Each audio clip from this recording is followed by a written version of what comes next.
Heyo, welcome back everyone, and also welcome to the first episode of the Battle of the Gens. Pause for applause.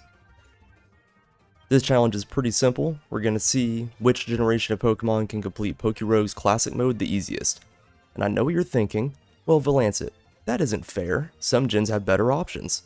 And to that I say, I don't know. I mean, some Pokemon have Megas, some have Gigantamax, some have freaking guns. Life isn't fair. Anyways, let's get to the rules. There's one. I can only use Pokemon that are from the competing generation, or evolve into or from one. So later introduced evolutions are allowed to spice things up and give us more options, because encountering things from the current generation is already rare enough. Oh, and I have to start with the starters from that gen. So there's two rules. I lied. So to kick things off, we have Gen 1, the Gen 1ers, the OGs, where we have Pete Pokemon designs like Snake, Bigger Snake, Bird, Bird, Bird, Remerg, spelled backwards, your mom. And to get us started, we have a special guest from Gen 1, the main man himself, Red. Red, do you have any advice for our fine viewers today? That is good advice, Red. They should like and subscribe. So as we get started, go ahead and drop a comment right now letting me know how well you think Gen 1's gonna do. And with that, we're gonna go straight into our first Ivy fight. And just like every time you fight her the first time, it's not really going to be a problem. We're going to switch into Squirtle, and the Gen 2 starter is not going to be a problem for us. Kind of lucky she started with Cyndaquil. But we're going to pick up Smoke Screen on Charmander, which we don't really care about. And then we're just going to switch right back over in Charmander, and P-Dove's going to go down pretty much as easily as you'd think he would. Bitter Blade, Ember, Light him on fire. Cooked chicken. Now we're good. And we're just going to have a really nice Abra encounter here, which is going to be really big for us moving. Okay, so we're going to have a really nice Sparrow encounter right here, which is going to be really big for us moving forward. Then we ran into this nice little Pikachu here who just couldn't stand the heat, so I guess he had to stay out of the Pokeball. I caught a Pidgey. I do find this wide lens here, which is going to be pretty great moving forward maybe. And then after torching this Eevee, Charmander finally evolves into Charmeleon. So continuing on, we got our second Ivy battle coming up. And so we're going to kind of just think about switching out, but nah. We're gonna choose to just try to have a little battle of attrition with Dragon Breath here. And we're just gonna keep doing that for a minute. This is exciting stuff right here. A1, you should definitely like this video. So eventually we're gonna kind of choose to wuss out, and we're gonna switch over to Squirtle, which we probably should have just done from the beginning. And of course, she's gonna switch right into Mimikyu. By the way, Ivy's got a Mimikyu. I'm sure that's probably gonna be a problem later. So we're going to try to stick in and take it out, and just going to catch that big ol' Mimikyu Woodhammer. And so Spearow's going to come up next, and we're thinking, alright, maybe we can go for Assurance, get a little bit of damage off, and we do. But of course, Mimikyu's faster, and he catches that big ol' Woodhammer too. So at this point I'm thinking, I don't know if I have anything that can outspeed this. So Charmeleon drops, Pidgey's going to come out, and Ivy's just going to switch out into Tranquil. So Pidgey might have actually outsped there. I'm pretty sure she wouldn't have switched. But either way, we're going to catch our first retry here for Gen 1. So this time we're going to go with a little bit of a different strategy. We're just going to switch straight into Pidgey and try to get a little bit of chip damage and kind of sacrifice it with some sand attacks and, you know, just a free switch. And so we're going to go into Squirtle sooner this time and try to get with that water gun. And I kind of expected a switch, and then I actually got it on this one. And so this Tranquil I was kind of worried about because there wasn't really a good way to outspeed or to get a good kill on it. So we kind of have to sacrifice for Spearow here. So I was kind of torn, but I figured, you know what, Charmeleon's kind of our big hitter and he can just Bitter Blade it through and then finish it off with Dragon Breath. And so we are going to get some nice levels and some good abilities picking up with Razor Leaf right here. And then we're going to get the Quilava coming out, and so I'm thinking, don't really know how to handle this, but we're just going to go for Bitter Blade and try to heal up a little bit. And it's another battle of attrition, but this time, we win. And so now we've got Water Pulse on Squirtle. And so a couple of extra levels, we get Water Pulse, Fire Fang, Razor Leaf, and so we're in a lot better position going into Mimikyu this time. And so now that extra level actually does pay off, because if he doesn't use Shadow Sneak, I actually outspeed, and I expected Shadow Sneak again, but I guess maybe Ivy thought I was going to switch. But either way, we get our Wartortle evolution here, and second Ivy battle is out of the way. And right around the corner, we're going to catch another Ivysaur. So there's no real rule that I can't catch dupes, so I get a reward as a Rogue Ball. Yeah, that's semi-cheating. And then Bulbasaur gets a little jealous, so now we've got another Ivysaur. And then we're going to run right into a Growlithe right around the corner here. And so we're going to go and grab him. He's one of my favorites. And, you know, I probably should have kept Pidgey with the off chance I could have got a Mega Stone for him, but Growlithe is pretty fun. I was actually really excited to catch this Pinsir, since 1, I've never really used him, and 2, he's another Pokemon that can get a possible Mega Evolution. So it's kind of a win-win there, but we're going to have to ditch one of our Ivysaurs for this, because there's not really any sense in having to. And here, Bird is going to evolve into Bigger Bird. Then we ended up running into a Vulpix, but I didn't really want it, so I just spit in its face, and that was pretty much it. At this point, Pinsir had basically done literally nothing, so I went ahead and caught this Beedrill to replace him with, because I really like Beedrill, and I wanted to make everybody angry by getting rid of Pinsir. We ended up getting an instant replay here of Torch and Pikachu, and as a reward, Charmeleon evolved into Charizard. And then we kind of have a little series of evolutions here as we get Venusaur coming in on this side, and then an immediate Firestone to get Growlithe to evolve into Arcanine. So at this point, feeling pretty strong, pretty good to move on, which is good because now we have our third rival battle. So we're going to get pretty lucky right here with this clutch Rock Slide miss. So we're going to go ahead and go in for a little switch, try to get Wartortle out, going in early this time. However, Ivy decided to cheat and also switched into Elekid. So we're just going to run away again. We're going to switch into Venusaur, and now we can kind of resist that and go ahead and throw out some little poison powder, which probably wasn't necessary, but, you know, just got to play on the safe side. I half expected Ivy to switch again. And Wartortle's been doing some working out, so he's going to go ahead and show off those guns. Ivy's going to go ahead and throw out our old rival Unpheasant, which we still don't really have an answer for. So I'm just going to go with the Arcanine, try to get off a little bit of Intimidate, see if that helps out. Not really sure what I was thinking here, but I was like, hey, maybe Howl will help. And then it did not, and I almost died, and then I did die. So we're going to go ahead and switch back into Charizard and let our heavy hitter come in, and just one shot with the Flamethrower. So Typhlosion's going to tag back in.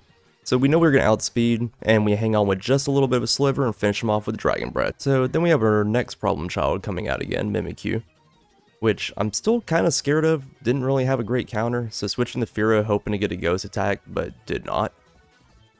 And Fearow's going to end up going for the Aerial Ace here, Break to Disguise, but it's just going to heal right back up with Draining Kiss. And we're going to have a little bit of a back and forth right here where I wasn't sure what to do, so we're just going to let Fearow does what he do best, die. And now that we know that Charizard can outspeed, we're going to go ahead and throw him out, go for the Bitter Blade, and after Mimikyu cowers behind his Protect, we're going to finish him off, bringing an end to our third rival battle.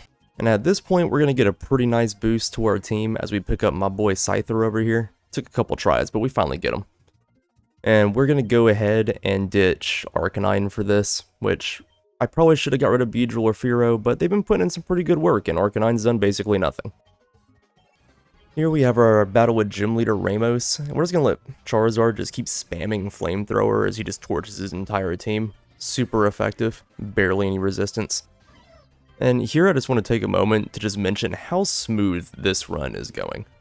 Like, I did not expect this going into Gen 1, but then I remember now that, like, really a lot of the Pokemon are just kind of busted. And we are going to pick up a Marowak right here, and go ahead and get rid of Beedrill, just because, you know, we thought Marowak would be useful, but spoiler alert, we were wrong, like usual, and he does basically nothing the entire run. However, we are about to get a huge boost to our team right here at catching this Haunter, so if we can get that evolved, we'll be doing alright. And then immediately after that, we find a Link Cable, so look at that, now we have a Gengar. So if we can pick up a Mega Stone, it's going to be even better. And then immediately after that, another Link Cable. So now we have Scizor, because remember, we can actually do that now. So we're going to put him to immediate use going into this Gardenia fight. We're going to go ahead and set up a Swords Dance, and then I'm just going to rip off J-Rose and do a little 1 Fury Cutter, 2 Fury Cutters, 3 Fury Cutters, and 4 Fury... Oh. Okay. Well, I guess that's what I get for trying to steal something from somebody. So, just goes to show you folks, crime does not pay. And speaking of not paying, trying to use fire-type moves in the rain also does not pay off. Because this Torterra gave me way more hassle than I expected him to. Just a little back and forth before finally finishing him off. And just in time for our fourth rival battle, we're unfortunate enough to have Scizor out coming into Typhlosion. So we're going to switch straight into Blastoise and go for a little bit of a Shell Smash, and of course Electivire comes out. But you know what? We ain't no punk, we got a gun, so we're going to shoot him with Hydro Pump. And so now we have our old friend Mimikyu, but finally we actually have an answer with Flash Cannon. So we're going to break his disguise right there, and outspeed thanks to our Shell Smash, and go ahead and take him out. So now our arch rival Unfezant is back.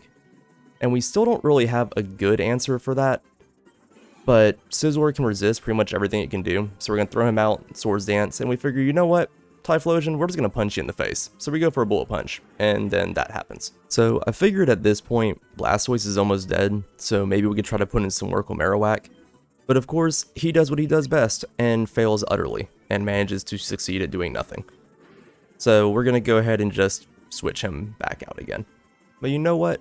Who needs strategy when you can just bring a flamethrower to a Pokemon fight?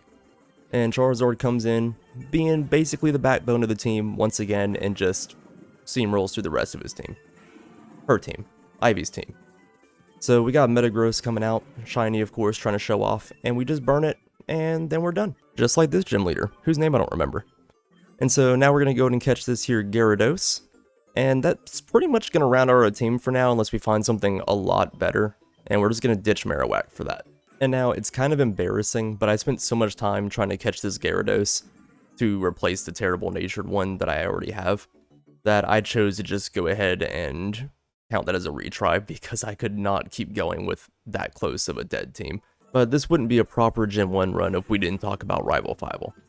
So, Ivy's going to lead off with Typhlosion, of course, and I was thinking I'd be alright, but Charizard barely lives. And so we're going to go ahead and switch him out, and I think we end up going for the Gyarados here. Yeah, so we're going to try to get that in, but of course, Ivy's going to switch into Electivire, which we are very scared of. And so our best bet, we were thinking, was Scizor, which he takes the Volt Switch pretty well, but of course goes right back into Typhlosion. And so we kind of play a little back and forth game, and then Blastoise is like, you know what, this worked the first time, shoot him in the face. And of course, he Volt Switches back out. So we don't really have a lot that we can switch into, so I was kind of hoping I could get the flinch off with Dart Pulse and kind of cheese it, but of course that doesn't turn out well. So I'm thinking, okay, Gyarados has Ice Fang, maybe we can pull it off, we got the Intimidate and everything. So we throw him out and get that off, go for the Dragon Dance and a nice little Ice Fang, but of course Gyarados goes down. But now that Rayquaza is confused, maybe Scizor can come in and just finish him off, but of course he runs away like the little punk that he is. So we're right back where we started with a Typhlosion. And so, obviously, Scizor can't stay out to that, so Charizard's got to take one for the team here. So we're going to go ahead and let Gengar come out, and we were going to finish off the Typhlosion, but we do end up getting the Metagross, which is pretty good. And so, our old rival Unfezant is back, but of course, now we have a pretty good answer for him. So, Mimikyu is still, of course, a pretty big threat right here. But we are able to break his disguise with a little Sucker Punch just to chip off on him. And then we're just going to Shadow Ball and finish him off because Gengar's a boss. So Ivy's going to go back into Rayquaza. And I wasn't too concerned here. I was more so just worried if I could outspeed him or not. But we end up finishing him off with the Shadow Ball there. And so now we got Typhlosion coming back out, which luckily he misses. I don't know if it would have killed me or not, but I'm able to take him out. And then Electivire is basically nothing except for the Reviver Seed that kind of caught me off guard there. Let me give you the rundown of the Karina fight. We win. It was nothing. Voila, we beat Viola. So now we have our first Elite Four fight. And Gyarados is just going to set up a couple Dragon Dances. And then we're just going to Waterfall the Pinsir. And then Waterfall the Heracross. And then Waterfall the Drapion. And oh no, Vespiquen has pressure. Not as much as this Waterfall. Scizor, more like Bizor. Another Vespiquen, more like Has Been. Now that we've worked up quite an appetite, we're going to go and grab these here leftovers right before going into our next Elite Four battle with Bertha. And I'll give you Gyarados guesses how it goes. Basically, we're just going to use Dragon Dance and then Waterfall. And then Waterfall. And then it's a Cascade, because we're still Waterfalling. And then what? Oh. But that's okay, because we have Venusaur waiting in the wings. And I mean, after a little bit of a struggle, he's going to be able to get through most of these. Well, by a little bit of a struggle, I mean, like, this was a lot more of a struggle than it should have been. Like, that Rhyperior with Solid Rock was just getting on my nerves. But we managed to pull a win. And you don't have to be a Psychic type to know how this Flint battle goes. We just Dragon Dance 4 times for no reason and then Waterfall. And then Lucian comes in next, talking about wanting to climax or something, so I just gush all over him with Waterfall. And Jinx is forewarned of Waterfall, which I know there's a joke there somewhere. And yeah, I knock out the Bronzong too with Waterfall. I'm running out of Waterfall jokes here, guys. And now Cynthia, the Gen 4 champ, is wanting to stop us. Stump us in our tracks. Put us in our place. But we're Gen 1. We're already in our place. At the top of the waterfall. See, I knew I still had one more in me. In all seriousness though, this battle is a struggle. I don't really have much for the Giratina. I'm not sure why I went for Waterfall, but Ice Fang was the better choice. But after wasting a revive there, we kind of just switch out. And so we're going to go into the Scizor here to kind of absorb the dragon attacks. And try to set up, go for a couple bullet punches, see if maybe we can let him sweep since Gyarados has been kind of taking over the whole show lately. And so Melodic comes out, bullet punch does not nearly enough, and Scizor goes down again. So Spiritomb's coming out, and we've got our Venusaur. Don't really know how to go about this, so we end up just throwing a poison powder on him, and literally just sit back and stall out until he succumbs to it.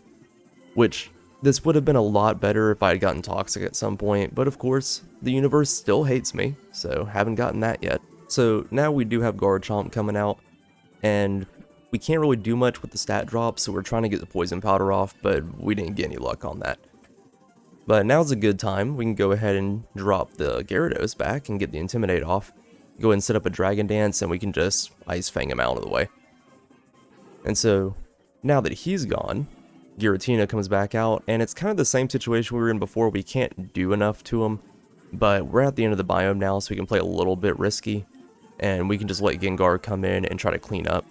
And he almost does it, but can't quite get the Giratina out of the way. So Charizard comes in, finishing off with a Flamethrower. So at this point, we really only got 2 major battles left, and this last Ivy battle is usually the make it or break it for my teams. And I was really kind of scared at this point because I still didn't have a good answer for the Rayquaza, because I was afraid if I switched in to Gyarados, it was just going to get killed on entry. But we get pretty lucky with Blastoise almost taking him out on his own with almost no issues. So now we're able to get the free switch in with Gyarados, which of course Rayquaza runs away again because he knows better. So we're able to just waterfall the Electivire, and then Metagross coming out, looking all nice and shiny and stuff again. I have absolutely no idea why I went for Ice Fang here, but I get the best freeze ever. So the universe has finally decided that it likes me. And I'm able to finish off the Metagross with no issues really. But before we do that, we are going to pull off a little Dragon Dance just so that way maybe we can sweep the rest of the team. So then Rayquaza is going to come back out. I'm not sure why, but we're just going to Ice Fang that one out of the way. And Mimikyu's here again, but I don't think he's really going to be an issue at this point anymore. Yeah, Waterfall is just too strong. And then our old rival Unfezant is back, with his 2 health bars, trying to be all fancy and stuff. But Gyarados doesn't care about that, because Unfezant's about to become Dunfezant. Pause for applause. So we just go right back to our trusty Waterfall, but Typhlosion has hacks, so he's just going to recover from that. But now we've got Gyarados out of the way, and so we're thinking, alright, Typhlosion, maybe Gengar can come in and clean up, but he just keeps failing at his job. So once again, we have to have Charizard come in and clear up the team for everybody. He is really holding this team together at this point. So now we've finally done it. We've made it to the final battle. Can Gen 1 beat Eternatus on their first try? We'll find out next week on Dragon Ball. Nah, I'm just kidding. So we're going to go ahead and Dragon Dance up, and so we're hoping that with Gyarados we can try to get a few health bars off. I was really hoping to be able to outspeed him. I'd be able to take maybe 2 bars off with an Ice Fang, but it is not doing enough at all. Unfortunately, Gyarados ends up kind of overstaying his welcome here. He's gotten a little too cocky lately. So we're going to go in with Scizor and do a Swords Dance, and then try to go for a Bullet Punch and see, and it actually takes off a lot. So at this point, Eternatus reveals his final form. And I kind of waffle a little bit about what to do here because I'm not sure how much Scizor is going to do. And Venusaur can't really do anything, so my thought was maybe I could stall out with Synthesis, but then Flamethrower happens. So we're going to throw out Charizard and kind of just go for damage and see what happens, but he's kind of just one-shotting everything that I throw out. And Scissor's not quite doing a full health bar, so I'm going to try to do another Swords Dance and see if maybe I can use the rest of the team as meat shields. And Eternatus actually does me a favor here and goes for Cross Poison for some reason. So at this point, I'm just thinking, let's just keep bullet punching and see what happens. I try to go for Dark Pulse right here too with Gengar, because I couldn't remember if I was outspeeding or not. I thought maybe I could get the flinch, but Eternatus is actually faster. But again, just throws me another bone and goes for, you know, Cross Poison. And he just kind of keeps doing that until he remembers that he has Flamethrower and just kind of screws up my entire day. So right now, I'm kind of worried because I've only got, I think, 2 Pokemon left. But he's only got 2 health bars, and I'm pretty sure he's got Recover. I can't remember off the top of my head right now, so I was kind of worried about that. But of course, he goes for Dynamax Cannon, finally finishing off Gengar. So now we pretty much just have Blastoise, and it's kind of like, can he hold the ground here? He hasn't really done too much lately, but I am doing almost no damage. And we end up throwing our 3rd retry on the board. So we're kind of coming into the battle again. I was a little concerned, but I got pretty close the first time, just winging it. So I figured, alright, we'll just go straight into Scizor, we'll set up a Swords Dance, and then we go ahead and kind of take the risk here and just Bullet Punch, see how much it'll do, and it's not much, but we're getting kind of lucky, and we're able to knock him down to the single bar in order to get the, you know, final form transformation thing again and all that. So unfortunately, Venusaur does come out again right here, but we figure maybe we can just do the same thing and put up Synthesis and kind of stall out, and it actually works a little bit this time. So we're able to keep stalling while he's using Cross Poison for unforeseeable reasons. I'm not sure why he does this all the time. He could just Flamethrower to either one of them and pretty much ended it. So we're just going to keep stalling and keep punching. And so it just kind of keeps going like this for a little bit. We throw off another Swords Dance so we can actually get the full damage, but then we do drop from the Flamethrower, finally. And so Gyarados is going to come out, and we're going to try to keep stalling with Synthesis. That's pretty much all Venusaur can do, is just sit out there and be a meat shield for everybody.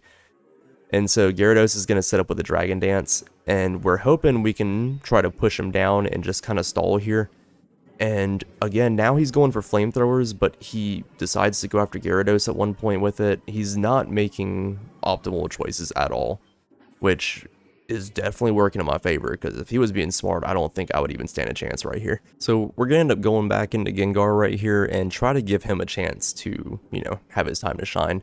We're going to set up another Dragon Dance. We're hoping kind of that we could just, you know, get enough of his health off to actually make a difference, since he's recovering so much with the leftovers. But even between Shadow Ball and Ice Fang, we're not making too much progress. He's just healing everything back up, and he manages to take the Gyarados out. So we switch into Charizard, and, you know, I'm hoping that the Dragon Breath will do enough damage. And so we are actually getting a little bit lucky here, and he's going for Flamethrowers for no reason again. And he does go for the Dynamax Cannon, taking out Gengar, but we manage to get the Paralysis off. However, he just heals it right off with the Lumberry that he stole. So we're still kind of just wheedling him down here, and he's still making pretty bad decisions. He's going for Cross Poison, which is probably not optimal, and we do get a very clutch Paralysis once again off the Dragon Breath. I mean, I am just getting so lucky at this point, and that is basically all I'm clinging to, is will the universe still love me and let me keep getting lucky here. And Blastoise manages to hold on with just barely any health. And then right after, Charizard gets knocked down to about the same, and I'm like, come on, I just need like one more hit. And so he manages to blow up the Blastoise, and then bam, my boy Charizard comes through for the win. And so we do manage to pull a win with just Gen 1. Plus Scizor, but we don't talk about that. So, Gen 1 made a pretty strong showing here with only 3 retries, and honestly a pretty smooth run the whole way through. Got a little lucky on that last battle, but I'm currently recording the footage for the Gen 2 run. I am on my 23rd attempt. It is not going well. I've discovered something about Gen 2. They suck. So if you guys are enjoying the content, you really want to motivate me to continue going on with the rest of it and hating my life while I do it, make sure you like and subscribe, drop a comment about which generation you think is going to do the best. And if you don't want to see this anymore and you hate me and you want me to suffer, you should also like and subscribe and drop a comment telling me that. That way I'm forced and feel obligated to continue recording the Gen 2 run that I'm currently hating. So other than that, I'll catch you guys next time, and if I don't throw myself off of a bridge trying to beat the game with Centret. Alright, later. Are you ready for round 2 of the Battle of the Gens? I can't hear you! No, for real, I can't hear you. You're just cheering at a monitor, weirdos.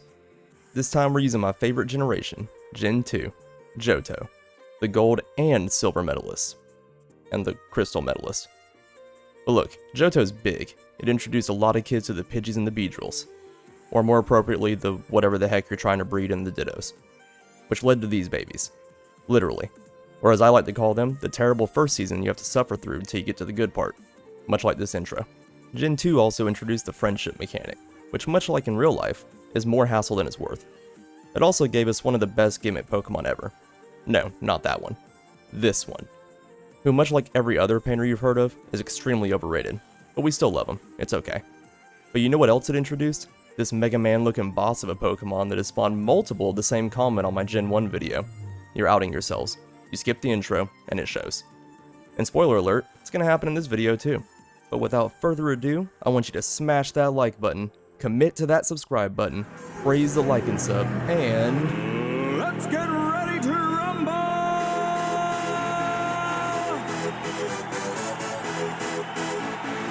This took me 37 attempts. And I don't mean like 37 retries, I mean like 37 hard resets because I could not progress. To put it into perspective, Gen 1 took 1 attempt, 1 run, 1 solid run through. I'm doing Gen 3 right now. I'm on my 2nd run through. Just hit level 160. No problems. 37 attempts. Gen 2 sucks. But anyways, let's get started. So going into this first rival battle with Ivy, you're going to get kind of a good idea of how this run's going to go. And it's going to be rough. So we kind of start off with the Cyndaquil here, and we're trying to get the little like smoke screen hacks because I don't know if you noticed, but my party is kind of already half dead. So we go into Totodile, and you're going to notice here I already have Dragon Dance, which is how I knew this was going to be the run that I actually was able to do, or I was going to make it be. Because getting Dragon Dance as early as I did was really big. Didn't really help me here, but you know. And so just like that, we die with the Hoot having like 1 health left. So we're going to get that retry thrown up. And minor spoiler alert, that number's going to get a lot higher later on. It actually goes pretty smoothly for a little while, but later it's going to get up there. So I was kind of trying to think this through. I was kind of in a bad position starting off with the Chikorita, but we do get lucky with the smoke screens this time. We're able to get a couple off and get switched into the Totodile, and we're able to pull off the Dragon Dance, which was probably risky. It wasn't really necessary, but I was pretty sure I wouldn't outspeed here. And so we are going to pick up Razor Leaf on Chikorita, which won't be too much help against a Hoot, but you know. So we go for the other Dragon Dance, and I don't know why I really did that, but I was able to get some good damage off, and we finish off the Hoot here. So Ivy's finally out of the way. And just like that, we hatch another Chikorita just to rub it in my face that I didn't have those IVs for this one. But Chikorita does end up evolving into Bayleaf here.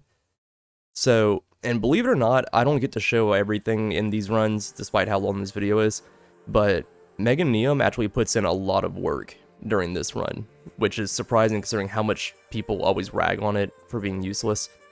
And speaking of being useless, I'm not even going to mention the Gym Leader Krez battle, other than just this. It was just a wash. Get it? Because he's a water type trainer.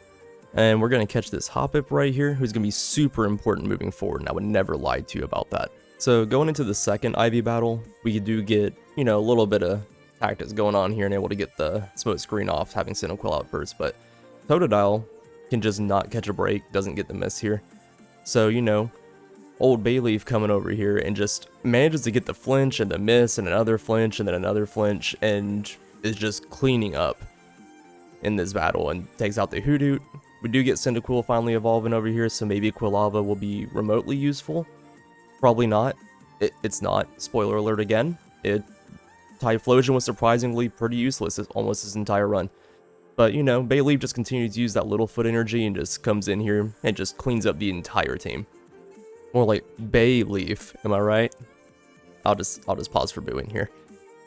So Hoppip evolves into Skiploom here, and honestly, I can't even pretend to care. and we end up immediately catching an Ariados, which I also don't care about. For Alligator's name looks like it was spelled by someone with a vowel limit. I might as well go ahead and make my first huge mistake here and not take Leech Seed on the Bayleaf, because, you know, that's just what I do. And I make another huge mistake here by still having Skiploom on my team, who has the audacity to evolve as if he's actually done something to deserve it. And I'm going to catch this Golbat here because despite my hatred for friendship, I do love Crobat. And I know some of you know exactly where this Teddiursa is going, and you're already typing up your angry comments. I can just feel it. I'm also going to go ahead and make my best decision this entire run and get rid of Jumpluff. Coming into our battle with Roxanne, Alligator is going to prove to Meteor that he's the star of the show by doing a little break dance and then finding out how many bites it takes to get to the center of the Meteor. 2. Meanwhile, Bayleaf's going to get a major upgrade here by just growing a little bit taller, and Teddiursa is going to take one step closer to driving up the algorithm. And Roxanne's going to send out Golem here, who is not going to be a problem for us at all, although we do hang on by the teeth of our skin. But however, Probopass is ironically not going to let us pass. So we're going to go throughout Quilava here, and I'm not really sure what I was trying to accomplish here, but it wasn't that. So we're going to have to go ahead and just use Meganium and go and just show y'all why this Land Before Time looking plant is the secret star of the show. It's just going to keep on getting better from here. So this Slowpoke is going to be big, because if we can get Slowking, it's... okay, I misclicked. Alright, moving on. So Quilava's going to turn up the heat and evolve into Typhlosion while he begs me to stop sacrificing him. I won't. Moving into the third rival battle, we're just going to keep up our habit of having the wrong Pokemon out. That's no problem, because we're just going to switch into Feraligatr here, and take a little hit, get off a free Dragon Dance, and then remember, hey, I do like candied apples. So Ivy's going to throw out Alomanamanamanamana here, and so we're just going to pull off another Dragon Dance, eat the waterfall like it's nothing, and then just drop a couple crunches and it's over. And next up is going to be Noctowl, who is not a problem for Ice Fang. And Emboar is going to come out of hiding, and so we're just going to spit in his face a couple of times, and that's pretty much that. So now the Ivy battle's out of the way, and as I grab this Peat block right here, I want everyone to go down to the comment section right now, and let me know that Ursaluna is not Gen 2. We all know he's Gen 3. I'm also going to catch this Weavile, because Sneasel is Gen 2, and Weavile is also Gen 2, I've just decided. And we're going to start our fourth rival battle with Typhlosion out here, and I'm not going to sacrifice him this time. I'm going to go ahead and just switch into this Golbat, who has still not evolved. So I'm just going to leave him out here and let him get punished for his lack of friendship. But Ivy's going to switch out because we did manage to confuse the Emboar there, and surprisingly this Golbat is just hanging on somehow. I'm not really sure how this is going as well as it did. But we're going to go and switch into our Gen 2 Ursaluna. And we're going to go for Covet here and kind of just knock the crap out of this Noctowl. And just do it again. And then Noctowl's going to run away. So I did misclick here. I meant to go for the play rough. And then when I finally decided to do it here the correct way, it was just a little too late. So Ursaluna went down. So I ended up throwing out Feraligatr here. And I really expected the switch, which I did not get because I'm very stupid. So we try for the Weavile. And that doesn't go as bad as I thought it would, but he still ends up getting dropped. So we're going to switch back into Typhlosion, and we've got to let him get sacrificed again, because I was really scared to put Meganium out against Emboar. But we do manage to actually just kind of just start cleaning up the rest of the team here. I mean, Meganium just continues to shine, I think, pretty much every Ivy battle so far. So we're just going to keep Giga Draining pretty much everything. And so we're going to get back to Emboar. We do actually outspeed, and we're going to Giga Drain that too. And then Tyranitar comes out, which is just going to be another Giga Drain. And then here we got Alomanamana is going to come out, and we're just going to Giga Drain up to get some more health going into the next battle, because it's pretty much just over at this point. And I don't really know why I hesitated there. I think I was considering whether or not I should count this as a loss, because I didn't know if I'd be able to get through the rest of it, half my party being dead. So here we're going to catch this Gen 5 Skarmory to replace Golbat, because I'm really getting tired of her just not returning my friendship. But that new relationship doesn't last for long, because we do immediately catch this Kingdra to just replace Skarmory with, because Kingdra's better. So starting here with Rival Fivel, I'm going to kind of just start editing out a lot of the losses, because it's gonna be like a 4-hour video if I leave all of them in, because it gets really rough from here on. And also, I might not 100% narrate all the fights. I'm gonna kind of just rant for some of them, because unlike the first video, I can't really just sweep through things with Gyarados this time. This team is just struggling through every battle. But anyways, we're going to go ahead and throw 3 more retries up on the board while we continue this winning run against Ivy. So I believe we're already at 4. I'm not actually looking at the count while I'm doing this, so I think we're at 4 retries. But yeah, so we go for the Ice Fang here, and obviously we don't outspeed, and Alligator goes down. So Weavile's going to come in, and pretty sure we could get some damage in, but then we could not, and we just lose. But now the Rayquaza's at least confused. So hopefully we can get in there and do something, but then of course Rayquaza runs away, because like we learned in the Gen 1 run, Rayquaza's kind of a little punk. So Amana comes back out, and we're going to switch into Meganium and just go ahead and put an end to that. But then of course that runs away too, because Ivy just switches constantly, and seems to just have a counter for everything that I have. So, I mean, Gen 2 is not completely terrible, and just like that was a lie, so was the fact that that was the winning run. So you gotta stay on your toes, because I will lie to you. So future me, go ahead and slap a big old number 5 up there for the retries, and then we're gonna keep on going with this run, which I promise is definitely the winning run. So with Ursaluna, we could go for high horsepower, but I'm pretty sure Ivy's is gonna switch, so we just go for Covet. Trying to predict the switch and see if we can get some stealing going on, but of course we fail both times.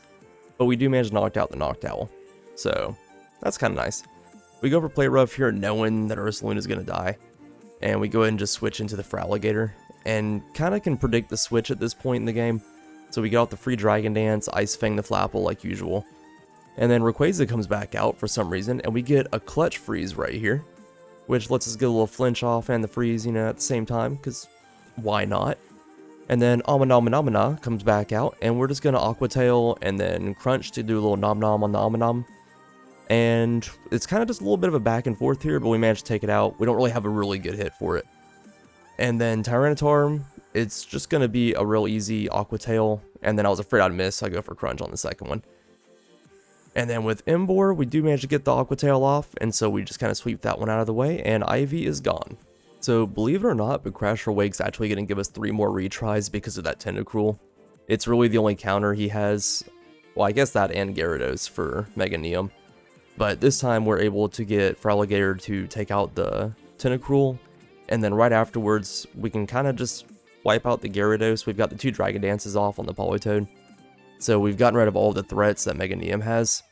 So he's able to come back out here and pretty much try to take the Floatzel out, which he does end up switching out right here. And so we're going to have to kind of deal with the Empoleon, which isn't too big of a deal. We're able to get some pretty decent damage off and take him out before he's able to finish us off, and we're able to heal a little bit more off that. And so we go with the Petal Dance here, hoping to take out the Dreadnought and then be able to finish off the Floatzel and be done with it, but he's able to, you know, heal back up, so Meganium does get taken out in the end. And I guess I just kind of wanted to have Typhlosion do something. I'm not really sure why I put him out instead of just going into Kingdra. But either way, we're able to get the Floatzel taken care of, and so that's it for Crasher Wake. He woke up and chose violence, and he paid for it. So we are going to catch this Clawitzer right here, because I like making y'all mad. But I'm just kidding, I'm just going to catch it for the Pokedex, I'm not that crazy. For our first Elite Four battle, we have Aaron. And it goes surprisingly well. I'm just going to Dragon Dance up with the Feraligatr, and then Waterfall the Pinsir, Waterfall the Drapion, Waterfall him again. And I'm kind of having like Gyarados flashbacks at this point, the whole Waterfall. And I'm sorry, I used up all of my Waterfall jokes on that video. So we do end up taking out the Cleavor, and then Vespa Queen, just going to Waterfall that too. And we do go for the Crunch, just because we were trying to save the PP on the Waterfall. But I do switch out on the Heracross, because every time I've battled Aaron before, his first impression always screws me up. And so yeah, we let Kingdra just die to that. And then I go back into Feraligatr thinking that I would outspeed him, but not even close. I don't know why I thought that would work. And so the battle actually gets a little bit more complicated here, because I couldn't sweep it as well as I wanted to. But we do have Weavile come out, and we go for the Night Slash, which almost takes out the Scizor, and then he just heals right back up. And so we're going to use Typhlosion for the first time that he's actually put in any real work in this battle, or in this run, I guess. And he's able to eat that hit and kind of just struggling along with the overheat, but of course he falls in love with the Heracross, so we kind of have a problem there. Heracross just out here looking hot and stuff, can't nobody do anything about it. And so, of course, Meganium's got to come in, and Scizor is still kind of a problem. And so I kind of hesitated here with Ursaluna. I wasn't really sure what to go with. I actually cut out the part there I was doing some Googling to try and see base stats. But Ursaluna is able to take him out, or her out. And then the Heracross is still holding on. And we get to the last 1v1 with the Heracross with like no health, and we're able to take it out, and then it just revives. And I was so mad at this point, because I just really wanted this to be a first time win, and it was getting so close at this. And I'm trying to go for like Giga Drain. Meganium's just falling in love with Heracross too, because apparently everyone just thinks it's a Ditto or something. They're all just trying to bang. And you remember at the beginning of this battle when I said that it actually goes surprisingly well? I was lying. It does not go well. It is extremely tough for us, but we managed to pull the win out anyways. So I am going to cut the Bertha fight short here. There's nothing to see. Meganium just continues to be a boss and sweeps the whole team. And the Flint fight is actually equally as boring. We just sweep it with Feraligatr. However, the Lucian fight does go very badly. We have a really hard time here. And so I was trying to go through and just crunch with Feraligatr, and as you can see, it kind of appears to be working pretty well. We do go for the Waterfall and the Gallade since we do get the Torrent boost, and then for Alakazam we go for Crunch, but I think anything would have just taken it out. And for the Mr. Mime and the Bronzong, the Waterfalls just keep coming, just like your hatred for me when I lied to you until your battles go badly, and then they don't. And so now we're coming up on the champion battle, which again is Cynthia just picking on the early generations again. I don't really know what her problem is with us, but it's kind of funny considering how, tough of a fight this was for the Gen 1. And however, as badly as Gen 2 has been doing, this battle is super easy, barely an inconvenience. Like, our Gen 8 Weavile is just putting in work, just knocking everything out. Now we're taking out the Melodic with them, and I mean, I really did not foresee this battle going this well at all. Which, I mean, right now, it could still have gone either way. But we do manage to almost take out the Garchomp as well. And so we're kind of down to, like, our two, 20th string players, the Kingdra and the Ursaluna, that really haven't done a whole lot. But we've still got Meganium sitting back in the wings, and so I'm feeling pretty confident because usually when Meganium comes out, I just win. It's really kind of weird. But we do have the Ursaluna almost being taken out here, and I decide to just go ahead and go for the sacrifice. And so I go for the Covet, just let Ursaluna get knocked out. And then Kingdra's going to come in, survive the 1,000 waves, and just take out the Garchomp with Dragon Pulse. And that's the battle. We didn't even have to use Meganium. So for the final rival battle, it kind of just goes super well. We're just going to hit the Dragon Dance, predicting the switch again. You get another Ice Fang off on the Flapple and take it out. And so I didn't want to try to risk it for the freeze on the Rayquaza again. So I just let Typhlosion do what he's here for, which is to be sacrificed so I can get a free switch into Weavile. And so with Weavile, we are going to go for our triple axle and get a little bit of damage off before he gets taken out with the Outrage. And then Ursaluna's going to come in, hit the Play Rough, and kind of just take advantage of the confusion going on right now. And so Rayquaza's going to heal up, of course. And so go back into the Kingdra, do a little Dragon Pulse here, and we almost got the Rayquaza, but of course, it just switches out into the Alamanomina because Rayquaza's the punk that we know it is. But we're able to tank the Alamanomina's hits, and it runs away too, so now we just have Noctowl to deal with, which for some reason became the boss here with 3 health, which was kind of weird. And so we're still able to come in and just, Feraligatr makes quick work of it with a couple waterfalls, and we do get a lucky miss, but I don't think it mattered. And then the Almanomino comes back out, and we actually get off the free Dragon Dance right there, and then we heal up with our berries. And so we're just kind of hitting them with the waterfalls and the crunches. I wasn't really sure what would do more damage, and it didn't really seem to matter too much. And so we finally have Rayquaza out for the last time, take him out with an easy crunch. And then Tyranitar comes out, and it's just going to be a real quick waterfall, and then that should be game. Oh, nope, still had Inbor. Okay, well, alright, another waterfall. So Ivy is officially donezo, and we are moving on to the final battle. So I will go ahead and preface this with a flash warning. There might be, it's gonna be going at about 20 times speed coming up, because I'm going to zoom through these first 6 losses that I have. If you want to slow the video down and watch them, they're going to be here pretty much in their entirety, I believe. I don't think I edited too much out, but I didn't think you wanted to sit here and watch me lose 6 times in a row against this guy. But I did leave the footage in here just so you could see how much of a struggle it actually was, and that I wasn't just making up how tough of a time that I had. And I think I tried to be as optimal as I could, but there was only so much I could do here, and so I was kind of just testing out different things. But anyways, once this footage gets through, we're going to move on into the actual winning battle. So I'm just going to let it play out for a little bit, let you listen to some music, and then I'll come back whenever the game matters again.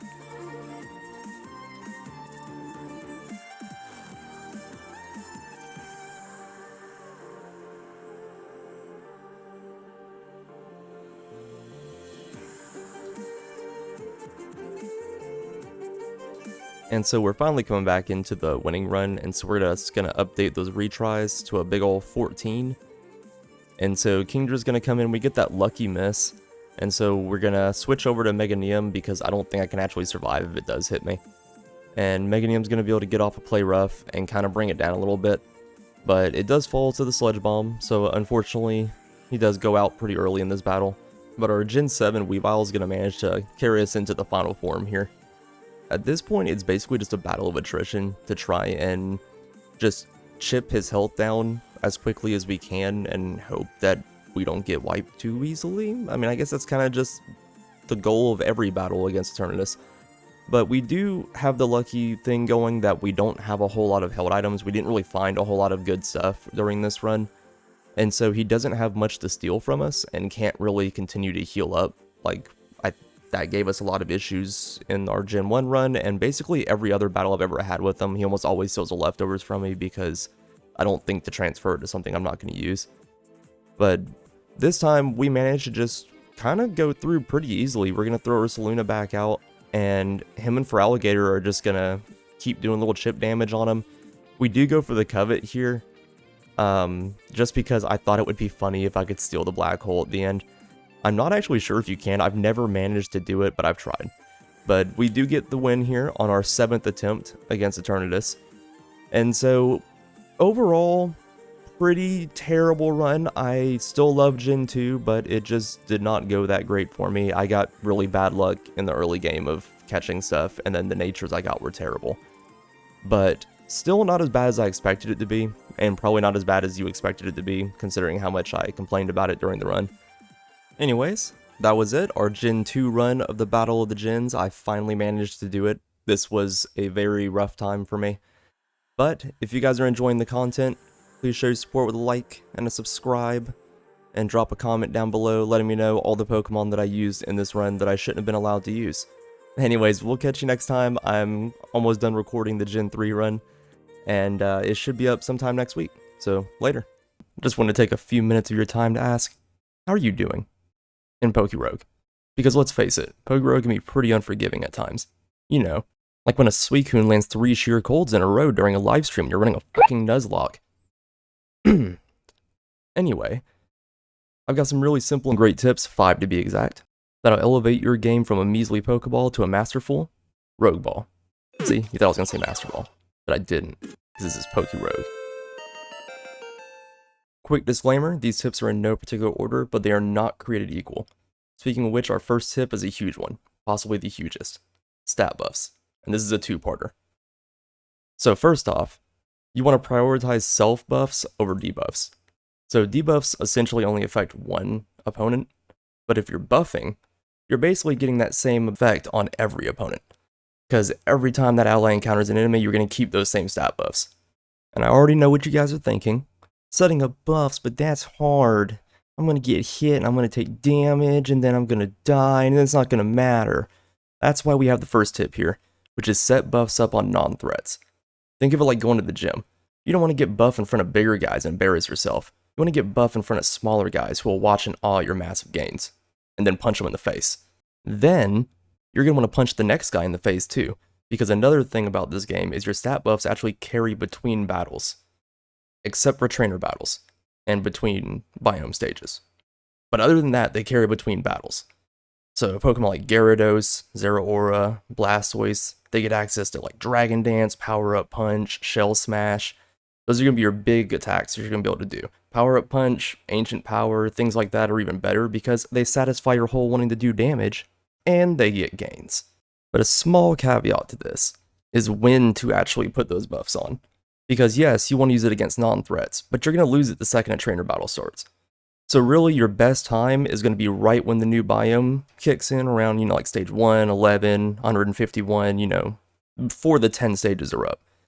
And immediately after the trainer battle that usually happens around the middle part of the stage. It doesn't work as well in the higher stages because you've got gym leader battles and Elite Four back to back. But to help you carry through the game, it's going to work perfect. And there's also an item to help with this, Baton, which we're going to talk about a little bit more later. But for the most part, all you need to know right now is it's going to let you pass your buffs around to your party in case you need to switch out to something else. Now, a side note about that, you know what, we'll get into that later. Anyway, get good at knowing how and when to stack buffs, and you'll be feeling like a maid in no time.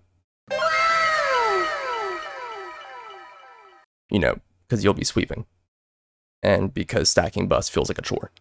And real quick, before we get into tip number 2, I want to take a moment for everyone to admire the beautiful like and sub who should be showing up right about now.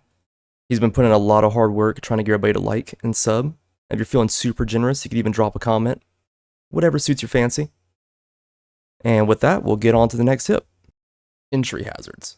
So this one's pretty simple. It's kind of the same as stat buffs, carries between battles until a trainer fight.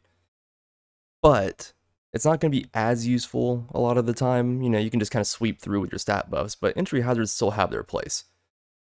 Anything from spikes or stealth rocks, getting a little bit of chip damage in, breaking sturdy on those exploding Pokemon that we have to deal with all the time. Or, drop out 2 layers of toxic spikes, so that way you're actually getting toxic to everything that has the audacity to stand before you. And I say stand because it doesn't work on flying types. Or poison types. Or steel types. So basically any of the stuff that's going to give you trouble, but it's still really good. Alright, and that's pretty much it for this one. It's pretty simple. Just use entry hazards if you have them. Not that big of a priority, but they do work great. And next up, I want to throw out a real quick secret bonus tip, because I know most of you are probably going to stop watching right about now. So this is something that seems pretty simple to those of us that know to do it, but other people may not have thought of this. Sometimes it's easier to just catch a Pokemon and release it than to fight it. So if something's really giving you trouble, your team doesn't have a good counter for it or something, just chuck a Rogue Ball at it. Maybe you'll get it. Chuck a Master Ball at it. Maybe, well, yeah, you'll definitely get it on that case. But then if you want it, you keep it. If not, you just ditch it. Don't have to fight anymore. You still get the experience for it. No problems. And speaking of that, bosses can also be caught. Some people don't know that still. It's good to know. But you do have to break all of their health gauges down to the last one. Or you can just chuck a Master Ball at them from the start, bypasses it, you can skip the whole boss fight. Alright, for tip number 3, this one's a little bit more complicated because it's going to depend on how your run's going and your team, and you're going to have to get a good feel for it. But manipulating the shop to get better items or to just, not waste your money is a really good strategy. So sometimes it might be better to buy a healing item instead of taking the free one because there might be a nugget in the shop. So maybe you can spend 200 on a potion, get yourself healed up, and then grab a nugget for 1,000. You just made some money off that, and you still got your health. Also, another good thing is to save your money early. When you're not really caring about the ones that you're catching anyways, just use them as switch-in fodder. If they die, it's fine. You don't have to keep healing them up, you just probably leveling up 2 or 3 Pokemon anyways, so you can save your money. And instead of healing them, you can use it to reroll later. And so rerolling the shop, you at least want to do this once per shop if the first set of items isn't any good, because it's usually pretty cheap. I think in the beginning it's like 500, and then it goes up to like 1,000 and then 2,000. But every time you do it, it's going to get more expensive, so maybe only do it once or twice if you're just getting garbage. Another good thing to note on rerolling is make sure you reroll as much as possible before you hit stage 200, because you're just going to waste your money after that. So if you have a bunch of money saved up in the last 10 stages, which you probably will, I think most of us do, just spam it. Try to get some good health items, some kind of vitamins or something like that, because once you get to the boss, it's just gone. It's a waste. And while we're talking about the shop and rerolling, we might as well talk about items too that you might want to be keeping an eye out for. Again, this is going to be situational on what you want, but some generally good ones that are always going to be great to take are Master Balls, Grip Claw, Golden Punch, any vitamins, Berry Pouch, and if you've beaten the game once before, Black Hole. More than likely, if you've beaten the game before, you probably aren't watching this video, unless you just really like me. And on that note, there are a couple of items that are really good to mention. So you've got King's Rock and Multi-Lens. These are really good because King's Rock actually stacks with multi-hit moves, and so do any status effects that you could apply, or, flinching, stuff like that.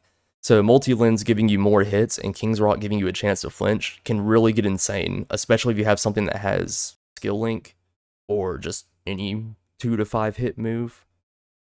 Then you're going to have an increased chance to get those crits and those status effects off or anything like that. And since I promised earlier, we are going to talk for just a second about Baton. If you see that one, you definitely want to grab it, because being able to pass your buffs around is perfect. And you may have to switch out type disadvantages, or maybe the biome you're in kind of switched up types or something like that. And so having that Baton passing around and carrying those buffs over really lets you keep your entire team steamrolling. Another thing to note, though, is that whenever you pass the Baton over, after the battle or the stage or whatever else, that Baton will stay on that Pokemon. So you'll need to make sure you transfer in between stages to give it back to the Pokemon that actually stacks up buffs. He's basically just sharing his gains with everybody else, but it's not going to do him any good if he doesn't have a camera to, record himself and put it on TikTok and stuff. And then another good note, in case you just don't know, is while you're in the shop, you can transfer items between Pokemon. It's on the bottom right. It's kind of hard to miss, but I missed it for like my first 15 runs. So there it is. And now we're moving on to our final tip. But don't run away yet. Don't just skip out after this is over. I am going to have a nice little compilation of egg hatches after this while you listen to me ramble on about liking and subbing and all that stuff. So that way you can get those nice endorphins popping, them gotcha endorphins. But before that, here's our final tip. And this is a really easy one. It's going to be controversial, but enable retries. I know, it's a roguelike, that's cheating, blah, blah, blah, blah, blah.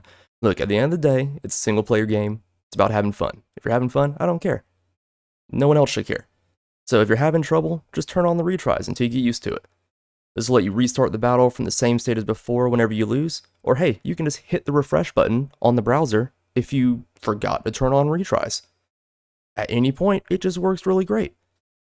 It's not going to be a, get good all of a sudden or anything, but it's going to let you retry the battle. You can kind of see what the opponent has. You can plan a strategy, start getting a little bit better, and then maybe when you're feeling really brave and your team's all got them gains from all them buffs, you can just turn the retries off and you can feel really great about beating the game without it. Or you can just keep using it because it doesn't matter and no one's going to know. So here we are at the end. You've heard my 5+1 bonus tip and the one that I rambled on for a while about, which I think was probably the items. I don't know. I like to talk a lot sometimes. So, as promised, here's your Pokemon orphanage vending machine footage. Eggs hatching. Same thing, really, when you think about it. But anyways, while you're watching this, make sure you praise the like and sub by liking and subscribing. And if you're enjoying the content, especially if you want to stay up to date on videos, then make sure you hit that little bell icon so that we can get a notification whenever I post something. Speaking of posting something, I have a really great challenge series that I'm working on. It's going to be coming up soon, probably sometime next week. I'm hoping to get it out by next Saturday. If you're watching this in the future and that day's past, it's probably already out, and there's probably a link to it somewhere on the side of the screen coming up soon. But anyways, we're calling it Battle of the Gens, and we're going to be pitting all the generations against each other. And so we'll be starting off with the Gen 1ers, the original boomers, but not the baby boomers, because these guys didn't know how to make babies back then. Which was kind of weird because no one seemed to know where they came from, including the professor who spent his entire life studying them. But, even professors don't know everything, and usually they're just kind of lying. So anyways, wrap things up. Just know that you're all appreciated. Your support and all the advice I've been getting really means a lot. It's been helping me out a lot. And I'll catch you next time with the Rogue Ball, because you'll be subscribed. Hey yo, welcome back everybody to the Battle of the Gens Round 3. This time we're taking a look at the Hoenn region, the wettest region. You know what? No, I'm not re-editing that. We should all just be ashamed of ourselves. You're better than this. So, forget the intro, we're just gonna get to it. Rules are in the description, praise a like and sub, and let's get going. So almost immediately we're going to catch this super cute baby Whismur over here, and I just love this little guy. Look at him, he's so cute. And then next, we're just going to catch a little Shroomish. Our team is already stacked, and I don't even know why I include these early Ivy battles anymore because this is just a joke. But anyways, we're going to go for high jump kick, and then quick attack so we don't risk the miss, and then just take out the Starly. And then just like that, Ivy is gone for the first time.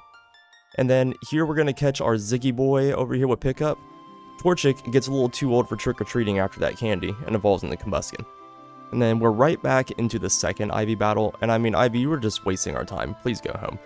We're just going to Hone Claws for the accuracy, and then just proceed to one-shot her entire team with high jump kick on the Monferno, and then going to go for another high jump kick here against the Dracovish. Next up, we'll finish off the Staravia with a little Supercell. Trico gets a little grow up here, because he's a grass type. Get it?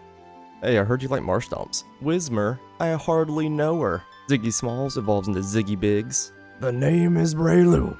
It rhymes with doom. Your time is up, my time is now. You can't see me, my time is now. I guess we'll talk about our third rival battle here since it's kind of in my contract.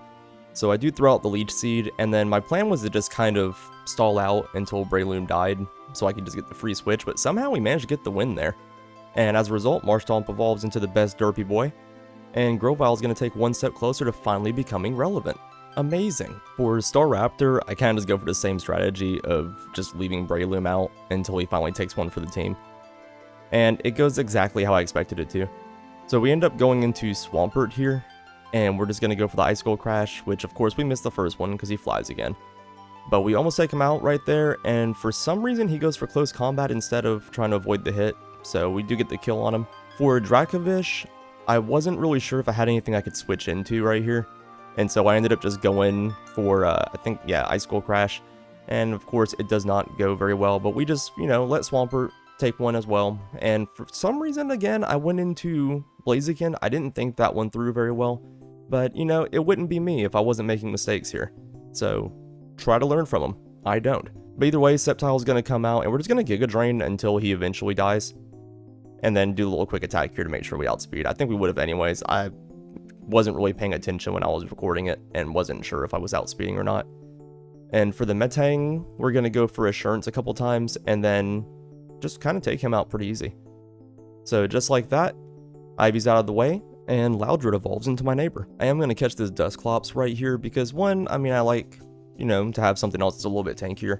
But also, it'd be pretty good to have the curse strategy so we can have a backup plan against Eternatus. So unfortunately, we are going to go ahead and get rid of Exploud, so he didn't get to stick around very long. And then we're going to evolve this Dusclops, and I was hoping he would be an algorithm driver, but the last video, no one really commented on that, about the Ursaluna. So, come on guys, get angry. Also, I want to go ahead and say that coming up soon, a large chunk of the gym leader battles, and unfortunately also Rival Fival, is not going to be included. Part of my footage actually was corrupted. I realized after I, finished and was starting to edit this currently, as I'm saying this part right now. So, I can say most of them went pretty easily though. Rival Fival gave me a little bit of trouble, but still no losses up until this point and including that point. And I guess I can't prove it, so you're just gonna have to take my word for it. So, these videos are edited, you kind of have to take my word for it anyways, so nothing's really different. I am considering doing a live stream for the Gen 4 run though, which could solve that problem anyways. So if you guys would be interested in that, just let me know in the comments, and I would probably do a live stream sometime soon, and then I'll upload the footage afterwards for anyone that misses it, which would probably be most of you. Anyways, getting back to what's left of the fight, we're just gonna high jump kick the Infernape right here, and then do the same thing to the Staraptor we always do, Pinky, and Supercell. Electivire isn't going to be an issue, we're just going to go for a high jump kick here and hope we don't miss. And we do get the one shot on him. And last up we have Metagross, and we're just going to go for the Blaze Kick, and it's pretty easy. Ivy hasn't been too big of an issue. Just want to show off this Kartana catch that I get right here, for no reason other than just, it's kind of a nice little encounter. Speaking of which, going to catch this Gardevoir right here for reasons, and go ahead and just replace Breloom. Also, here's a shiny Charcadet that I'll probably use in a run later. Going to grab this Mega Bracelet, also for reasons. Pretty. Surprisingly, Gym Leader Crest actually does give me some problems this time. So we're going to go after the Toxapex and do a little Supercell and take it out with a couple hits. And so with Basculegion, he actually does manage to survive and get the kill, but he's going to faint from his recoil damage. At this point, we're going to kind of just go into Sceptile and hopefully we can just Giga Drain and Leaf Storm our way through. But I wasn't really sure which one was going to kill if Giga Drain would be enough, and I was afraid for something stupid to come out, but the Semaphore misses, so kind of works out anyways. Blastoise, we're just going to Leaf Storm just to make sure it goes down. And unfortunately, that does leave us in kind of a bad situation here, because we have the damage reduction. And we almost died to the Ice Spinner. And then of course we've been reduced again, so we decided at this point we're just going to stay in until we faint. But still managed to get the kill off, and then fall to the Seismitoad. At this point, we're going to go ahead and go into the Mega Gardevoir, because we do have Thunderbolt now, even though it doesn't help us against the Seismitoad. But we're able to take it out anyways. Actually, a lot of good Pokemon during this run, so this Hoopa's probably going to show up again too, because Magician is so fun on Endless. Here, Will is going to tell us that losing is not an option, and we're going to take that personal. I was considering switching out, but I ended up just deciding to go with the Swampert anyways, and I'm just going to stick with it and see what happens.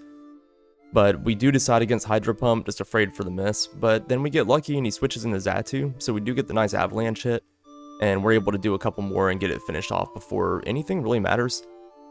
Against Slowbro, however, I don't really have anything that can do damage to it, and so I try a little Rock Slide just to see. And then we're going to end up switching into the Sceptile.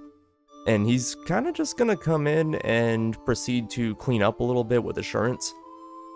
And then whenever Executor comes out, Assurance is not really doing all that much to him. And so I was taking a look because I couldn't remember what it actually did.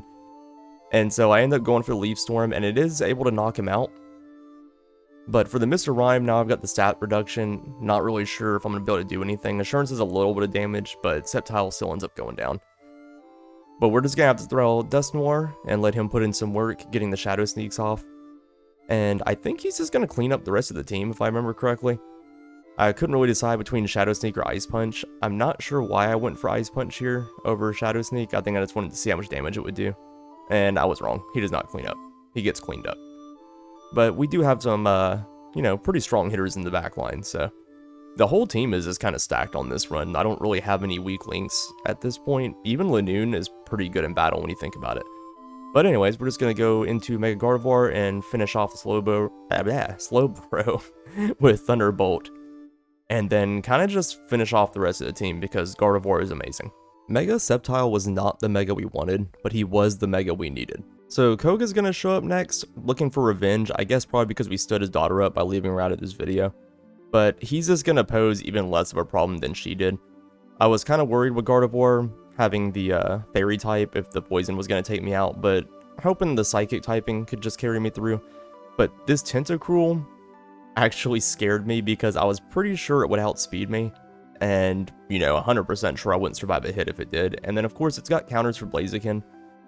It can counter Mega Sceptile. I don't really have anything that can deal with it. Maybe Swampert. But it was almost like, at this point, I was thinking about sending the Lanoon out. But we do go with the Mega Sceptile, hoping that we can just take it out before he goes for any poison attacks or anything. And he does switch out. Probably just afraid that we would be able to outspeed and take him down. But Mega Sceptile does fall to the Scolipede. Scolipede? I don't really know how to say that. I'm guessing Scolipede. And at this point, I wasn't sure what to use because, again, Gardevoir is not super fast and almost dead. And so we do end up just going for the last resort with the Lanoon. And it doesn't do that great, but he did a little bit of something. And so Dusknoir is going to come back in to, once again, be the end game carry for me. And Koga's got a Goga. And Bruno's going to talk about his superior power, which is just really hilarious to me, considering he's basically just an honorary Elite Four member. I mean, I think if I had to choose an Elite Four, I would just leave him out and have it be the Elite Three. And you'll see, it doesn't go any different than you expect any Bruno fight in any Pokemon game to go. I mean, he wasn't even really a real fighting trainer in the original games. I mean, he didn't really have anything good then either. And here, I mean, he's trying to do a little bit better, but, I mean, we got Gardevoir. We have so many counters for him. It's not even funny. We're outspeeding everything. We've got Moonblast and Psychic. I mean, I could have just skipped that fight and been fine. So Karen's going to show up asking to speak to our manager. And I'm just like, alright, fine, if you really want to. And so we're going to throw Mega Gardevoir out here and just let her put some work in and sweep the team. And we are going to take a little bit of the damage from the Dart Pulse. And we're going to do a little bit of a setup, but probably overdid it and ended with a nice 69 health. But we're going to go ahead and get a little scared here because Weavile can outspeed, and so the manager does get taken down. So assistant manager Blaziken's going to have to come in and kick Karen out of the KFC. We're going to go for a quick Hone Claws right here just to make sure we don't miss any of our attacks. And then the Honchkrow is just going to go down to a Supercell. Houndoom's not really going to be an issue for high jump kick. I think we're just going to high jump kick everything at this point. We got 3 high jump kicks coming out. There's fixing to be a 4th one come flying. Blaziken does not play. You don't come into his KFC talking crap or you're going to get smacked or kicked. Lance, on the other hand, is always that one Elite 4 member who really just deserves to be on the team. They say he's a dragon type trainer, but I mean, he's basically just flying type, and you're going to see in a moment that he has one of the weirdest, most random things on his team. I don't know why, if there's a reason for it. If you know, and there is, please let me know in the comments, but you'll see when it comes up. But yeah, so we're going to kind of struggle through Lance at this point. We can kind of take out the Dragonite with Avalanche if we could get the hit off, but we know we're probably not going to. And so I'm kind of grasping at straws to really know what to do, and so I end up trying to just go for the kill and hoping I would, just be able to get the free switch, but we get lucky and he misses. So at this point, I was just kind of happy. And Mega Sceptile is going to come in to try and take out the Kingdra, so we do have Scale Shot, which could do some pretty good damage, but of course he switches into Exeggutor, and we just go ahead and finish off with another Scale Shot anyways. So now this is the one I'm done. Like, does anybody know why this little thing is on his team? I mean, I'm not complaining, it didn't pose any threat, and I do get that cool flinch off on it, but I just don't understand why it's even here. And I don't know, but so anyways, we're gonna just go ahead and Scale Shot the Latios a couple times. He's gonna heal back up. He does take us out with Core Enforcer, which is kind of unlucky, but we do still have Dusknoir, and he's kind of just like the cleanup for our team. He's got the priority move, he's pretty bulky, he's got good attack power. It's worked out pretty well so far. And so he does go for Dig here with his weird mouse that shouldn't be here. And I was pretty sure I'd survive. I got really good defense, but I was kind of nervous. But we're able to take it out and then Shadow Sneak the Latios, so its speed didn't really matter. And now that Lance is out of the way, take a look at this other shiny I got. That'll be extremely helpful in my run later. With our final Ivy battle, it's kind of easy to tell that she's going to switch into Rayquaza against Swampert, so I get that easy predict with Avalanche. And I'm staying in and continuing to do the Avalanche, hoping that I was going to get the miss, but of course I ended up getting confused, and so now I'm kind of worried, am I going to get confusion damage? Am I going to even, live? And then of course I don't. So we're going to go ahead and switch into Mega Sceptile, I almost called him Mega Rayquaza, and get the Dragon Scale off and go ahead and take him out. Against Metagross, I wasn't really sure what to do here because my attack damage isn't that great. I know Assurance isn't going to do much. And so I eventually just go for the Mega Drain to see how much it's going to do. I probably should have just thrown out a Leaf Storm because it does basically nothing. And Assurance actually did about the same damage, if not more. But Mega Sceptile is going to go out too. Dusknoir is going to come in and try to clean up. But of course, Staraptor is going to really get in our way here. And I don't have a great way to switch in and counter this. So I'm just going to go for Confusion and then try to put a curse on it.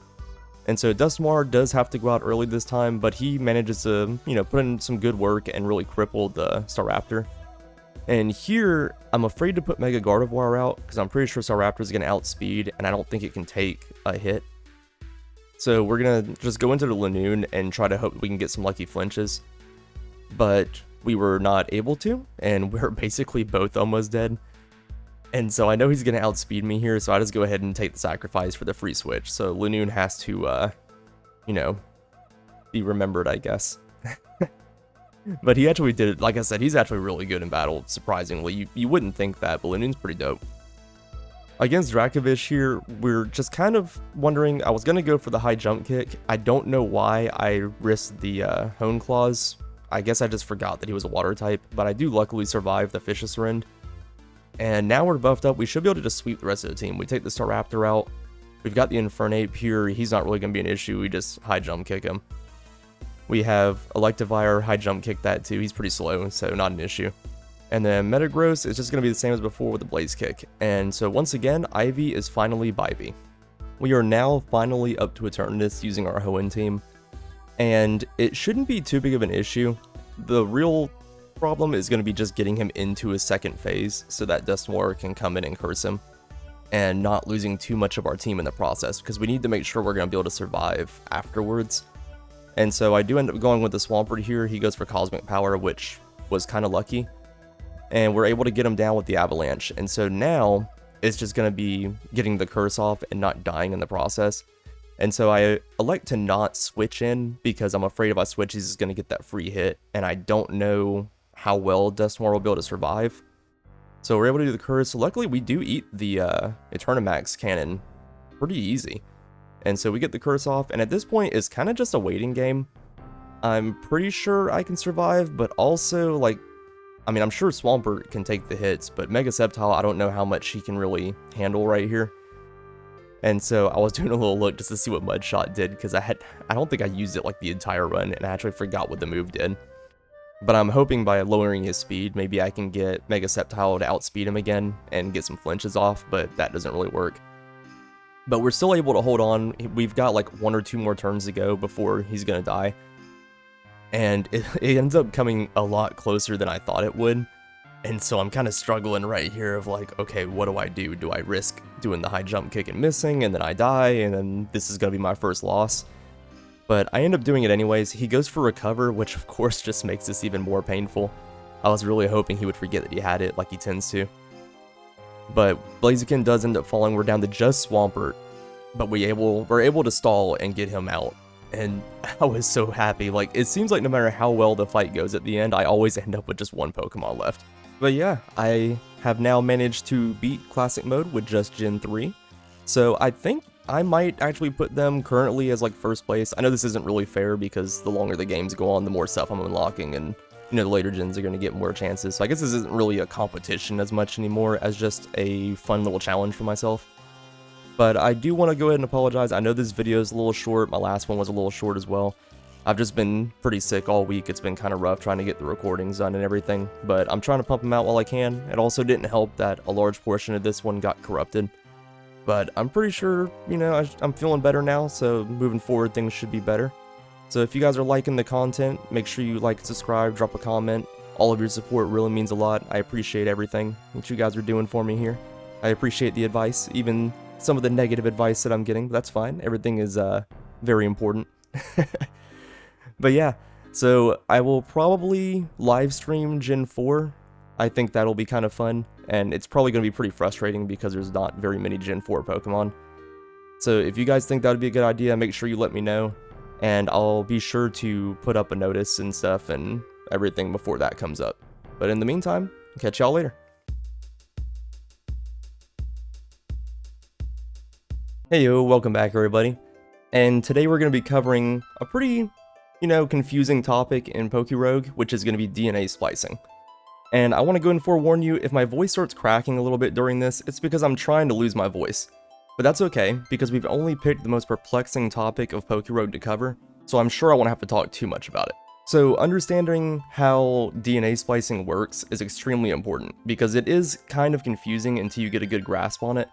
And if you don't know what you're doing, you can completely ruin your endless run thousands of levels in, and it's just a terrible feeling to know that just one simple mistake ruined hours of hard work.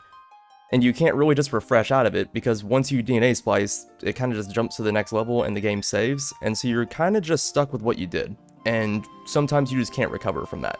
So I'm going to try to break this down into a way that makes it pretty simple and easy to understand. We're just going to cover just what DNA splicers are, what the idea of it is, and how to get your hands on one, and then kind of just how the actual mechanics of it works. And then we're going to look at some good combinations, how to really utilize it, and then I'm going to show you a little bit of real-world experience of just me completely decimating Eternatus on Endless with a really broken build that he can't even touch. So before we get into that, I just want to say that we just recently hit 1,000 subs, and I want to thank everybody that's been watching my videos and, you know, subscribing and everything. It really means a lot. It's really helping me out.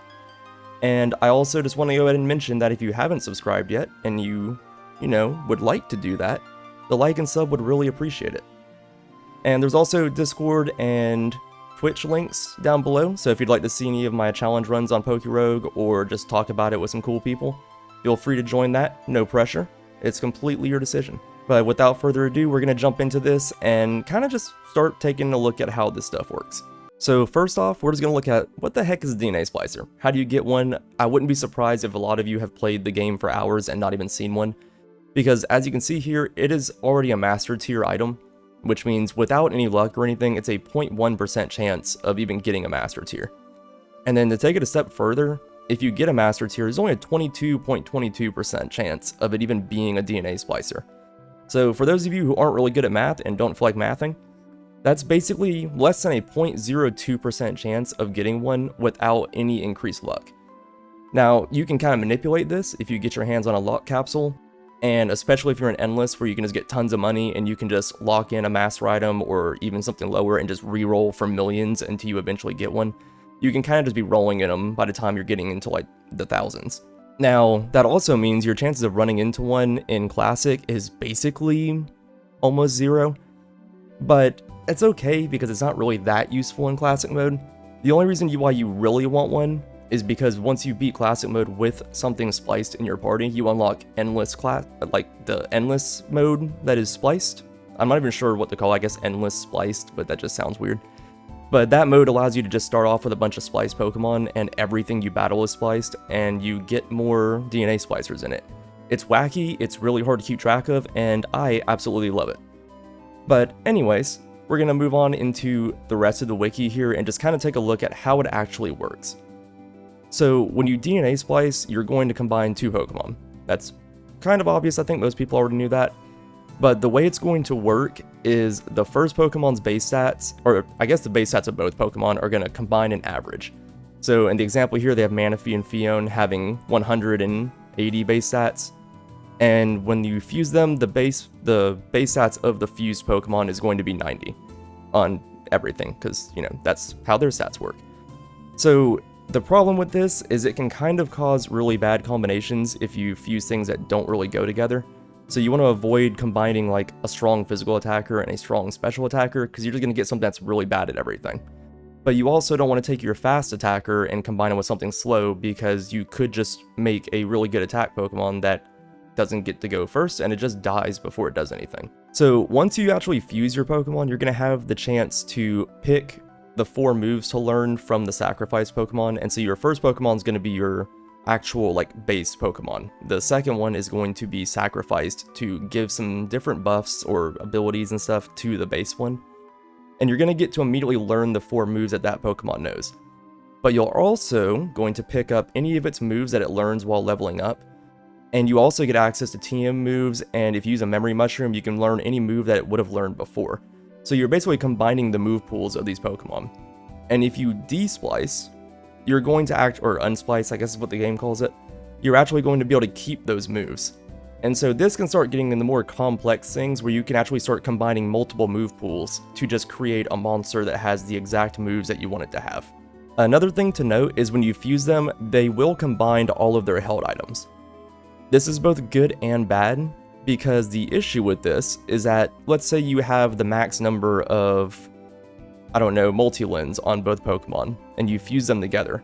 You're going to lose half of your multi-lens because you can only have that max number. It's not going to double your maximum. So you have to be careful about that. You might want to transfer any important items off of them before you fuse them if it's going to go over that max limit. You don't want to lose really good stuff just because you weren't paying attention. That has definitely happened to me before. Another thing to note is the order that you pick your Pokemon in is very important, because once you unsplice, the second Pokemon you chose is going to disappear forever. And besides that, the way that their stats combined is going to be determined by which one you chose first and which one was second. So the first Pokemon is going to keep its first or only type. So basically, if it's a Fairy Steel, it's going to keep its Fairy type. The second Pokemon is going to give it its second or only type. So if it's a Fire Flying, it's going to give Flying type. If it's only a Fire, it's going to give that Fire type. And then your first Pokemon is also going to keep its passive ability if you have that unlocked, which can become very important when you're trying to make really broken builds. The main ability of the second Pokemon is going to get passed over as well. So you're going to lose the ability off the first Pokemon, but you're going to get the one from the second, which again is going to be very important moving forward. And then the IV, natures, and level of the first Pokemon is going to be what you keep.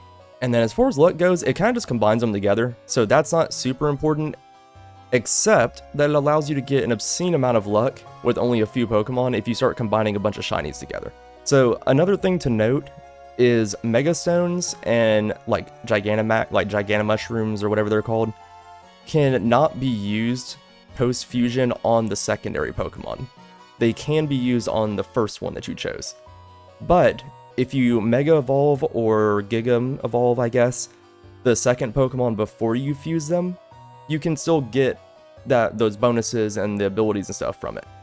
Just make sure you're careful about that because some Pokemon might have an ability on their Mega form that you don't want to pass over. Maybe you wanted the base form instead, so just make sure you pay attention to that before you fuse them. Another thing to note is that you do get candy for both Pokemon that are fused together as you use them.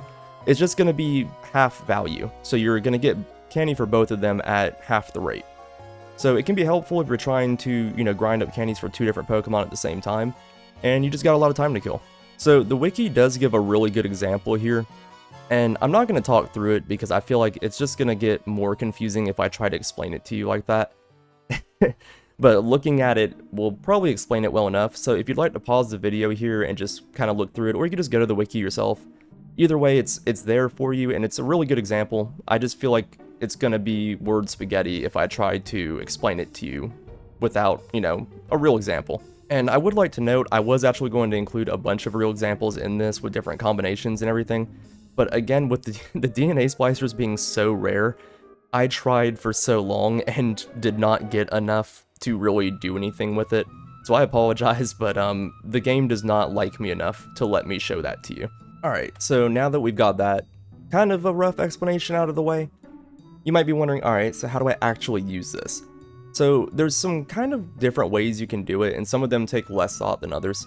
So your basic way of doing it is just, hey, I'd like to modify my stats, maybe get a better ability or something, but maybe just really increase my move pool. So you've got something like Mega Alakazam, who is just an amazing Pokemon, really good special attack, really good speed, Trace is a pretty good ability. But his move pool without the egg moves is kind of lacking. Like with egg moves, it's like, alright, that's pretty decent, but let's say you don't have those. And so this is his level up move pool. You got Psychic, and that's it. I mean, you got like Recover, which is normal type, I guess, but it doesn't do any damage. So you have Psychic. And he's got some TMs, which, you can't always rely on getting, but even most of those are just Psychic, and then you get down into the others and it's like, alright, here's a bunch of normal attacks that you don't really care about. Here's an Ice move, but it's physical. You get Energy Ball, that's pretty decent. And then you get, like, Shadow Ball, which is alright, that's pretty good. But, I mean, there's not a whole lot going on here. I mean, Charge Beam's good, but that's good for a different reason. It's not going to do a whole lot of damage on its own. And especially in Endless, you may not be able to get those buffs up before you just die to something. So a Charge Beam with 50 damage is not going to be that great. So how do you solve that problem? Well, you could fuse him with something like maybe a Mega Gengar. Mega Gengar's got a decently better move pool, and his stats are slightly lower, but it's going to give you a little bit more variety, and his stats are still high enough that he's still going to be really good. And so it really wouldn't matter which one you choose as your second. I would probably take Mega Alakazam as the secondary, because then you're going to get Trace, which is infinitely better than Mega Gengar's Shadow Tag in Endless when nothing switches out anyways. But that's just a kind of a really basic way that you could do it. And then if you want to take it like one step further and go into something that's really going to benefit from the ability, is you could do like a physical combination of like Mega Blaziken and Mega Lucario.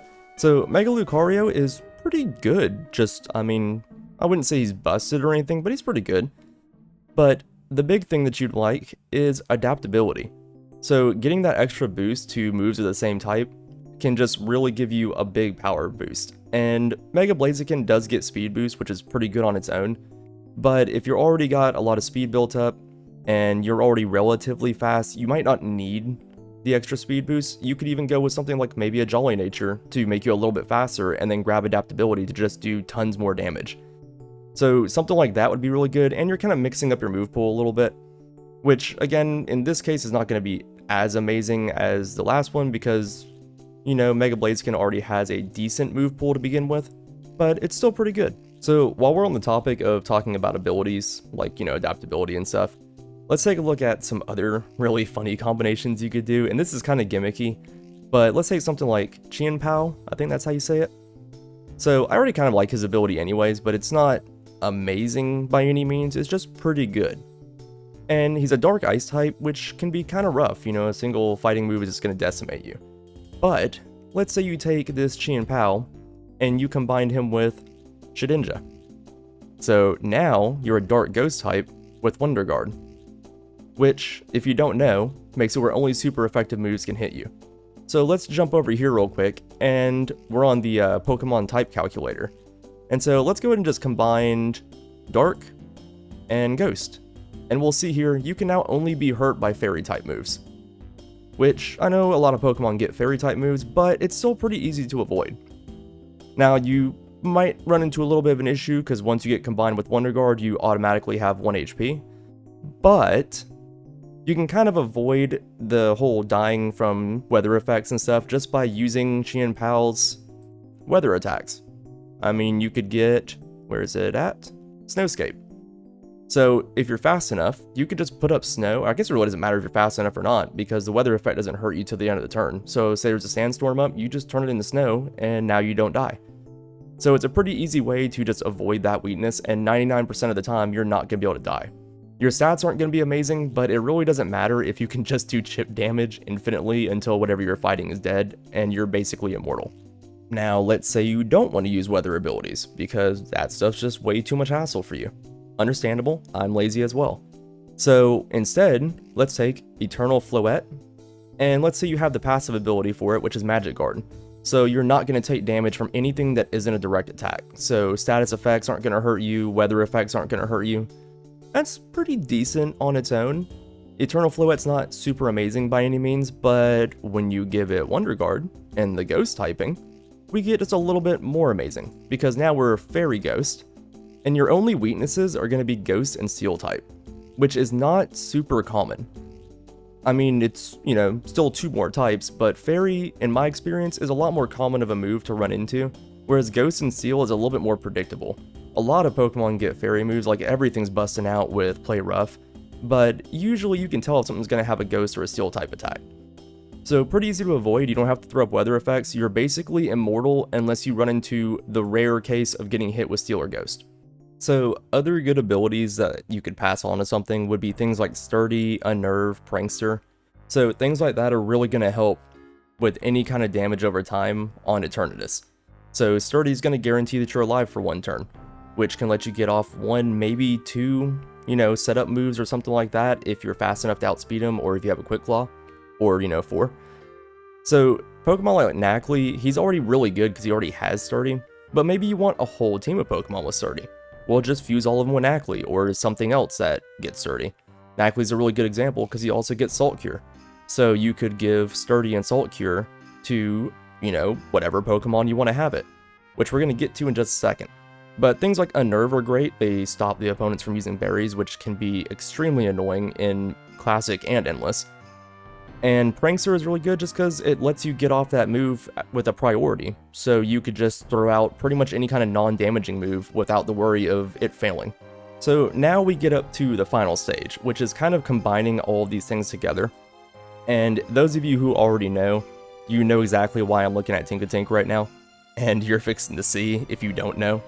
But being able to make the perfect move pool by combining multiple different Pokemon together and then unsplicing them, and then splicing it with something else, and then getting a move from that one, unsplicing it, and then you come up with a good type combination so that, let's say you're immune to Eternatus, who for the most part is the only real threat in Endless, unless you come up with against some really weird combination Pokemon that splice together or something. But you get immunity, and then you get a really good ability, like maybe Unnerve or something. And that's when you kind of get into extremely broken combinations that take a lot of, I guess, forethought and setup. But when you're playing for hours and you're going through thousands of waves, you kind of have the time to, you know, kind of theory craft those things. And so I am going to jump over to my Endless run, and we're going to see just how this works against Eternatus at wave 2000. So nothing super duper high, but it's just where I'm at on my current run, and this gives me an excuse to go ahead and beat it. So what we have here is a spliced Tinkatink. Well, I say spliced, but it's kind of a Frankenstein Tinkaton. It's been spliced probably like 5 or 6 times at this point. But if you don't know, Eternatus in Endless mode only has Poison and Dragon type moves, so Tinkaton is immune to everything he can do. which normally is just kind of good on its own, but you don't want to be sitting there chipping at it for 15 hours straight. So what we have here is pretty much all the damage over time moves that you want to have. You've got Leech Seed, Infestation, Soak, Salt Cure, and with these moves, you can basically just kind of set up over 4 turns and then just sit back while he slowly dies. If you happen to have a mini black hole, which I did not put on before this battle, I probably should have done that, but you can also just steal items from him every turn while you're just sitting back doing nothing. And so this isn't a perfectly perfect Tinkaton because I would like to have it fused with a Corviknight so that I also have Unnerve to stop him from using berries, and it would just make this laughable. But instead, we're just going to kind of move forward with what we do have, and look at that. I died in 1 turn. Because, gotcha, I did not unsplice. So, this Tinkaton is actually spliced with a Claydol, and I did that just to get some luck moving forward, and I just planned on unsplicing him before the battle. But here I did not do that, and I did it strictly as an example to show of what happens when you don't take a second to think about what you're doing, and you could just lose instantly because I don't really have a good backup plan at this point. So we are going to do a quick refresh, and then I'll show you how this would actually go if I prepared for a second. So we're back at our wave, we have refreshed the game. Don't at me for cheating, I did that as an example. But we're going to take this Tinkadol, or Tinkadol, I don't know, this weird monstrosity, and you can actually unsplice during battle. So we're going to unsplice it real quick, and just lose the Claydol. And so now, we are now Fairy Steel type, which means we shouldn't be able to take any damage.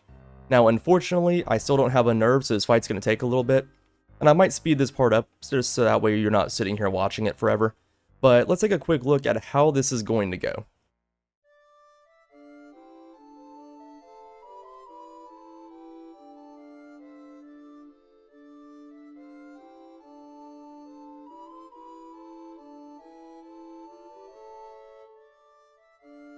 And just like that, we were able to kill him with very little effort. And of course, I didn't give myself the mini black hole that I had, so I did lose quite a few items from this, and wasn't able to really steal anything. So that was kind of a mistake on my part. Again, forethought's important. But that's the kind of stuff that you can do if you just spend, a little bit of time thinking about what you're doing moving forward, and you really understand how DNA splicing works. And I'm sure there's more broken combinations out there. So I think that pretty much sums it up. I am sure I probably missed a lot of different points that I could have made. I'm by no means an expert. I just feel like I have a pretty good grasp on it, and I've been getting a lot of questions from people that have wanted to know a little bit more. So this is what you get.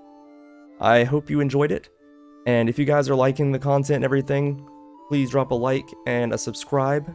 The like and sub really does appreciate it. And if you have any other combinations that you found that are just really good, or if I missed any of your favorites, make sure you drop a comment and let me know. I'm always open to learning new things, and I like trying new stuff on my runs. So if you guys have a really good idea or something, maybe I'll do a live stream of, playing through with it. And you guys could also follow me on Twitch, and then you could watch me try out your idea on live. That'd be really cool. But anyways, I hope to catch you guys later, and yep, that's it. I kept this outro going too long.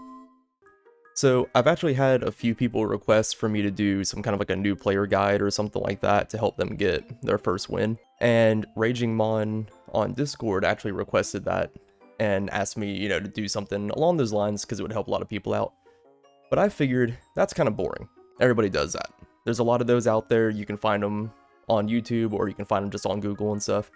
So I thought instead, I'm going to start a brand new game, and I'm going to do a walkthrough of me beating the game with a brand new file. And kind of as we go, I'm just going to touch on like tips and stuff. Like if we get a town map, I'll show you how the biomes work and how they connect. In fact, I'll go ahead and I'll show that real quick now. So on the wiki, which I will have a link to the Pokédex for PokeRogue, and the wiki in the description. So on the wiki, they actually have how the biomes connect to each other. And so it can kind of give you a way to plan out your route and stuff. And there's also a little section on the wiki for like when gym leader battles are, like how they work every 30 waves after a certain point, where the rival battles are and everything. And so we'll kind of touch on that kind of stuff as we go through, as well as like how to take items, like what to take, what to prioritize, what starters to pick, and things like that. And so, thank you for joining me on this journey that I'm going to partake, and it's probably going to be stressful because I haven't played with a new file in a while. So we have fresh IVs, new Pokemon, no egg moves. And with that, I want to go ahead and remind you to praise a like and sub. If you're enjoying my content and stuff, make sure you like and subscribe, join the Discord, link is in the description. That way you can keep up to date on all my new content and everything. And we will go ahead and get started. So I only have access to the very starting starters. And so what I'm looking for here is I'm going to go with something that I know can just hard carry. If I don't find any Mega Stones or anything else, something that I know is going to be reliable and pretty decent throughout the run. So I'm going to go ahead and take PokeRogue. Torch Song's going to be really good. I like, having a good fire starter. He's probably my favorite on here to start with. So we're going to go ahead and, as you can see, just base 10 IVs. So these are going to kind of influence your Pokemon stat growth. In general, big number better. So as you catch more of them and you hatch eggs, the IVs are going to go up if you hatch or catch something that has better IVs. And your goal is to basically get them to 31. They range from 1 to 31, but I think basically everything, like the starters start with 10. If you catch a new one, it might have something lower, as far as like a Rattata or something like that. But your goal is to basically get these higher. The other thing to notice is the nature at the bottom of their info screen, which the starters all just start with basic ones that have no stat changes.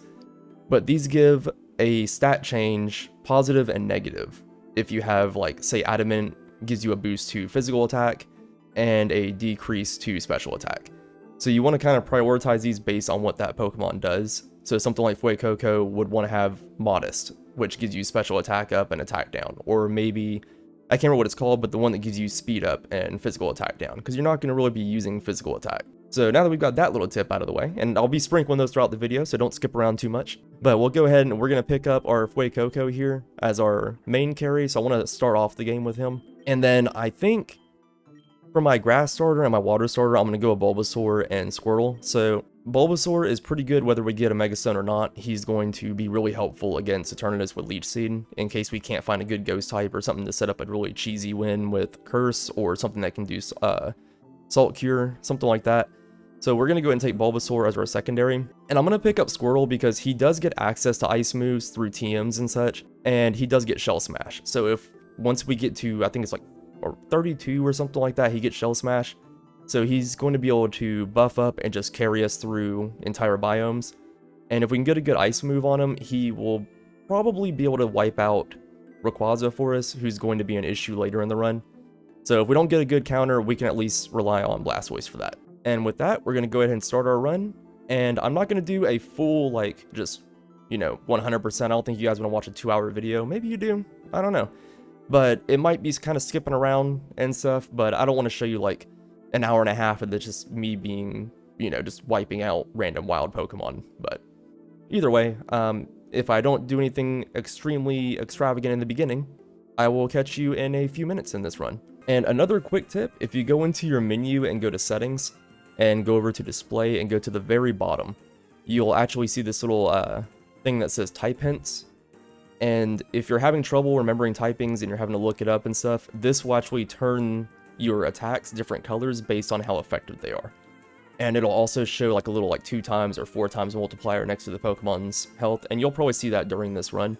It can really help you out if you're still learning, or if you're like me, you're just lazy and don't feel like thinking. Alright, so we have a early Whismur here, which is kind of funny. I don't see Whismur very often in the beginning. I actually kind of like Loudred. He's not terrible, or I guess in this case she, so I'm going to go and just chuck a Pokeball at it and grab this one.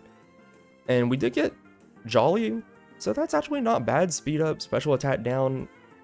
I can't remember if Loudred prefers physical or special attacks, but the bright side is we can reference our Pokedex here to find out. So we just type in Loud, and apparently we get a lot of different because they get Cloud 9. Okay, that makes sense. Alright, so we've got Loudred here. So Loudred is actually neutral. He's both attack and special attack. Not really high stats. Oh, I guess Loudred is actually not, though. So I'm looking for X-Cloud.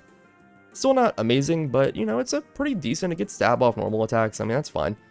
And some normal attacks tend to be a little bit stronger than others. And so, obviously, we're going to want to focus on physical attacks since our special attack's getting a drop. And so we can kind of come down here and sort this, which was already sorted anyways, but so we got all of our physical attacks here. So he does get all 3 of the elemental fang attacks, which can be nice. That's pretty decent coverage, as well as some dark moves and I guess pound and stomp. So not like the best normal moves. Most of its best stab moves are going to be special attacks, but we could probably supplement that with like return or something like that from TMs if we find anything. But chances are we'll probably end up replacing this guy, but he's just going to help us out in the early game. And our next goal is going to be to try and find hopefully like a Zigzagoon or a Meowth that might have pickup. It's not super vital during Classic. It's really more useful in Endless, but it does help, especially if you're kind of new to the game. So we're going to our first shop here, and you can reroll more in the first shops since they're cheaper, but I honestly like to save my money because my luck is usually, like right now my luck is a D. I'm not going to get much good, more than likely, and I like to save it to just heal up because in the beginning you're probably going to be taking a few hits. So right now we might just grab the extra Pokeballs just to give us access to catching more things. So like I might just chuck Pokeballs at like everything just to get a full team in the beginning. And this one actually had a hidden ability that's super lucky. So Modest is not good. That's probably the worst nature we could have gotten for Fletchling. But it does have its hidden ability, Gale Wings, which I don't actually remember what it does. But we still get experience for catching this, so that's fine. And you can go with lures just to give you a better chance of catching something early or to get more experience faster. It's not necessary, but it can help. But I don't really think I'm going to need more Pokeballs right this moment. I'm going to take Dire Hit just to get the extra crits to maybe make this early game a little bit easier. So again, we're just going to kind of catch whatever is here if we can. It's not working with me here. I probably should have just weakened it to begin with, but you know what? If it dies from the Ember, whatever. I didn't really want it, so I took some extra hits that I didn't really need to. Alright, so here we did get a lucky Candy Jar starting off, and so I'm kind of mixed on it because Candy Jar is helpful if you want to take rare candies during your Classic run, but it's not super necessary. In Endless, it's going to be mandatory. In Classic, you don't really care because you're probably going to hit max level anyways. Like, you're going to hit max level before you get to Eternus, you're going to be leveling up pretty fast. And you don't want to go over max level, so you can use rare candies to get over 200 in Classic mode, but the problem is that's going to make Eternus, his Dynamax cannon I think it is, will actually hit you for double damage if you're over. So if you're not Fairy type, you don't want to level up over 200, you're just going to be hurting yourself, and the stat gains really aren't worth it that much anyways. I kind of want to take the money, but I will take the Candy Jar just because it's a nice find early, and we might take some rare candies along the way. Alright, so on our next shop, we actually got access to a free potion here, and we also got Fire Spin. I don't really care about that right this moment, but we do get a free potion, but I think what I'm going to do is, this potion is pretty cheap. I'm just going to heal up for 42, and I'm going to take this Citrus Berry, because later it's going to help me probably in this exact biome. I'm probably going to use it, but being able to get that little bit extra health, and during a time when in the game when you're not one-shotting everything, is probably going to be pretty helpful, and I only had to spend like 42 Poké-Dollars, I guess, in order to get the potion anyway, so it really wasn't that big of a deal. And so we're at our first trainer battle now, and again, you're going to run into trainer battles usually about once per biome, and these really are not an issue most of the time. It's kind of just a free money chance. Alright, so now the game's just taunting me, and it gave me another candy jar. So I guess that's what we're going with. It's kind of funny, because in my Endless run, I'm spending millions trying to get more candy jars, and here the Classic mode's just throwing. I've never seen this many this close in a row. I've kind of just been chucking Pokeballs at everything, but I'm not catching this Sunkern. I hate Sunkern. Nope, sorry. If you like them, it's too bad. Alright, so I guess in this shop we will grab the rare candy, since we do have the 2 candy jars, and it'll kind of just give us a little bit of boost early. Once we beat Ivy at stage 8, is the first Ivy battle, we'll get an experience all, so we can start leveling up the other guys. But the hope is that maybe we won't need them for this. So here we've hit the max level, and you'll see, like, you can't see it right this moment, but my level turned red, which means I'm at the max current level, which you can surpass with candies. I know that Fuecoco would be the best choice for this. I kind of want to switch out to get more experience with somebody else, but I know that I'm going to go straight into the Ivy battle at 8, and I'm not going to be able to switch out. So I am going to keep Fuecoco out so that way I can have my big hitter already out and ready to go, and hopefully just take her team out without any issues. Alright, and so here I kind of skip the Lepa Berries unless I have something that has really low moves and I'm using it constantly. And the X items actually might be helpful going into this Ivy battle. Normally I would take the money, but I think since everything else is under leveled, I actually want to take the X special attack just to boost up my Ember and my round attacks. So that maybe Fuecoco can put up a better battle against Ivy, and maybe I won't have to switch out too much and let everything else die. But if I do have to let something else take a hit, we're going to switch into probably like something I don't care about as much, like the Whismer or the Fletchling. That way our other Mons don't take excess damage and die from switches. But we did get super lucky since Fuecoco's our hard carry this run. We did get her starter being a grass type. It's going to suck once it evolves and gets ground typing, but we will deal with that when the problem comes. If we can get a good ice attack on Blastoise, it won't be too big of an issue if we can outspeed. So we're just going to go for Ember, and we should be able to, yeah, we just one-shot the little Turtwig there.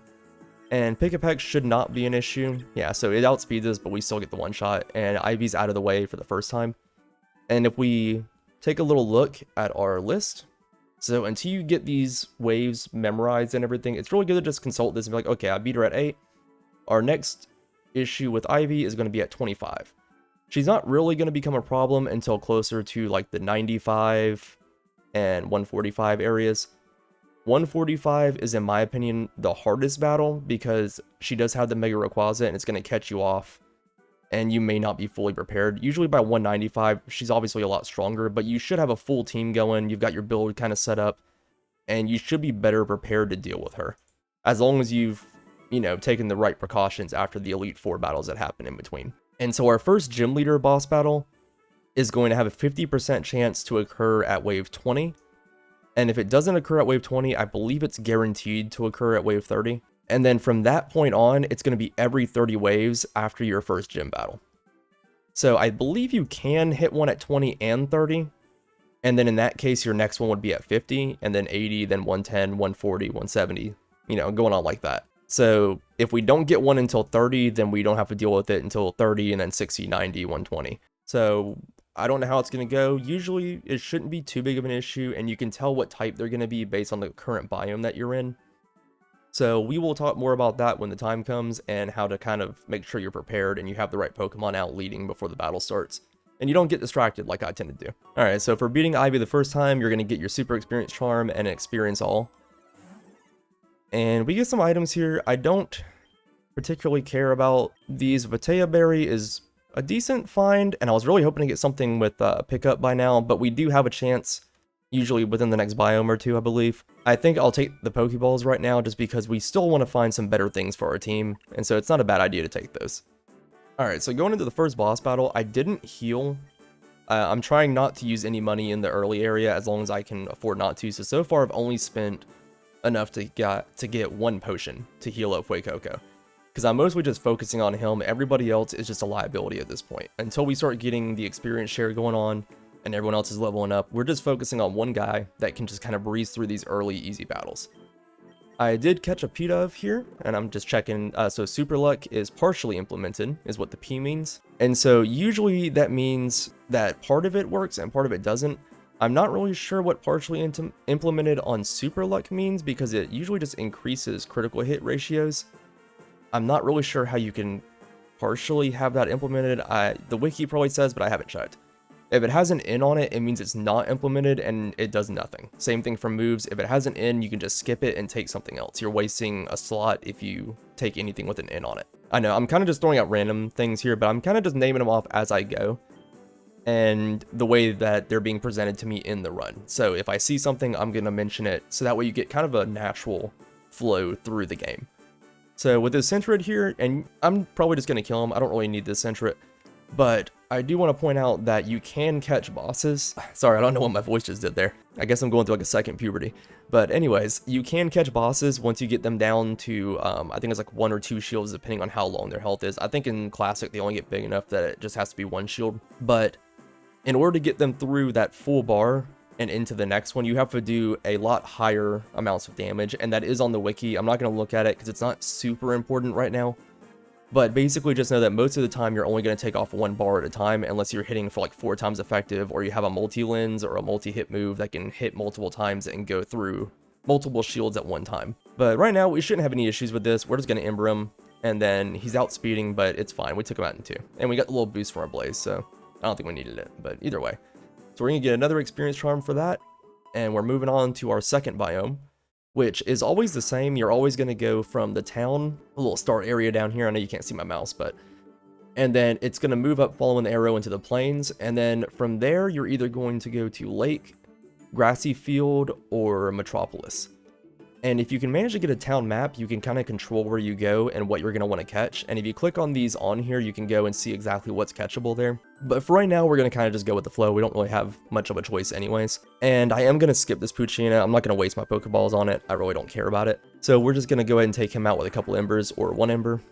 We still got that special attack boost going, I guess. And you'll see I had a little candy icon pop up saying I got one. So as friendship goes up from using Pokemon, you'll actually get more candies towards them, as well as from hatching them and catching them. And you can use those to unlock passives and extra things and lower their costs and stuff. So here, I'm still not going to reroll this. I could, but I don't want to use that much money. It's kind of easily usable, but I might wait till towards the end of the plains to do it. Because for right now, this X special attack is going to help us just kind of sweep through easier. So as much as a god Bidoof is, I can only catch one of these, so I'm going to probably kill the Bidoof and try to catch this Meowth and hope that it has pickup. Pickup's going to be great. If it doesn't, it has Technician. Persian with Technician is still not terrible for this point in the game. But we'll see how it goes. So we're going to Ember the Bidoof. And we'll Vine Whip as well, because if it doesn't die, we can finish it off. And okay, so we got flinched with the fake out there. But either way, if it doesn't die, we can take it out. And then if it does die, we can do just a little bit of damage to the Meowth with Vine Whip. And it shouldn't kill it, because we're only like level 6 with Bulbasaur, so. And now we should be able to just throw a Pokeball and catch him. Alright, so we got Pickup, and he's normal form because he's not, an alternate region. And we got Impish, which is defense up, special attack down. That's not terrible because Meowth doesn't care about special attack. So defense up isn't bad, and we do get a stab fake out. So since it's the same type, he'll do extra damage with it. And we do get Pickup, so that's great. So we're going to go ahead and get rid of, I guess this Pidove. I do like Fletchling better, and the other two are, Whismer's okay. I don't particularly care about any of those, but, it is what it is. So here we could get the potion for Bulbasaur, but I don't think we really need it. Lumberries are very good, but... So normally I would recommend taking that, but since I have 2 candy jars, I will take the rare candies just to get Fuecoco a nice little 3-level boost to kind of help us just carry through this. And so we are going to take Bite, even though he doesn't really like physical attacks. But we don't care about stat debuffs that much, so we'll ditch Leer for Bite to give us some type coverage. And I'm not going to catch this Pidgey, because again, I don't care enough about it to replace what I have. I want to save my Pokeballs for whenever I get to something that I really want, just in case it causes problems for us. Alright, so I skipped the first part of this fight. I might leave it in, I might have to add audio in after, but I didn't think this was going to be an issue, but I guess I'll bring this up. So you might notice these are ground type enemies. The first one was a Sandile. And Fuecoco is weak to that, but I figured I can take them out in one shot, so I don't need to switch out. So just because they have an advantage over you, doesn't mean you have to be scared and switch out on them. I probably should have just went for Ember, and it probably would have killed, but I went for the Bite there for the super effective, and I did get the lucky flinch, but Ember probably would have been smarter just because my special attack is a lot higher right now. And we're going to pick up Incinerate here, which is really nice. So I think, so this actually burns berries that the opponents have, which is super useful in this game since you can stack so many berries.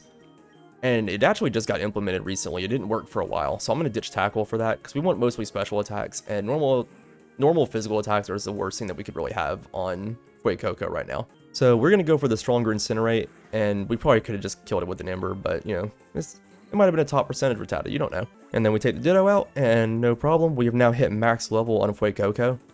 And Bulbasaur is getting Leech Seed. We're going to keep this for the entire run. If we do lose it for whatever reason, we decide to get rid of it or something, we are going to Memory Mushroom that back before we get to Eternatus, because Leech Seed is going to be amazing. It takes off like a full health bar every time it triggers, and it keeps you healing up and stuff. He can basically just tank him with this, because usually a single Flamethrower will not take out Venusaur, even if he's not Mega Evolved. If he is Mega Evolved, we basically win the game. So we're going to ditch Growl for that, because we do like growth. We like the stat boost we get. And our Fuecoco is going to evolve right here, which is going to be even better. So we're going to be able to sweep through a lot easier now, being max level and having an evolution. I may switch out, I think, and let Bulbasaur or Squirtle start getting some experience. But first, I will definitely grab this, I will grab a little potion heal just for a few Pokédollars, because we have some money to spare now. And we're going to take this big nugget to start stacking our money moving forward. Alright, so coming into this shop, we might be tempted to go ahead and re-roll, because we have a lot of money for the time. And the re-rolls aren't super expensive, but I am going to take these Great Balls just because I need something better than a basic Pokeball moving forward.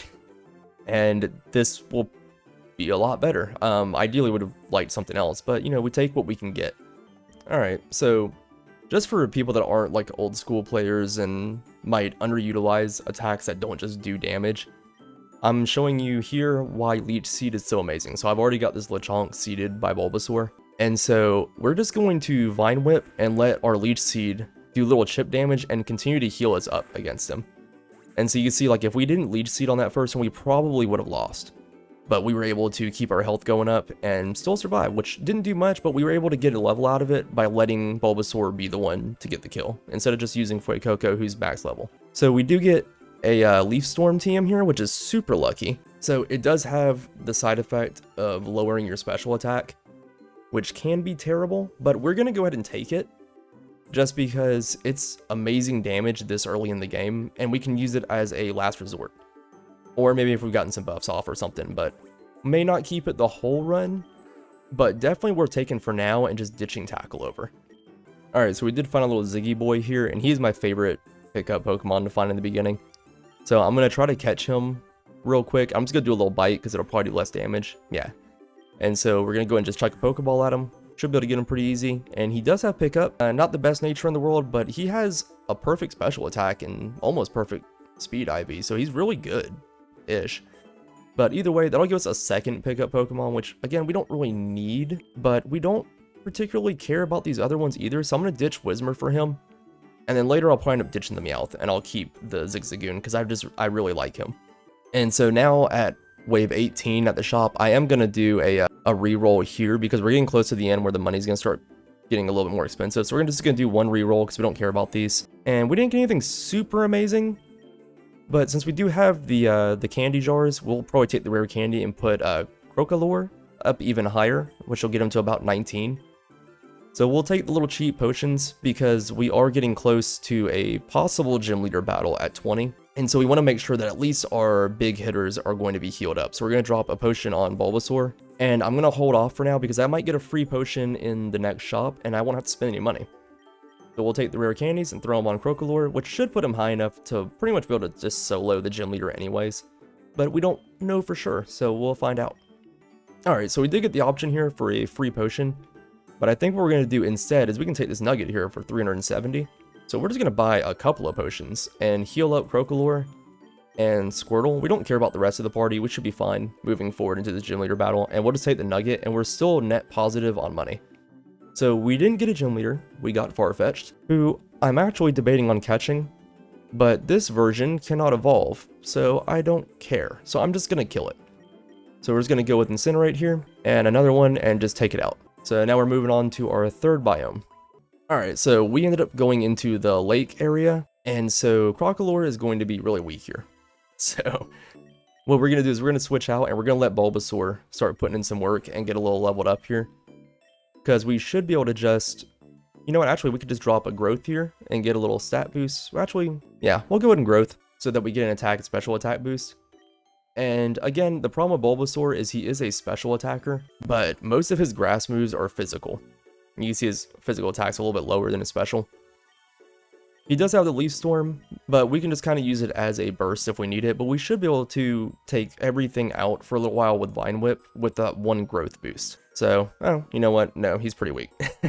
And he is slow, so he's going to get outsped here, but that's fine. We'll be okay, and luckily it missed, but we can still get the kill right there. And now we're going to get Razor Leaf, which is just a small upgrade over Vine Whip. It does have a chance to miss, which can be bad, but it's going to be better damage and a higher chance to crit, so we'll take it. It'll be fine. It also doesn't help that it's foggy here, so there's also that. Alright, so here I think I am going to catch this Choodle. It's not the best Pokemon in the world, but it is pretty decent. And I think we're going to get rid of Fletchling, even though I do really like it overall, and it'll give me a little bit better coverage with flying and stuff. It is a terrible nature, so I'm not really feeling it. So we're going to try to take out this Surskit and hopefully be able to not kill the Choodle so that we can catch him, because Razor Leaf does hit everything. And unfortunately we kill him, so no Choodle for us. But, you know, things happen. We're not going to catch Surskit though, because I don't really care about that. What we are going to do here though is we know that Squirtle can kill the Surskit, so we're going to go ahead and get off another free growth, because Squirtle will kill the Surskit here. And then our Bulbasaur will just use Growth at the end of the battle which will give us an extra stat boost going into the next one, unless it's a trainer battle, in which case we will lose it. Alright, so here we have an Iron for defense boost, and I think I kind of want to give it to Crocodile just so he can carry better, but I think I'm actually going to drop it on Bulbasaur, so that way he can be a little bit beefier, and probably will help us with his wanting to tank things style moving forward. Alright, so unfortunately our Bulbasaur did get knocked out like immediately into this fight, and so we're just going to throw out Crocodile and try to just sweep through the team with this, which it shouldn't be much of a problem unless I miss from the fog, which seems to only be affecting me. The enemies have not missed at all. But here we are. Alright, so we are in kind of a tough spot here because Crocodile did take some damage because of all of the misses he's gotten. And we're up to, I think, the last Pokemon, and I'm pretty sure it's going to kill me here, and I don't think I can one-shot it. So we're going to have to switch out, but what I'm going to do is switch into a Pokemon that I don't care about, so that I can get basically a free switch, which luckily he did miss. The fog did come in clutch there. So maybe Fletchling can take out this Pincham since it has type advantage on it, but no, it's just going to lose. But anyways, again, we don't really care about that. We're probably going to replace it soon. So we're going to switch into our Squirtle, and hopefully we could take it out. Honestly, Crocodile might be better off, but it should be fine either way. And we'll go for our little water gun here, and of course we miss. So, you know, fog is so great. Such a good game mechanic. So Squirtle gets knocked out too. So I don't want to use Crocodile, just, well, you know what? Actually, he could probably get the kill here, and he should outspeed. So we'll just go for the Incinerate. Yeah, so as long as we didn't miss, we'd be fine. So he does have one more, but again, we should outspeed this, and I think we can one-shot with Incinerate. Yeah, so the Swinub's no problem. We got a little bit lucky there, but, you know, sometimes luck is really important. I say this game is probably about 30% luck, 70% skill. And we did get a lucky max revive here after this battle. So I think we're going to take, instead of a super potion, we're just going to buy 2 potions because they're cheaper. If you just buy 2, you get a little bit less health, but it'll heal us up to basically full health anyways. And then we're going to take the max revive for Bulbasaur since he's going to be really useful in this biome. Alright, so here we have a Magikarp, which is great because Gyarados is just amazing. This is probably one of the best things we could have ran into here. I will definitely one-shot it if I use anything. So I'm going to Leech Seed to just keep my health up while I'm trying to catch him and to slowly make him easier to catch. I don't think I'll need the Great Balls. We'll just throw a couple Pokeballs at him. We got him on the first one. So unfortunately, he is a Calm nature, which means we will immediately switch him out with something different if we get the opportunity. Or try to get him in to change his nature. But in the meantime, he's still going to be better than what we have, especially a dead Fletchling. So we're going to release that and take our new shiny Magikarp. And now that we're at the shop and we have a transfer option, that means that your Pokemon have items held. Now we can go in and start checking our Pokemon that have pickup and see if they have anything. So we got Sharpbeak on Meowth, which we don't need right now, but I am going to take it off just because we might get rid of Meowth and I don't want to lose that Sharpbeak. So it's good to check these maybe every maybe every level if you really want to, but at least every 5 levels or something like that, or maybe every biome check him. And unless I know it's kind of a good practice to check them like every 50 levels or so, because it's going to take a while, you know.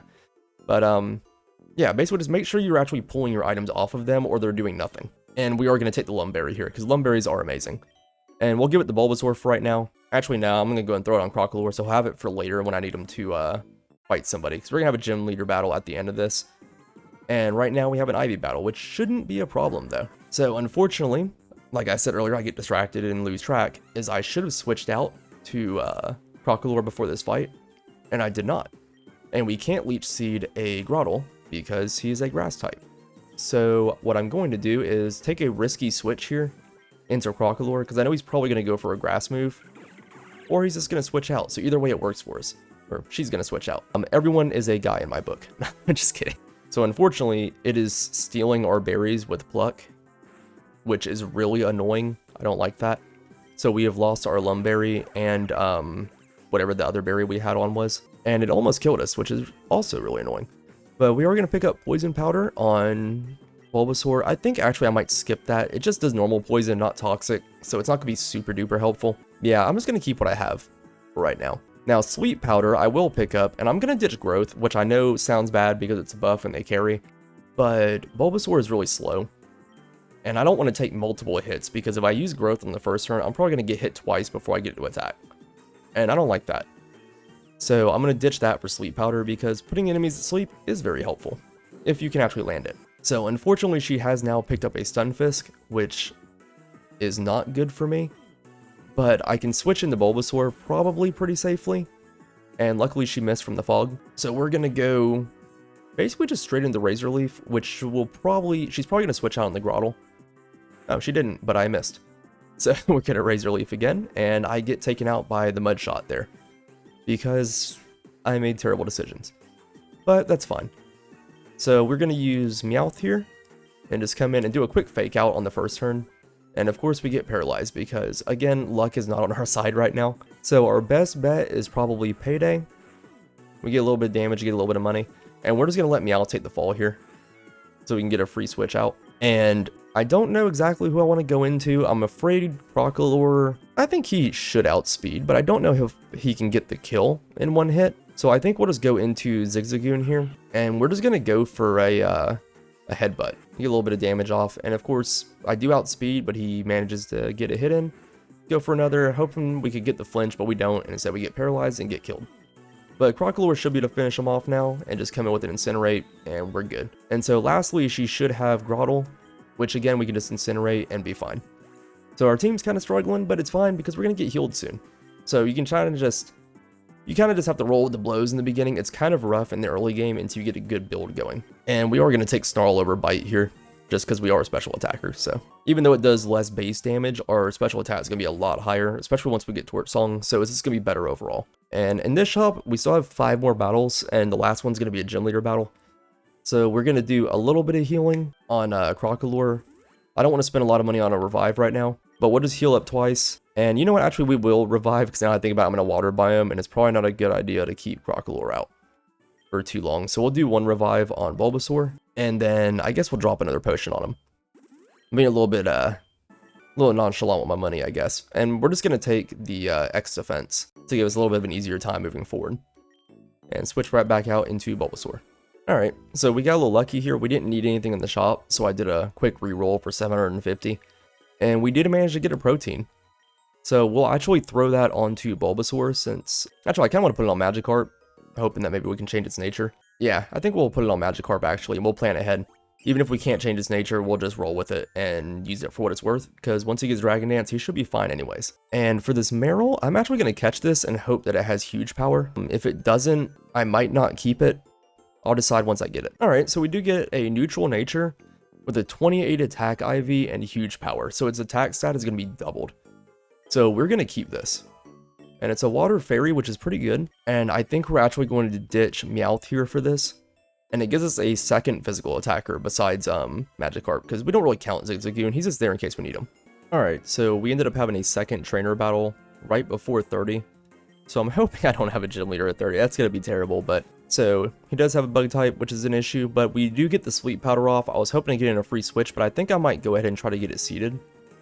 So now I can get a free switch, hopefully, if it stays asleep, and I have a leech seed out. So we're going to go into our, Crocalor would just help us sweep right through here. And so I think we'll just do that. And we're just going to Ember it, because that should be good enough. But of course he goes into a Bagon, which can be an issue, but our Ember still did really good damage. So I think we'll just do that again. And yeah, so we get the free kill on the Bagon, so that was nice. So this thing is scary because it has the rock type, but I think we should be, ooh, we're almost out of Incinerates. We'll need to make sure we drop an Ether on that in case we have a tough battle up ahead.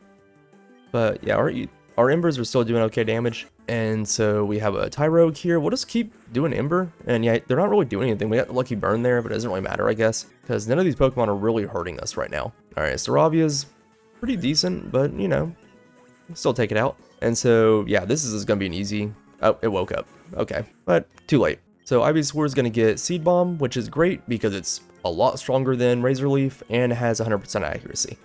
But again, it's still a physical move, so not the best, but that's really all Bulbasaur gets through level up, so hopefully we'll find better TMs. But our main goal is just Leech Seed and Sleep, and then we can just throw out some Leaf Storm stuff. So here, we don't want to go too overboard on healing because we are going to get a free heal after this next battle. So I think what we'll do is, part of me doesn't want to spend the money to revive Squirtle, even though I do want him to get leveled up. And so it's probably bad that he's been dead for this long, but we can get him caught up later. I don't want to drop 980 just to level him, just to you know, get him up when it's not going to matter.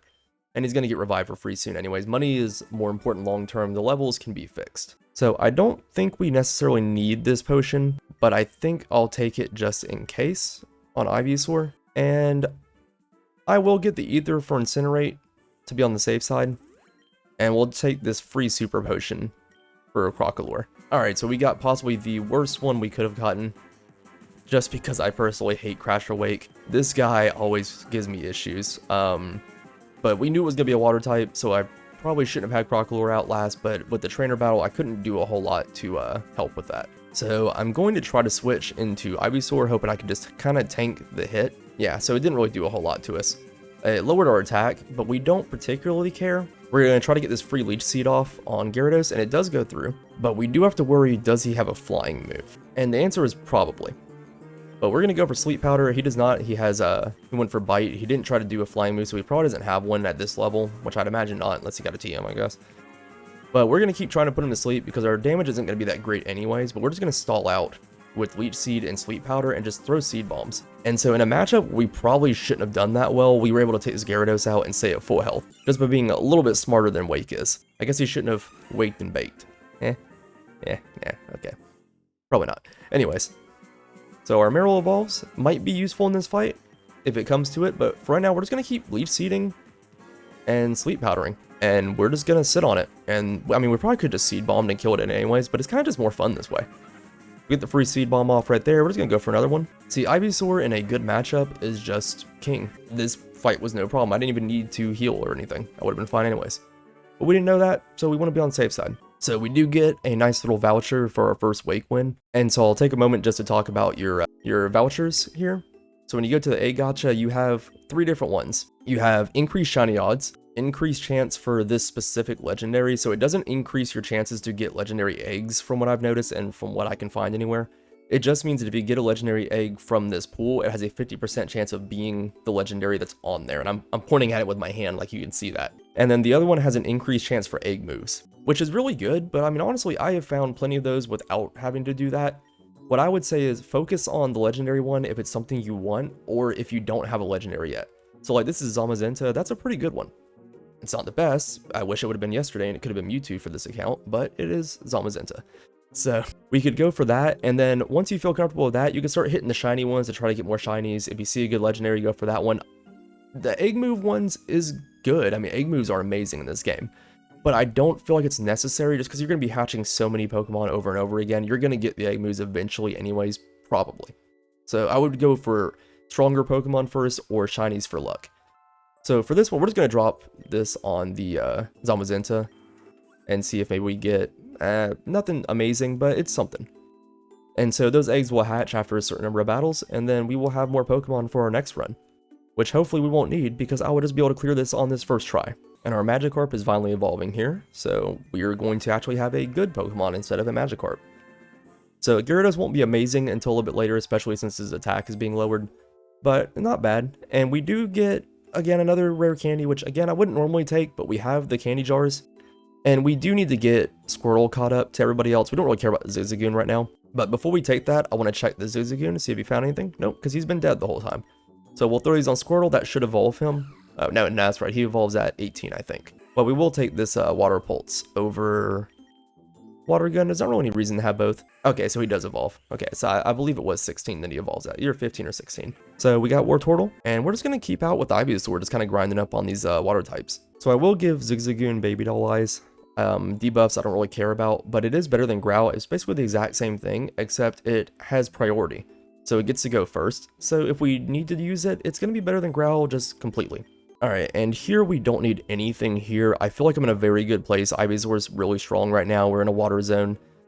So I'm not going to take the potion. Pokeballs I should be fine on. I've got like 4 or 5 Great Balls still. Don't care about the lure right now. I think we're going to spend the 1,000 and do a reroll and hope we get lucky. And we don't necessarily, but we do get a memory mushroom. So you can kind of check to see if there's anything you want from anybody. I don't think that's going to be a thing because they already had what they have. We could get Lick or Yawn on Crocalor, which could be good. But I'm thinking the best bet is going to be to give Gyarados a better move. And I think our best here is going to be Ice Fang. It's physical. It'll give us a good attack later for Rayquaza if we don't get anything else. It gives us a pretty good answer for grass types if Crocolore is unavailable. And it's just a good answer. You know, dragons and flying types are everywhere and they're really annoying in this game. So ice is always good.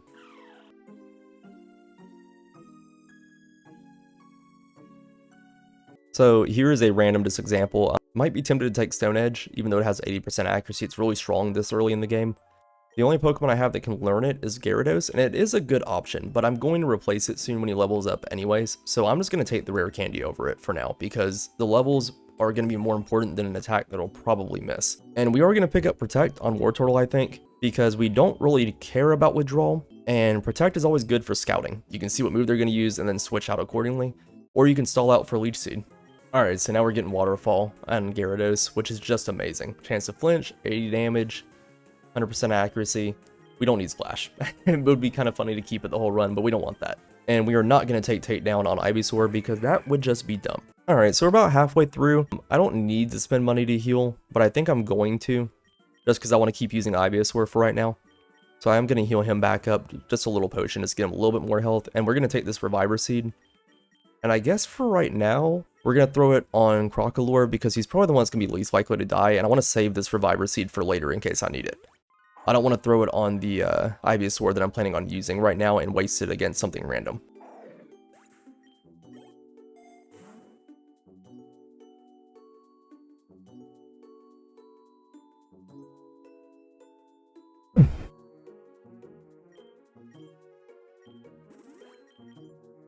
Alright, we got a nice set of Rogue Balls here. That's going to be really good to just chuck at some Pokemon that we're going to want, hopefully soon.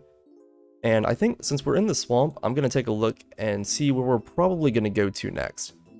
So swamp is right here. You'll see it kind of highlighted right there. And so chances are we're either going to go back to the tall grass or we're going to go to the graveyard. Graveyard will be amazing because we do want to get to a place where we can get a good ghost type to make Eternatus no problem.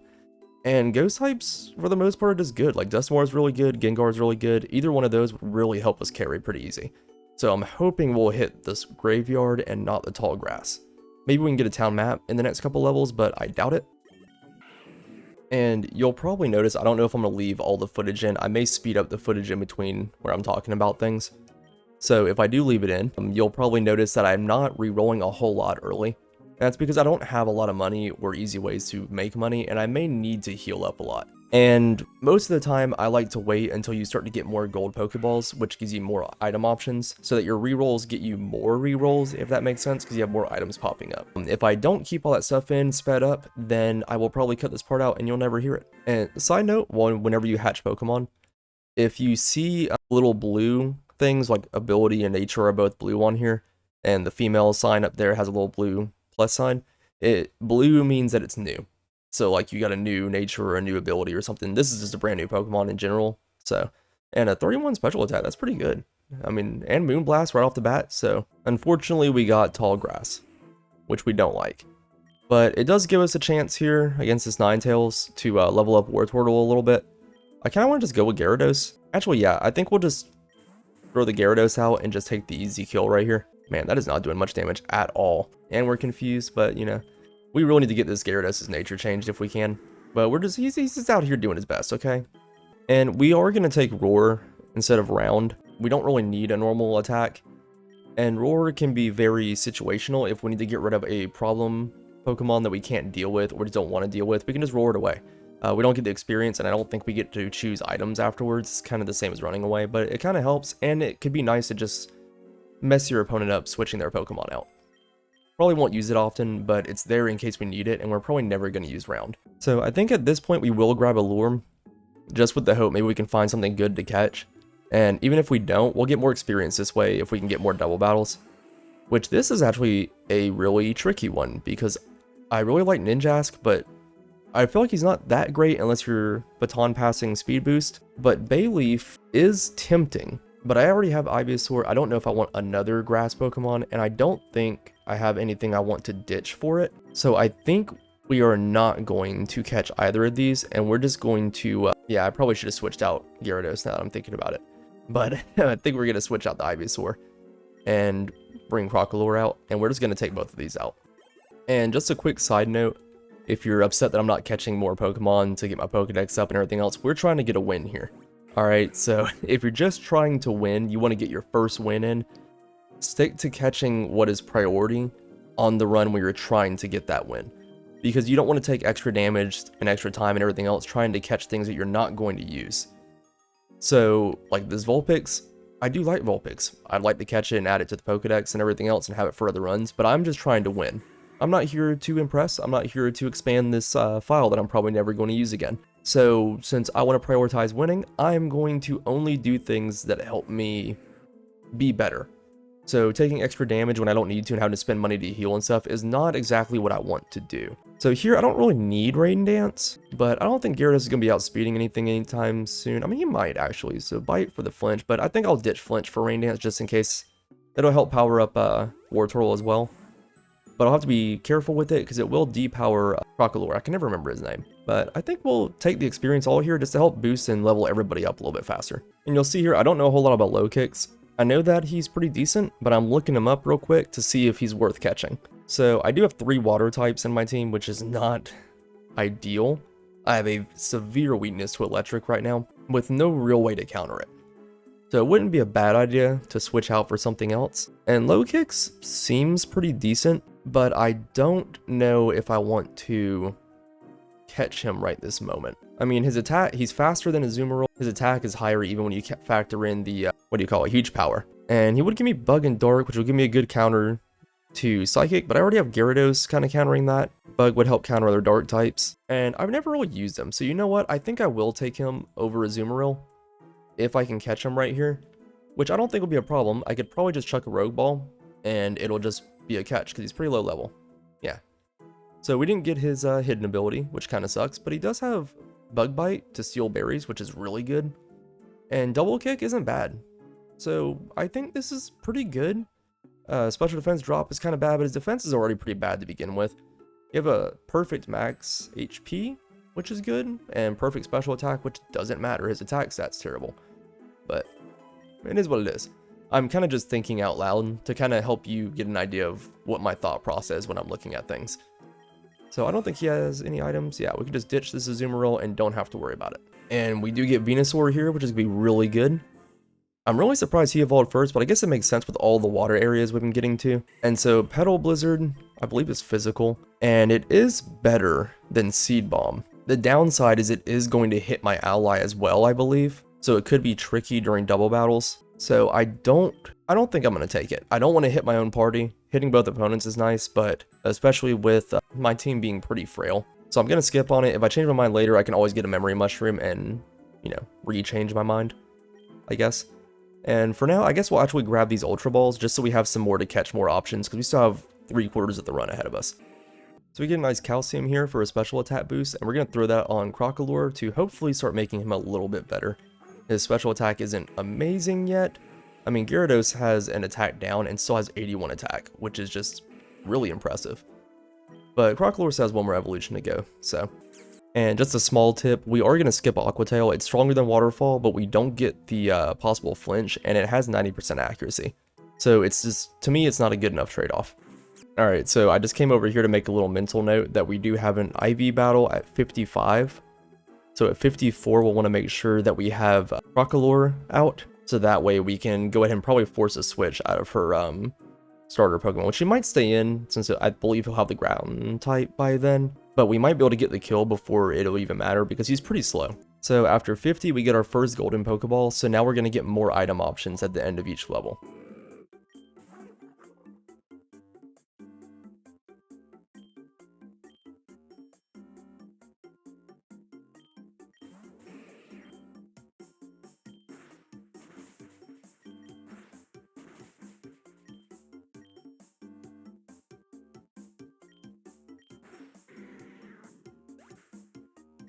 And sometimes you get an unlucky crit.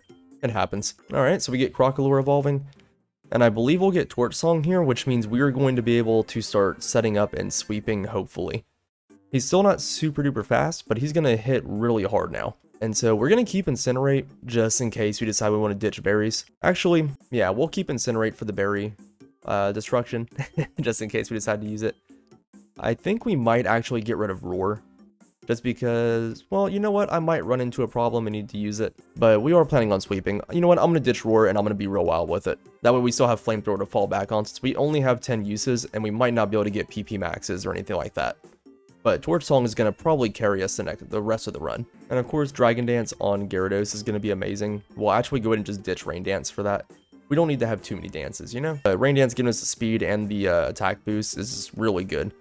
And we will definitely take this rarer candy. Since we have the 2 candy jars, everyone's going to get 3 levels. That's pretty good. I think we'll actually get a couple evolutions out of this. I'd say a couple. I think there's only only Wartortle needs to evolve still. And actually, he's dead. I don't know if he can evolve if he's fainted. I know he can level up, though, with the candies. So we'll see what happens with that. And now we get Shadow Ball, which raises a new question. What do we ditch for that? So Dark is going to hit Psychics really hard, but that's really all it's going to do with our Snarl here. It does lower special attack, which is kind of nice, which could go well if we end up getting a multi-lens for him, but we can't really rely on that. Incinerate getting rid of berries is still really good though. So I think we'll actually ditch the Flamethrower, because we're going to be getting special attack boosts anyways. We'll be fine. We can switch between Torch Song and Shadow Ball if we need to. And so I think his setup is basically done unless we get some good TMs. So I'm pretty confident I can survive 1 hit. So we'll go for the Dragon Dance here. And of course we get the free switch, which is nice. And for some reason he went into a rock, I guess because, you know, we have the rock weakness, but we're going to outspeed and probably one-shot now. Yeah, so Gyarados is probably just going to sweep his team now. Him giving us that free Dragon Dance was a terrible decision. I think we're just going to skip Hydro Pump. He learns Hydro Pump, I guess because of the older games, but there's not really much reason to give it to him. So yeah, we should be able to just Waterfall everything now. And then even if it doesn't die, there is like that 30% chance of it flinching. But I'm pretty sure everything's just going to die. Gyarados is a beast. Even when his attack is being nerfed, he still hits like a truck. Hyper Voice we're going to skip. It's good damage, but we don't get stab off of it, and it doesn't have any added effects. Yeah, so Gyarados is probably just going to carry us through most of this game. I do want that free max revive there for Wartortle. That would be really nice. But I also really value this special defense boost. Someone in the comments is going to yell at me for doing this. This is personal preference. You could very easily just buy a normal revive for Wartortle, or just say forget him and just leave him dead and rotting in the Pokeball. And then you could just hate the Zinc. But I'm going to take the max revive. I feel like I'm in a very good place right now, and I'll get more stat boost later. I should be okay regardless. And I want Wartortle to hurry up and evolve so I can get Shell Smash. Also, you'll notice, if I didn't mention it before, my stats are carrying over. It's about to go away because at 55 we're going to battle Ivy. And we're going to get into a trainer battle, so the stat changes will reset. But I have been able to carry that boost of Dragon Dance for a little bit, which has been really helpful. So Sucker Punch, I don't know if we need that. It seems like Low Kicks is fairly fast. I mean, 92, he's not amazingly fast or anything, but I mean, it's about the same speed as like a Crocodile or something. Doesn't really mean too much, I guess. But Sucker Punch, giving us priority if they're attacking, is kind of nice. I don't think we'll need Double Kick. So I think we'll ditch that just in case we need a good priority hit to take out something. So I'm going to spend just a little bit of money to get a potion to make sure that Skeletor is fully healed up so that our team is pretty much fully healed going into this Ivy fight. Because I don't know how it's going to go and I want to be safe. And spending 168 gold, or Poké Dollars I guess, to make sure you're safe is always a good idea. So here we're probably going to get the switch. She doesn't really have anything to counter me here. Her grass attacks are going to be neutral. She will probably switch out to something else. So we will hopefully be able to take advantage of that to get a free Dragon Dance. And if not, we're bulky enough, we're going to survive anyways. So yeah, we get the free switch, Dragon Dance. We should outspeed the Dreepy now, and Ice Fang is going to do double damage. So we should be able to just sweep the rest of her team now. So Wartortle's getting Shell Smash here. So I think it's a good time. We could probably... I guess I'll actually ditch the Protect for now. I want to keep Aqua Tail just in case I need to hit harder, and I might get Wide Lens to throw on him anyways. So Shell Smash is going to let us basically just sweep things with him too. So we have a lot of options going on right now. He did survive that one. So we'll go for something a little bit, you know, we don't mind wasting a Crunch just to do 3 damage. And now Wartortle is finally evolving. So we have a fully evolved team now. And the only thing left from here is to get better items and to hopefully find maybe a couple better Pokemon, like maybe a Gengar or something that can get Curse and make Eternatus easy. And we should be able to power through the rest of the run from here. So Flash Cannon, we will actually take over Aqua Tail. We're going to focus on mostly special attacks, I believe. And we still want Bite for the coverage, and Flash Cannon gives us a good answer to fairies and just anything that resists our Water Pulse. It's a very strong attack that may lower special defense, and it's actually accurate, unlike Aqua Tail. And if we do get the Mega Evolution, Aqua Pulse will get boosted by its passive, or its ability. So we want to keep that attack. And we took Ivy out basically no problem. So we get Will-O-Wisp, and I kind of want to take that. Part of me wants to keep Incinerate to get rid of berries. I think I'll ditch Snarl for right now. I don't think I really need it. And later we'll probably end up ditching the, oh yeah, because see, now we're getting Hex. So I think we'll actually ditch Shadow Ball for Hex. Even though I really like Shadow Ball, it's good solid damage, but Hex does extra damage if they have a status effect. So we can just kind of Will-O-Wisp and then Shadow Ball, or Hex if we need to. And it still does respectable damage regardless. And if we're worried about berries, we can just Incinerate to get rid of their Lumberry or something anyways. I don't really care about Belly Drum on Lanoon. He's not going to survive if I use it. I could not have gotten anything else out of this rare egg that I care less about. At least he has Swords Dance. Oh, we got a very lucky shiny charm here. It probably won't be that helpful, but we do have an event going for double shinies. So maybe we can get a shiny in this run to help our luck out. I know it won't give you a very good idea of how a first run would go, since you probably will not get a shiny, but you know, it happens. I probably won't get one either, because I have pretty bad luck. If it wasn't there, I'd probably take the big nugget. Just a side reference. But yeah, basically any purple item I'm going to take. And you notice after the battle, we still have our boost, so we're going to be able to just basically sweep through the rest of this. I could swap out to level up somebody else, but they're all doing pretty decent anyways. We did get a Citrus Berry from Lanoon, so I think we'll throw that on the Gyarados. Just so that way if he uses Dragon Dance, takes a hit, he can heal up. And I know I'm getting amazing luck here, so it's going to be a bad idea of how these runs would normally go. But I did get a Lock Capsule at 56. That's really good.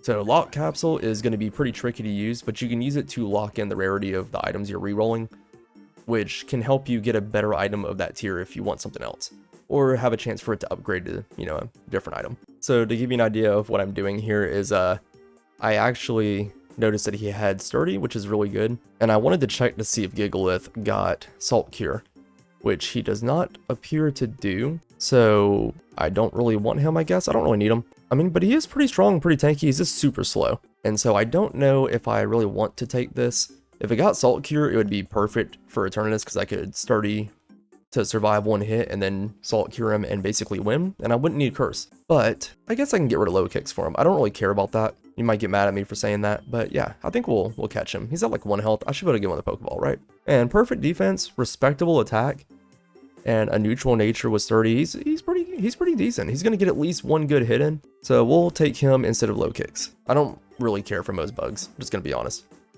And we do get a map here, which is huge.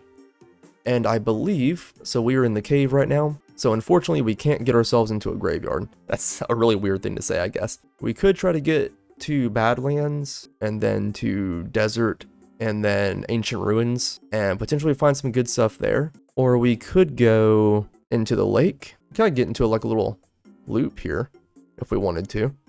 But I don't think there's anything here that I necessarily want. And I'm really hoping to try and get to a Gengar or something like a Dusknoir. So we could go to the lake and then construction site. Kind of seems like a roundabout way to get to where we're wanting to go though. So I think maybe we will go Badlands into Desert and then Ancient Ruins. It won't necessarily be the graveyard, but I believe the Ancient Ruins, we can get a Tinkatank there, which would be really good. It's only an uncommon, and that completely walls Eternatus in his first stage, which gives you time to basically just do whatever you want until he goes into his second form and gets Flamethrower, and then inevitably one-shots your Tinkaton. But other than that, there's not a whole lot that I necessarily want there besides maybe an Alakazam, which could also be nice.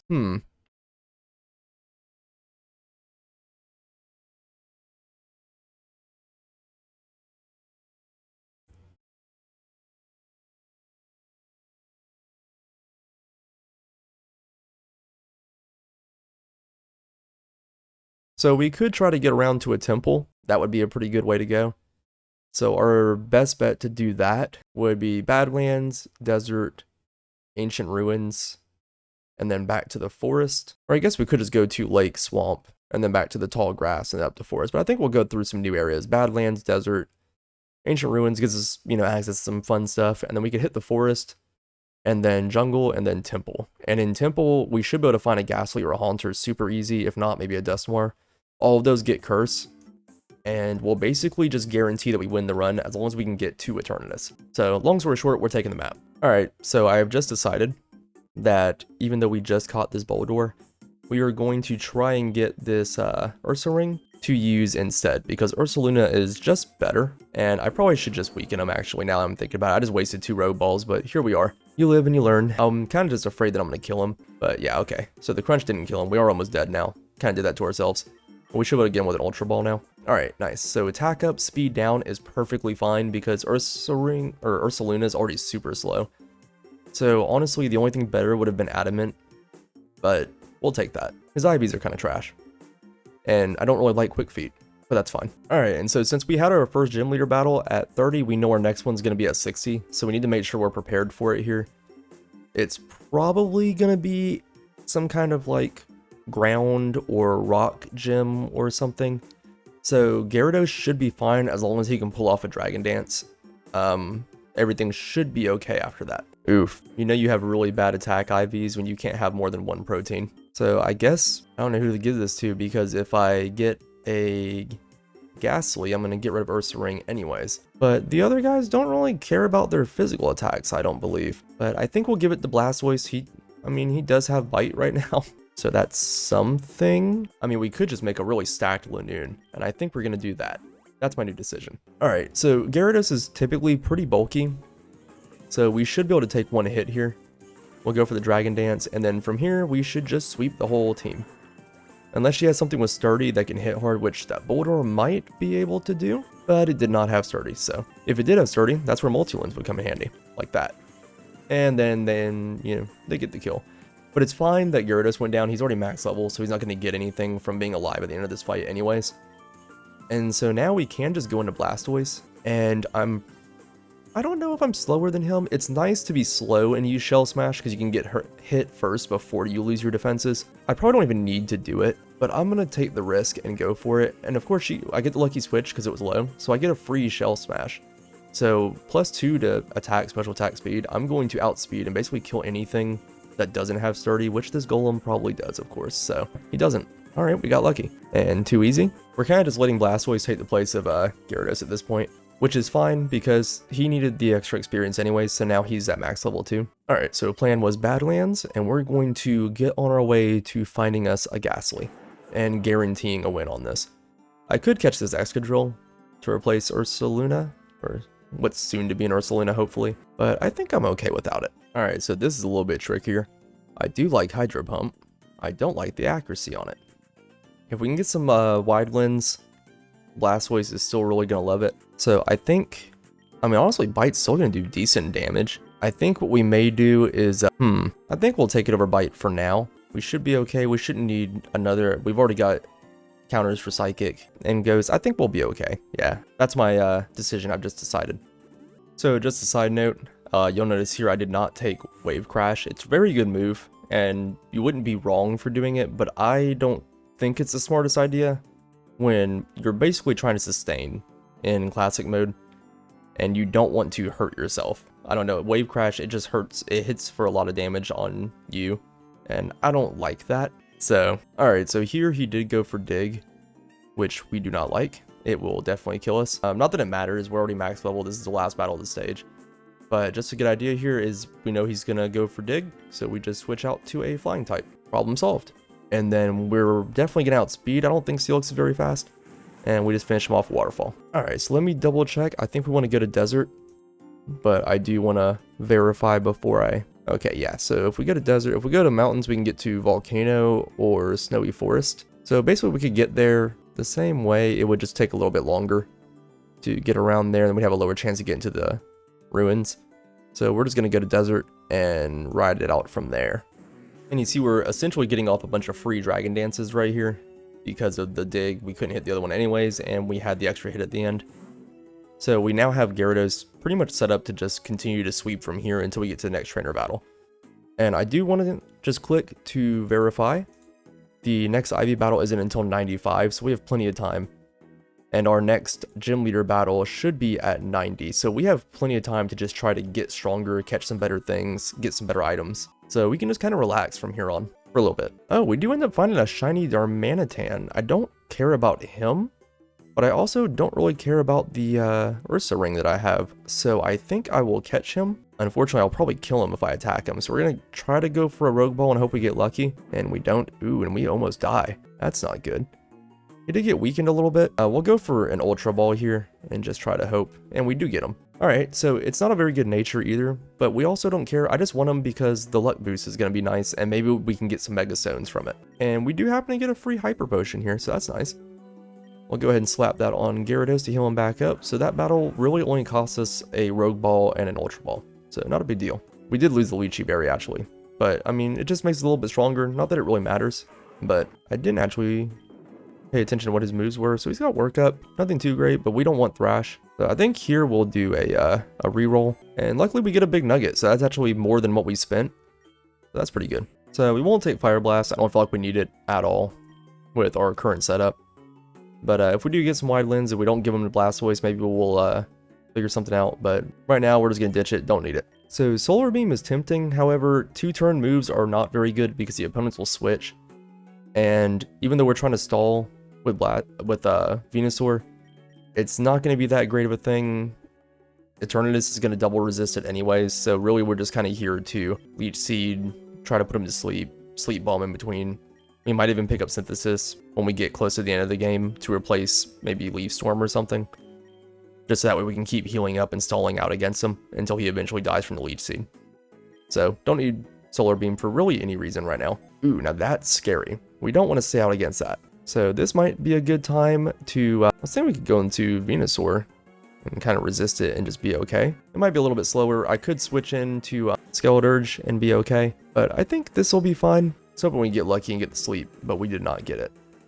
There we go, we got it that time. So we should be fine here. If we could get something to give like Mega Drain or Giga Drain or something, that'd be great, but I don't even remember those are TMs in this. All right, so that Reuniclus, the cell looking thing, is definitely going to outspeed. Well, actually, he's pretty slow, so we might actually outspeed him. But either way, he's going to one-shot us because we're poison type. So we're just going to go into Skeleturge here, I think, and basically be okay. And we'll just go for Hex. The Sandstorm is really messing us up, but it's okay. We still survived. We got the win. I'm going to grab that HP up. And again, I kind of want to make Venusaur just more tanky. But at the same time, I think Gyarados might be worth putting that on to help him survive that first turn when he goes for Dragon Dance. That or Blastoise for the Shell Smash. I think we'll go with Blastoise, I think. Alright, so this was actually a pretty lucky find. Avalanche, because even though it's physical, and again, we're wanting to focus mostly on special for Blastoise, it will give him a good way to counter Rayquaza if we need to. So now we have two really good Pokemon with ice attacks that can they're not really weak to his attack, so they should be able to survive. They're relatively bulky. And so yeah, I think we'll take Avalanche and we'll throw that on Blastoise. And so we'll get rid of Hydro Pump since we basically have that as a free slot, because I don't like that low accuracy. So we're gonna outspeed and kill here, so no problem. See, sometimes it's fine to just ride through with low health and be risky. There's no reason to take a risk if you don't have to, so we will go ahead and grab this max potion and just heal up. We shouldn't have a big battle at the end of this, and we should be okay regardless. So I think what we'll do is we'll hit one Dragon Dance just to be on the safe side to make sure that we can sweep this next boss pretty easy. And I don't really care what this guy gets. It scares me that Sheer Force is partially implemented. So does it just increase moves, or does it just remove additional effects without increasing the moves? That's the real question here. So Tapu Bulu could be useful here and potentially replace Venusaur. I took a quick look just to see. But he's not amazing. He's still going to be taking a lot of damage from fire and poison attacks against Eternatus. You can do basically the same thing Venusaur is going to do, but I'm still going to hold out hope that we get the Mega Stone and we'll be fine.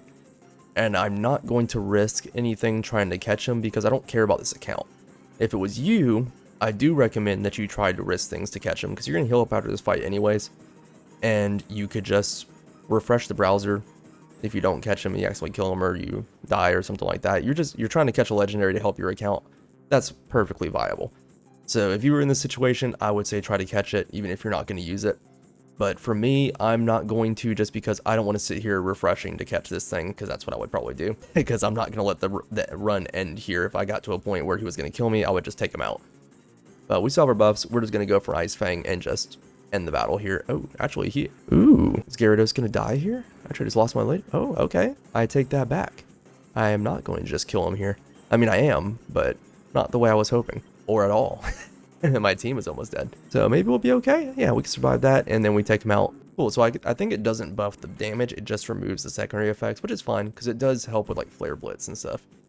So Darmanitan isn't too bad, but either way, alright, fight is gone. Well, that wasn't ideal, but we still got buffed and we didn't have to attack him and we're not dead, so I'm not too upset about it. So here I can either take the push for a little bit of health, but I'll take the Citrus Berry and just hope that I'm probably not going to get hit coming into this fight. So I could probably just heal up later and I'll have a Citrus Berry. So that's always nice. Oh yeah, he's got really high special defense, that's right. Guess we can go Avalanche, be fine. Well, we still had to burn the berry, but that's fine.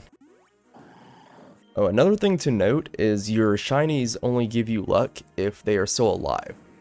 So typically you want to try to not let them die. I mean, I guess that's all of your party, but you might want to be a little less risky with them if you don't have to be. So I kind of want to give this to Venusaur, but it is based on the opponent's weight, and that may not always be useful, so I think we'll just stick with Seed Bomb. It's not too terrible anyways. And I think here we'll just grab the Lumberry. But we'll give it to Gyarados because we're going to try to keep him stacked for whenever we get up to the Ivy battle. We can hopefully use him as our main carry, maybe. We'll see how that goes. And probably going to catch this Kadabra here to replace a Darmanitan. I don't know. Let me see if I want to do that or not, because Alakazam and Mega Alakazam are amazing. But Darmanitan is actually not too bad. I mean, the speed down is kind of rough and he's not very tanky, but the fact he has some really strong attacks and his attack set is really good. So I think maybe we won't put in the work trying to get the Alakazam, because we're probably just going to replace him with Ghastly anyways if we get one, which we probably will. I don't want to jinx myself, but so I think maybe we'll just skip the Kadabra, but it's personal preference. It's up to you. I mean, again, I'm acting like you were playing this run, but you know, it's just I think I'd rather just keep the luck for right now. I don't like how low Blastoise's health is getting, but you know, we like to play it a little risky. And another candy jar, they are throwing those at me and I don't particularly want them. I could lock it, but I'm going to use like all of my money to do that. So I think we'll actually spend a little bit of money to heal up Blastoise, and then we're just going to take the candy jar. It might be useful as we go. Now, a Tinkaton is very useful. The question here is, can we just not kill it? So maybe if we go for Avalanche, it won't kill us. And maybe we could get it with a Rogue Ball here. It went for Play Rough, but if it goes for Gigaton Hammer, if it has it, it will most certainly kill us. So maybe we'll go for the Rogue Ball and hope. Nice, alright. Special defense up, defense down is actually amazing, because the only attack from Eternatus that can hurt it is a special attack. And its special defense, actually its defensive and attack IVs are really good. So this thing might just be a good way to deal with him. So I think we may actually get rid of Lanoon here, because I want to keep the luck, and I know normally you want to keep pickup, but that's not super necessary in Classic, so I may go ahead and ditch it here, and hopefully not hate myself later. But if we can get a Ghastly coming up, it's not really going to matter, because the only fight that's going to be an issue is going to be Eternatus, and we're going to be set up. I mean, we already have so many ways to just massacre him right now that it's not even an issue. So we're going to Memory Mushroom to get Gigaton Hammer back. It's not that this thing's special attack is really terrible, it's just that Gigaton Hammer is amazing. So I was thinking we might get rid of Flash Cannon, but actually we cannot use Gigaton Hammer twice in a row. Covet is really good, but I don't think I'm going to keep it in the long term. Yeah, we could probably get rid of Flash Cannon. We'll keep Covet for now, just in case. We don't have Lanoon, so we might want to steal some stuff. Alright, so we should be coming up on a Gym Leader battle now. So I'm going to jump over here and I'm going to check out the Ancient Ruins, because I think it's Psychic type Gym Leaders. And so yeah, so we've got Psychic types. So we shouldn't have much of an issue, but I probably should have checked this before so that I could switch into what I wanted, because I would probably rather have Gyarados out to deal with that, or potentially Skeledirge, but I think we'll be okay either way. We may just sacrifice Blastoise in the beginning to get the free switch, since we're going to heal anyways. Man, I actually probably could have taken this thing out and then swept if I had just Shell Smashed, but I didn't think I would survive a hit, so I was kind of scared too. But it already used Future Sight, so we're kind of in a bad spot anyways, because eventually we're going to get hit by that and die. It kind of just seems to be what she's going, or he? Tate? I can't remember if Tate's a guy or a girl, actually. I don't remember. They're twins, right? I don't remember. Either way, so Blastoise is going to go down, and then we're just going to go into Gyarados, and we're going to Dragon Dance here, and then I think just sweep through with Crunch. And we're going to use Waterfall there instead because we get the stab. Alright, easy battle. So we're getting very close to Ivy now, which is kind of a little spooky. but I think we're going to be okay. All right, so we went from Ancient Ruins into Forest, and so now we're going to want to go to Jungle after this. Granted, that's if we can get past Ivy. So we will see how that goes.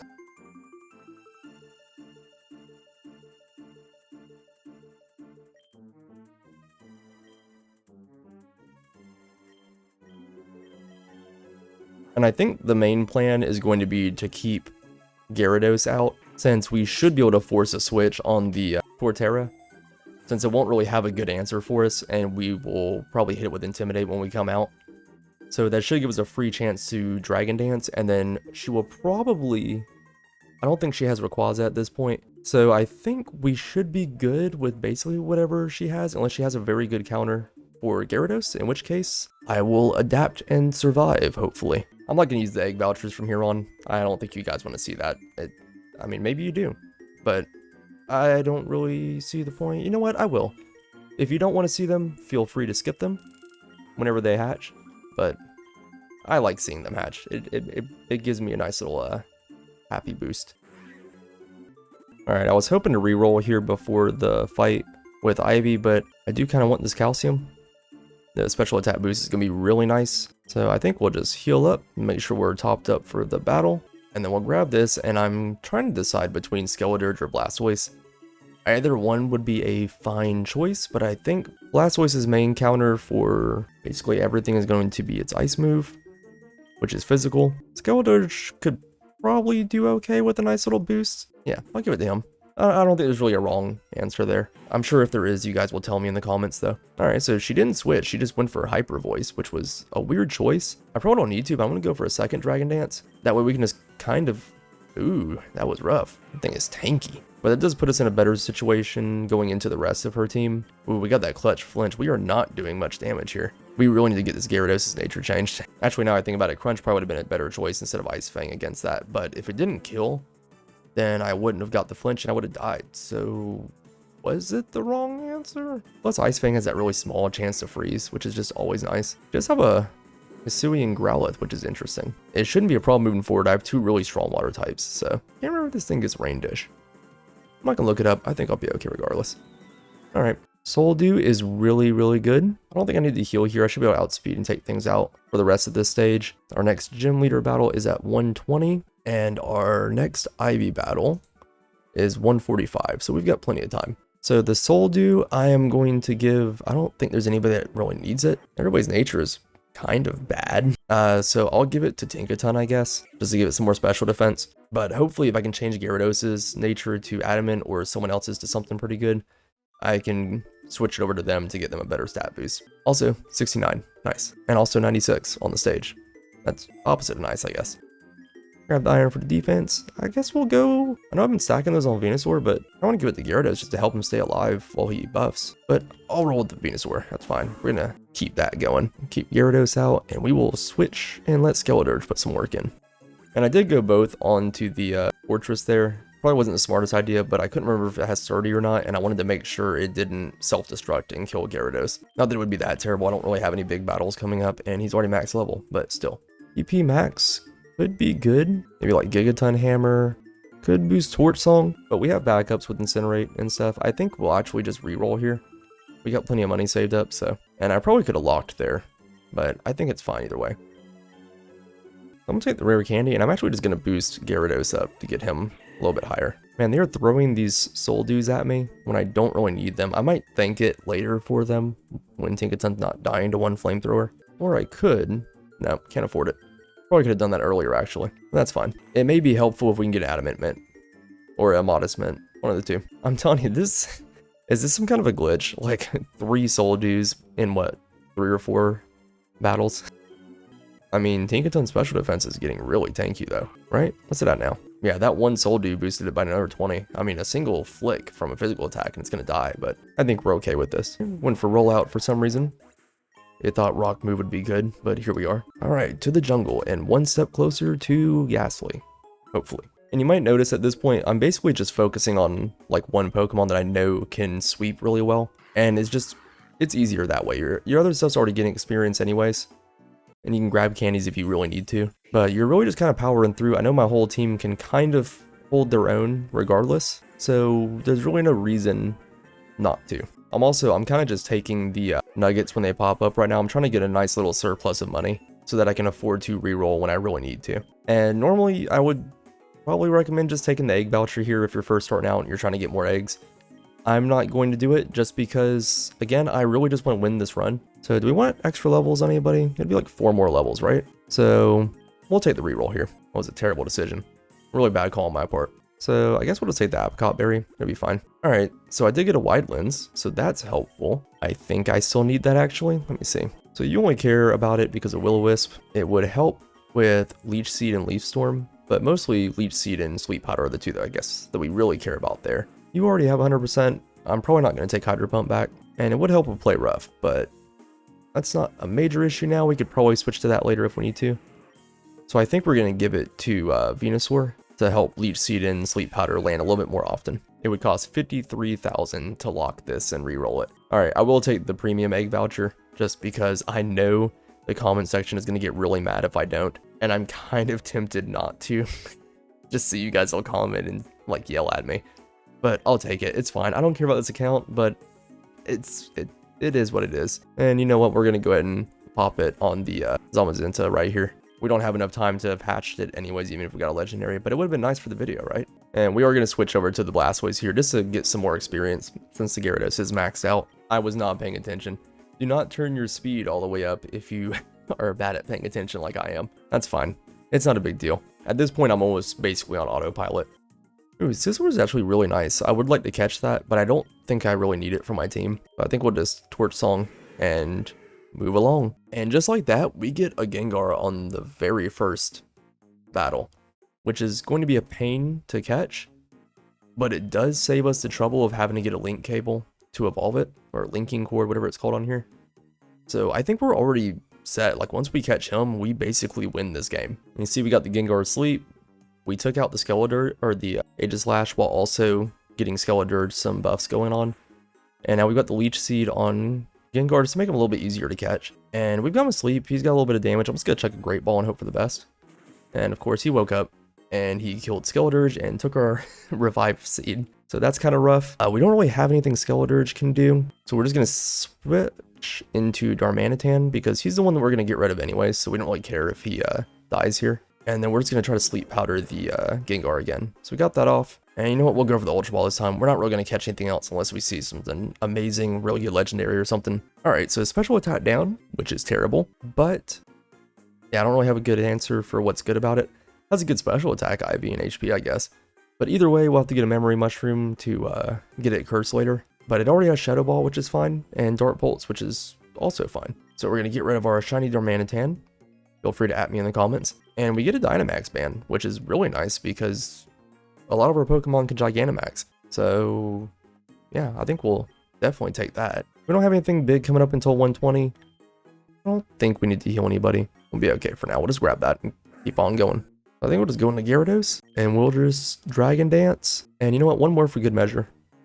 He doesn't really have anything that can hit us. Not for real. And then we should be able to just crunch through all these ghosts and then probably through the gym leader as well, which I'm pretty sure is going to be a ghost type. So I will catch this Haunter here.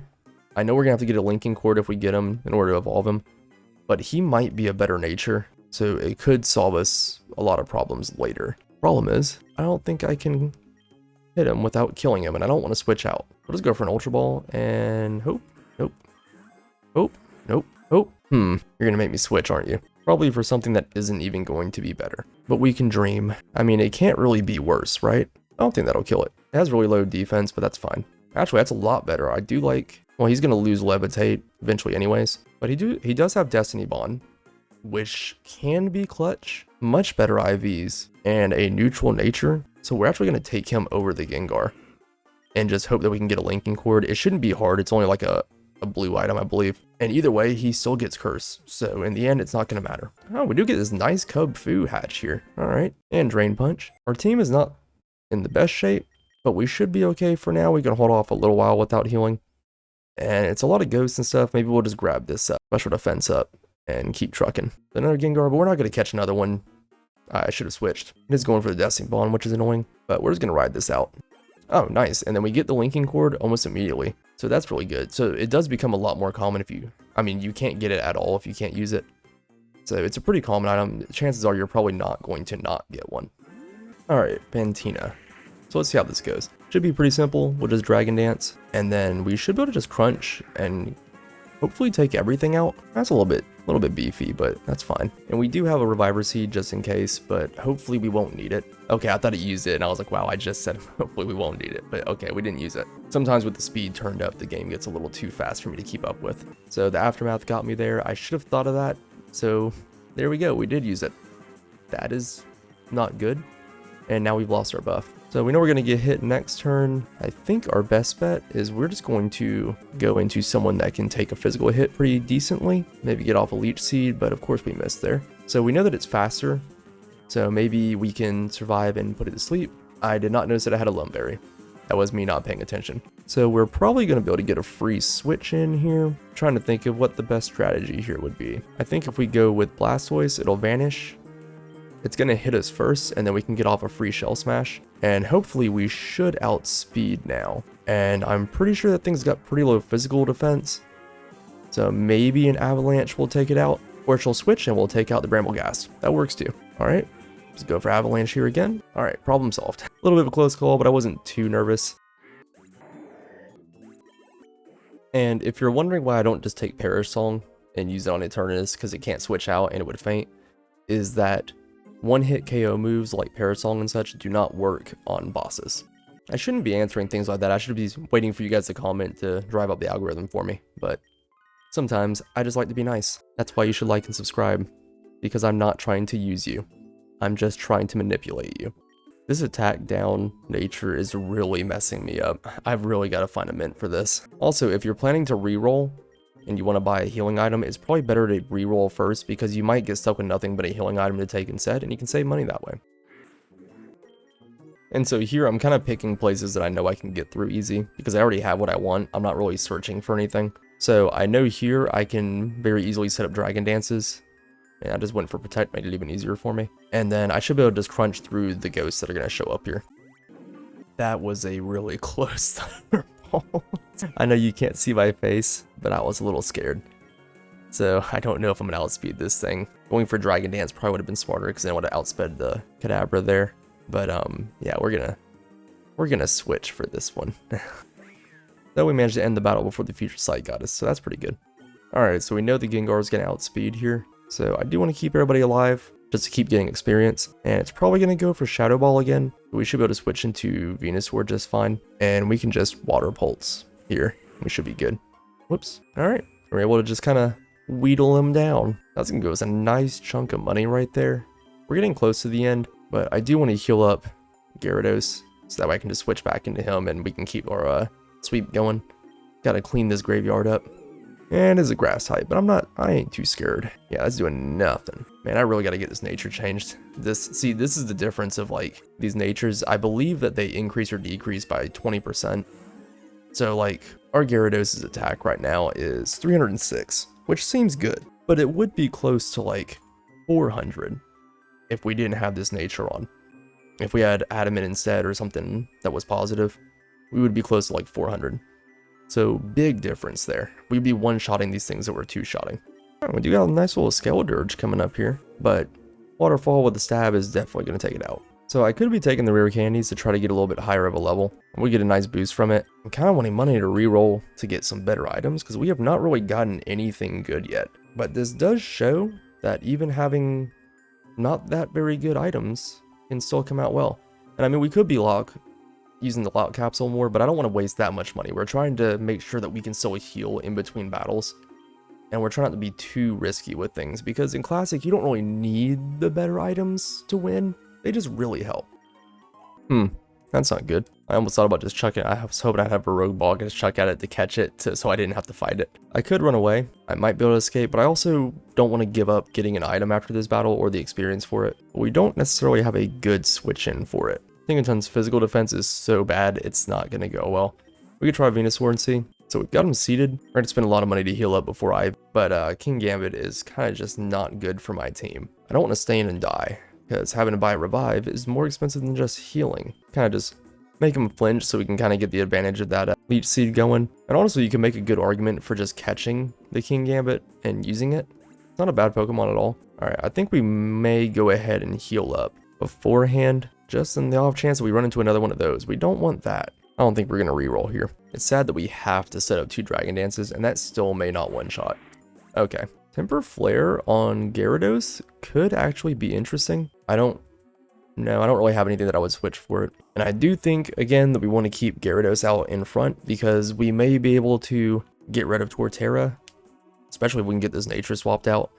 And then hopefully we can put some work in on the Rayquaza that she will probably go into next. All right, so this is our last chance to get set up or heal up before we have to fight her. Part of me, I really want to reroll to hope that maybe I'm going to get something super lucky, but the other part of me just wants to make Gyarados as strong as I can to kind of make up for the bad nature that he has. So we'll just get him up another 5 levels, and hopefully this Ivy battle will go well. This is really the big make or break battle. You know, I actually just misclicked the Ice Fang, but I mean, I'm not upset. It didn't do too bad of damage, so I guess we outsped. Maybe we'll go for another one. Hopefully we can get...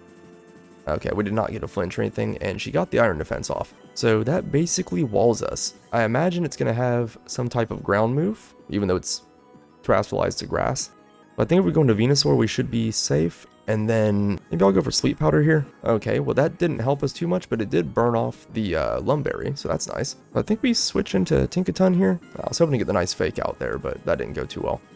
We'll just go back into Venusaur, and we'll go for a little Leech Seed, and okay, that's pretty nice. I'll take that. So I don't want to go into Tinkaton because I don't want to force him to switch. Maybe Gyarados? Okay, so it does have V-Create and Hurricane. Now that I think about it, I believe on my last run when I was streaming, I discovered that it had Thunderbolt. So staying out with Gyarados is probably not a smart idea. If it goes for Thunderbolt, switching to Venusaur would be fine. I could kind of just play back and forth until the Leech Seed does its work. But if it goes for Hurricane or V-Create, Venusaur is dead. And I don't want to lose him.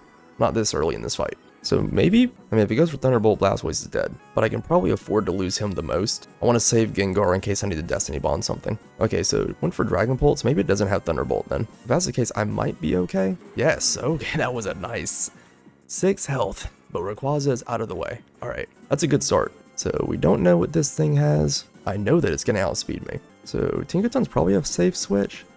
Okay, so it's building up a Solar Beam. Play Rough is going to do a lot of damage if it hits. And it's going to lower the attack, right? We'll go Play Rough, and then she's probably going to switch here, I would imagine. So Gigaton Hammer into whatever comes in. Ooh. We didn't have that Fire type. That would have been nice. All right, so it's definitely going to one-shot you. I think we just sacrificed the Blastoise here. He's kind of useless at this point anyways. And then we should be able to get a free Dragon Dance, because I am pretty sure she is going to switch here, right? She might go for a Rock Attack. Okay, well, we still got the Dragon Dance off. That's fine. Raging Fury did not do barely anything. So I'll go for the Waterfall here. Help us too much, but Crunch will probably kill. She decided to charge a Solar Beam for some reason. I would have at least went for a Hail Mary. A Hail Mary. All right, I'm not sure what Toucannon can do against this. I'm not 100% sure why she went into this. She's probably afraid to go into Torterra in case I have a flying move. Can I get the Dragon Dance off? Or do I just go for the Ice Fang and hope for the best? It worked out okay either way. All right, she's got 3 left. So I think here we just get the Ice Fang while we can. I hate that Thick Fat so much. All right, I'm not sure what happened there. It's gonna have some kind of ground move. I don't think she's used it yet. And Skeledirge is not going to do much because she has Thick Fat. So that's a problem. I think I might not have a good answer for this unless I can curse it. Okay. Well, I just wasted curse on Stunfisk. Don't like that. At least this way I don't have to die. So she will probably switch back into Torterra, I would assume. So Leech Seed would be a waste. Oh, okay. Well, that works. So if it doesn't wake up, we should be fine. But actually, we could switch into Skeledirge and try to get some free stat boosts. Actually, that was probably a bad idea because now I think about it, if it wakes up, I am dead. Well, we go for Hex, hope for the best. All right, got him. And then we'll just go back into Venusaur. Maybe get the free Sleep Powder. I was thinking she'd switch, but all right. Just put it back to sleep, do a little Seed Bomb. All right, so now we just have Torterra to deal with, right? All right, so here, I think we just take the sacrifice and then we curse with Gengar, unless we can get its health low enough to take it out with Destiny Bond, but Destiny Bond won't go through the shields, I don't believe. I think it just takes off like 1 shield worth of health. So maybe we can get Sleep Powder off. Oh yeah, it doesn't affect it. It's grass. I forgot about that. All right, so I guess we just do our best. All right, it's not terrible. So we'll just play it safe and go for the curse. So basically we just have to survive like one turn. So we're in a really rough spot. So yeah, I don't know if I've said this, but if you're just starting out, this battle is very rough. I haven't done it on this early of an account in a very long time. So I feel your pain. If you're struggling, do not worry. You're not the only one. This is a very hard battle. So there's not really a good strategy there. It's just at that point, you need to have a good team and you need to essentially just get good. I know it's kind of like bad to say that, but you just have to be good at the game. It's kind of a skill check, I guess, at that point. So unfortunately, we do not have access to the sacred ash stuff yet to revive our entire team. So we are in a very bad spot going straight into a gym leader battle in a couple levels. So I think what we're going to do here is our skeleton is in good shape. I think we might actually keep Tinkaton out and we'll just do a revive for now on Gyarados. Switch back in this and we should be okay maybe. We can flinch him and then hopefully take this one out. I was afraid it was going to attack Tinkaton and kill it, and then we're going to switch you out so you don't die here. So I'm trying to decide if it's worth spending the money to revive either Blastoise or Gengar. Possibly Gengar since he doesn't need to buff up and he can Destiny Bond or Curse if needed. That's going to heal Gyarados for like 40, 44 I guess. Not a whole lot. So I think we'll go Super Potion. I'm going to check and see. We are in the Abyss. Let's see what gym leaders we have here. So it's going to be Marnie. So dark type gym leader. Skeletor is going to have a hard time, but Tinkaton will be useful. So we don't really want to revive Gengar. He's not going to be very useful here. I think we'll be okay. We could probably save our money and be all right, hopefully. All right. So I don't like going straight into a gym leader battle right after Ivy. But it's really the only choice, I guess, is either right before or right after. I would rather it have been before, because then we would have healed up. But, alright. I might cut that part right there. I was taking a moment to get a drink and stuff. So, I'm having to mentally prepare for this fight, because I am not prepared physically. But I don't think Bombardier can do much to me anyways. So, we could probably just set up on it. Or she'll switch into something that can do something. Alright. We did get the little boost going, though. So, maybe we can just kill it before it kills us. I know outspeed, it's pretty squishy. So, alright, good. It was a little risky, but So, Bombardier, again, I don't think it can do much. I'm not sure why she went back into this. So, I'll just Dragon Dance again. Okay, so it has Rock Slide. Didn't think about that. She did miss. I don't think it'll kill me if it hits. I'm pretty bulky. If I could set up maybe one more Dragon Dance, I might be able to just sweep, and I won't have to worry about the fact that my team is all dead. Worst case, my team might be able to pull through anyways. Should be able to. Gyarados is already max level, so I don't really care if I lose him. So we'll go for the Dragon Dance, be a little risky. Alright, we didn't take too much from that. One more will kill us, but... So Ice Fang will do more damage, but I'm at +3, and I don't want to risk this miss. That 5% chance. The way this run has gone so far, I mean, it's been really lucky, but I don't want to push it. If it doesn't kill, I'm going to be so upset. She must have went for like Sucker Punch or something. I didn't see that win too fast. But yeah, somehow she outsped. Weird, but alright. So Shift Tree, we should be able to just Ice Fang this. Grimmsnarl. This guy I'm kind of worried about. He's a little big. I guess we'll go for Waterfall and hope for the best. Okay, so we do kill. Oh yeah, I think we definitely kill Liepard. Then if we kill Grimmsnarl, I think we're good. Oh yeah, easy. Alright, much easier battle than I expected it to be. So from here, I kind of just want it to be as easy as possible. I have my team. I just have Elite 4 at 180 starts. So I basically have 30 levels to prepare. I'm just going to go to the cave and just try to coast. All right, so I wasn't really gonna mention too much going up until we got to something important, but we did just get a Mega Bracelet. So hopefully we can find some Mega Stones. We have, let me make sure, yeah, we have 1, 2, 3, 4. Yeah, 4 Pokemon that can Mega Evolve. So maybe we can get something pretty great here. Mega Venusaur would probably be the best in my opinion. Mega Gengar would be nice, but we really just need Gengar for Curse anyways. But either one of those would probably help us carry through the Elite 4 and stuff anyway, so we'll see how it goes. But either way, we're going to grab that and keep on chugging forward to 180 for the Elite 4. Don't mind that little misclick there. Ooh, that's not good. Get the Will-O-Wisp off. Rude. Man, he is not getting lucky with those Inferno hits, is he? It's always a sad day when a random trainer is giving you problems, but it happens. I've actually had runs where I will get through like Ivy or something and then just lose to a random trainer right after. Do we have anything to answer for this? Not really, right? I guess we could go into Tinkaton and hope for the best. A little fake out, let the burn do its thing. So we can't use Gigaton Hammer twice in a row.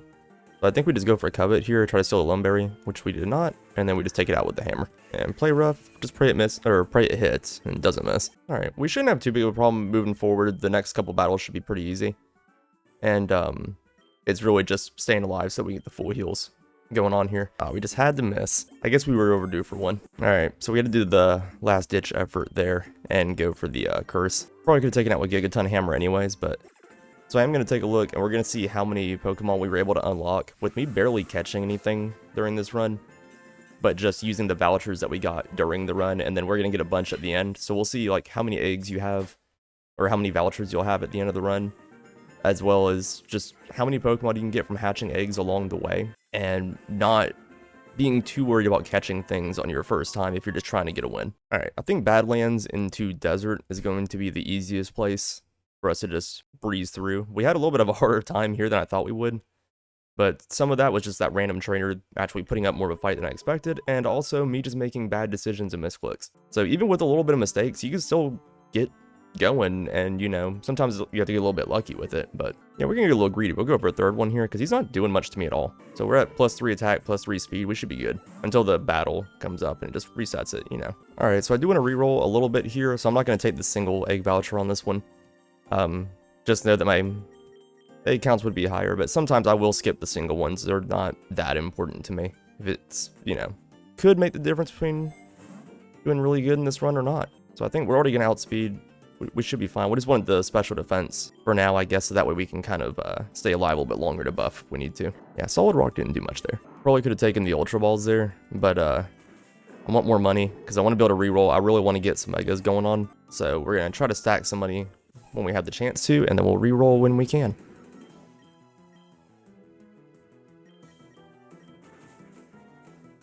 Ooh, nice flinch.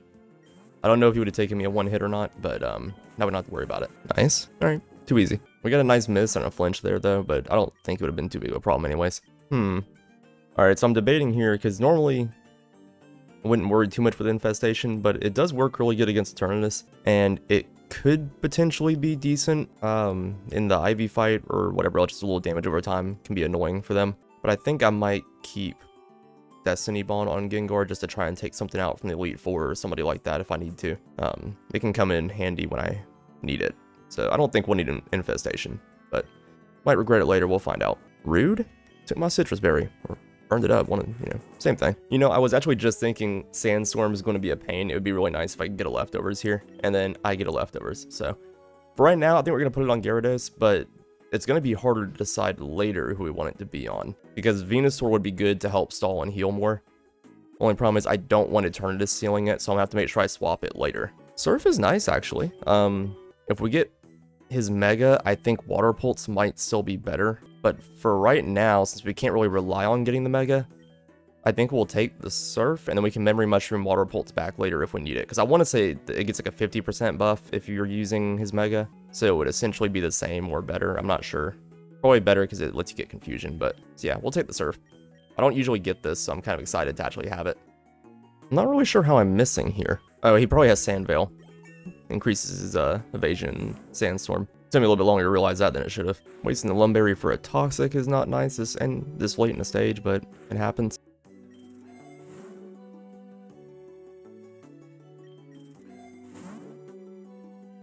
Alright, I was being a little bit risky with the rerolls right there, because the Rogue Ball popping up was really making me mad.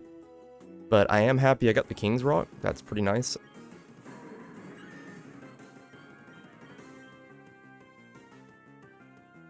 Alright, so I could probably set up on this thing. Okay, so of course it's got Sturdy. That makes sense. Ooh, I don't like that. Stone Journer. We've got +2. Question is, can we kill it? I guess it doesn't matter because Gyarados is kind of going to be dead if he comes back out anyway. So we might as well get the damage we can. I was hoping that would miss. Alright, so he's probably... I would assume he would switch here. We'll go for the kill and see. Okay, I don't think that thing can do too much to me. Metal Burst. Don't like that. My defenses are dropped, but I don't think he can kill me, right? Okay, so he's just gonna keep trying to go for Metal Bird, so we should be able to just one-shot him here, though. Alright, I mean, a plus four times effective Aura Sphere is, you know. Alright, so Enjourner's basically just, you know, fodder at this point. Same thing for Colossal. Oh, Reviver Seed. I don't like that, but we should be able to just kill anyways. Yeah, now we're getting a Torrent boost regardless, so same thing here. Yeah, alright, easy. I mean, not really. That was kind of stressful, actually, but... Alright, so we were in Ancient Ruins, which is going to be a lot of Psychics. And we know we're going up to Gym Leaders soon. Or Elite Four soon. So I think we'll go Gyarados like we've been doing, basically. And there's really no reason to set up, because our next battle, 82, is going to be the first Elite Four. So we just kind of go for the kill here. And I think we're going to lead the leftovers on Gyarados for now, so that he can try to just sweep through. And we'll spend a little bit... Actually, you know what? We'll grab this Citrus Berry and we'll save our money to help Gyarados sweep a little bit better, because he should be able to set up better now. And before this fight, we will go ahead and use these couple vouchers that we've gotten. Ooh, I don't really have an answer for Dark Water, do I? We should be able to... Alright, you got the Blizzard Miss. I don't think it's going to do too much damage. Okay, he went for Sucker Punch, alright. That's kind of scary now. So do we go for another then and hope... Man, we were getting lucky with these misses. Is it foggy? No, just luck. I'm afraid he's probably going to go for Sucker Punch this time. I'm also just curious, can I just keep pushing my luck? Okay, so we went for Sucker Punch. Is it just going to alternate and go for Blizzard again?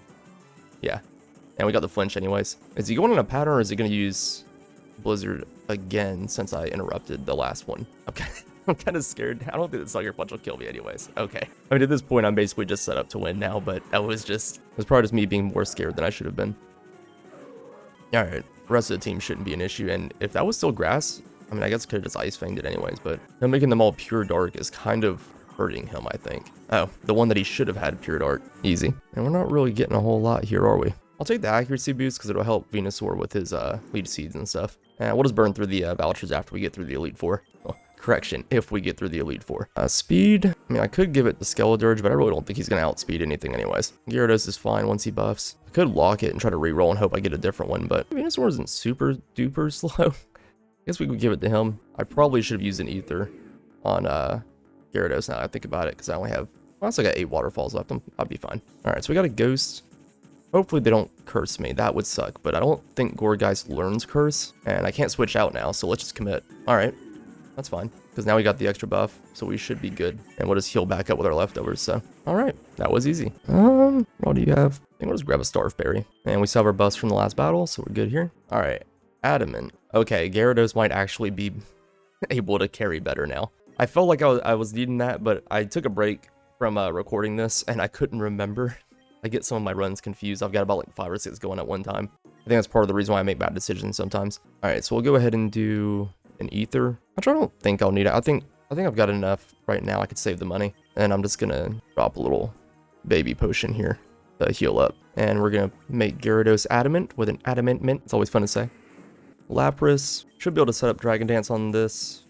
And I did a little bit more than I expected it to, but I'm still kind of bulky. Might be able to get a... Alright, I want to say, doesn't Lapras get like Water Absorb or something like that? Because I would think going for Waterfall would be the better bet, but yeah, it does get Water Absorb. It's actually less bulky now. I mean, it's got decent defenses, but I mean, its health is really high, so I guess it's still pretty bulky, but... Okay, so maybe Crunch? I don't know if we'll get the kill here, though. I don't think it can kill us either, though. I don't remember how much damage it was doing. Okay. Man, Crunch did not do much at all, though. Maybe we switch. We know it's going for Ice. Blastoise does have Aura Sphere now. I went for Double Edge. Alright. So, Shell Smash. Maybe we don't die.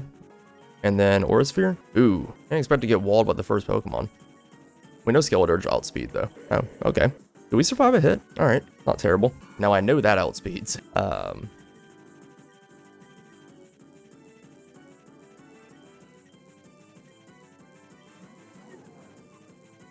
don't really have a whole lot to answer for Ice types when I think about it. Maybe a Gigaton Hammer though, but okay.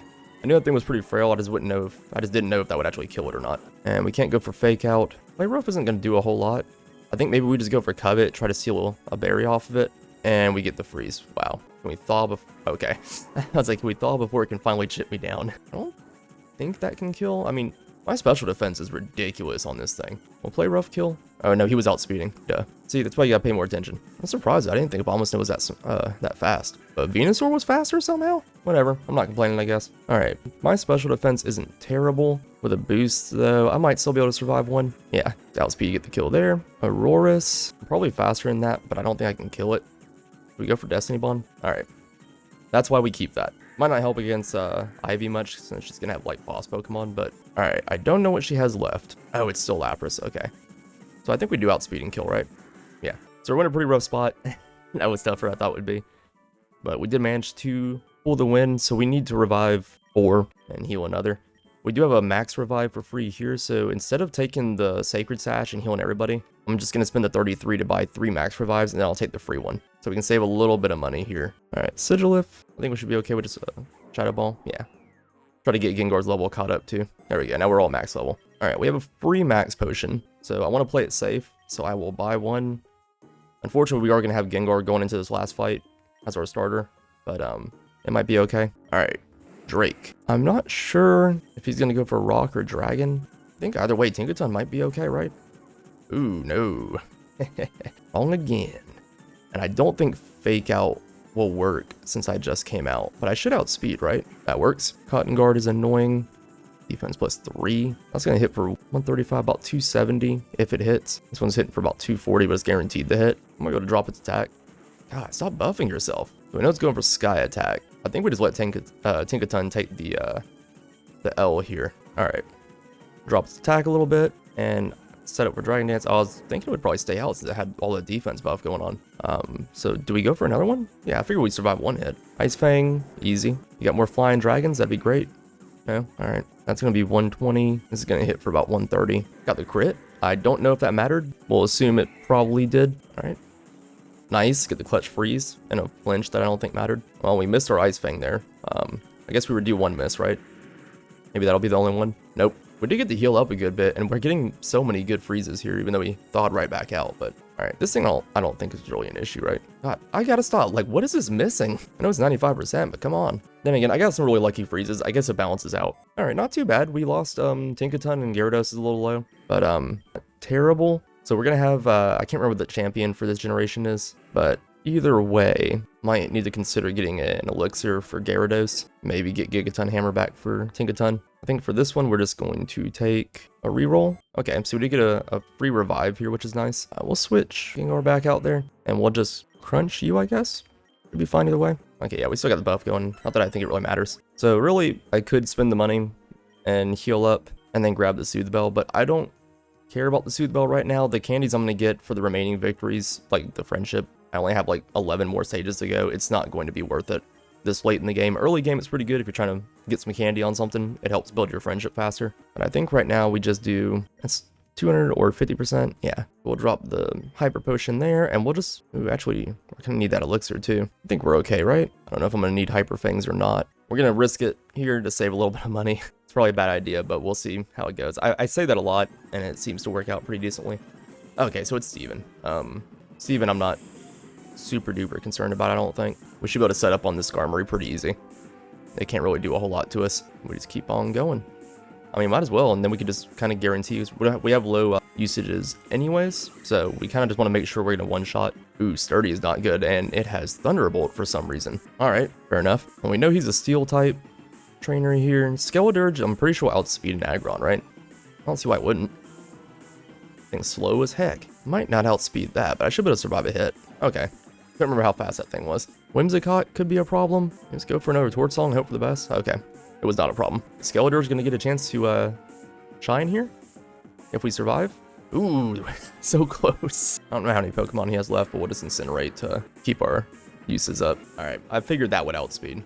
If anything, it's going to be a Mega Metagross. I think the easiest way to handle this is we're just going to Destiny Bond and just not think of it as a problem. It's just not an issue anymore. Because again, we don't care about keeping anything alive in this fight because we're going to heal up after anyways, and we're already max level. So, and then I think Tinkaton could probably handle. Oh, I thought he had one left. Alright, either way, problem solved. Got some good money back. Now we just have to worry about Ivy. And I'm trying to think back to this run. I think Ivy has Torterra as her starter. I'm thinking we probably go with the same strategy we used before, which I think was Gyarados? I don't know. I think it's been a couple days since I played this. Alright, Iron Thorns. We don't want to do that. I think maybe we go with Venusaur. I'm not sure if... Okay. Didn't know if we'd one-shot there. And a good note, since we're here, is you cannot catch Pokemon in this final biome unless you already have them. So if you hatch them from an egg, then you can catch them here. The same thing for Eternatus. Once you actually unlock Eternatus, which I believe is by getting all of the starters, you have to get 100%, then you can actually catch Eternatus at the end as well. So I know if you get them down to like 1 shield or something like that, you can try to catch them. I don't know if Master Balls work. I have not checked. I don't have him unlocked yet to find out. So information might be out there. Be worth checking. If I think about it, I will look it up to see after this. And I'll drop that tidbit as an ending tip, I guess. But no guarantees if I can even find that information or not. So I am actually going to take this X defense here, just because I kind of want to stack a little bit of buffs going into Ivy to make the fight a little bit easier. Ooh, did not expect a discharge right there. Well, there goes my citrus berry that I had. Alright, we got 1 boost going. Alright, I just want to make sure. I knew that thing's kind of annoying to kill sometimes. I was really afraid I was going to get some stupid freeze on there and then be stuck with it. Alright, we did find another citrus berry to replace what we had. I kind of want to re-roll to hope I can get a mega, but also citrus berry is going to be really helpful to help Gyarados going into this next fight. So half is going to be 325. I put someone almost full health. If we just do that, we could save a few thousand. Or actually, we could just buy a little baby potion. We don't want to die when we could have survived with like 5 health and then hate ourselves for it. Alright, so we'll citrus berry here, and we now hope for the best. Alright, so we know that Ivy is going to be the real boss fight here. If we can get through here, Eternatus isn't going to be an issue. Problem is, getting through here. This is going to be probably the hardest fight.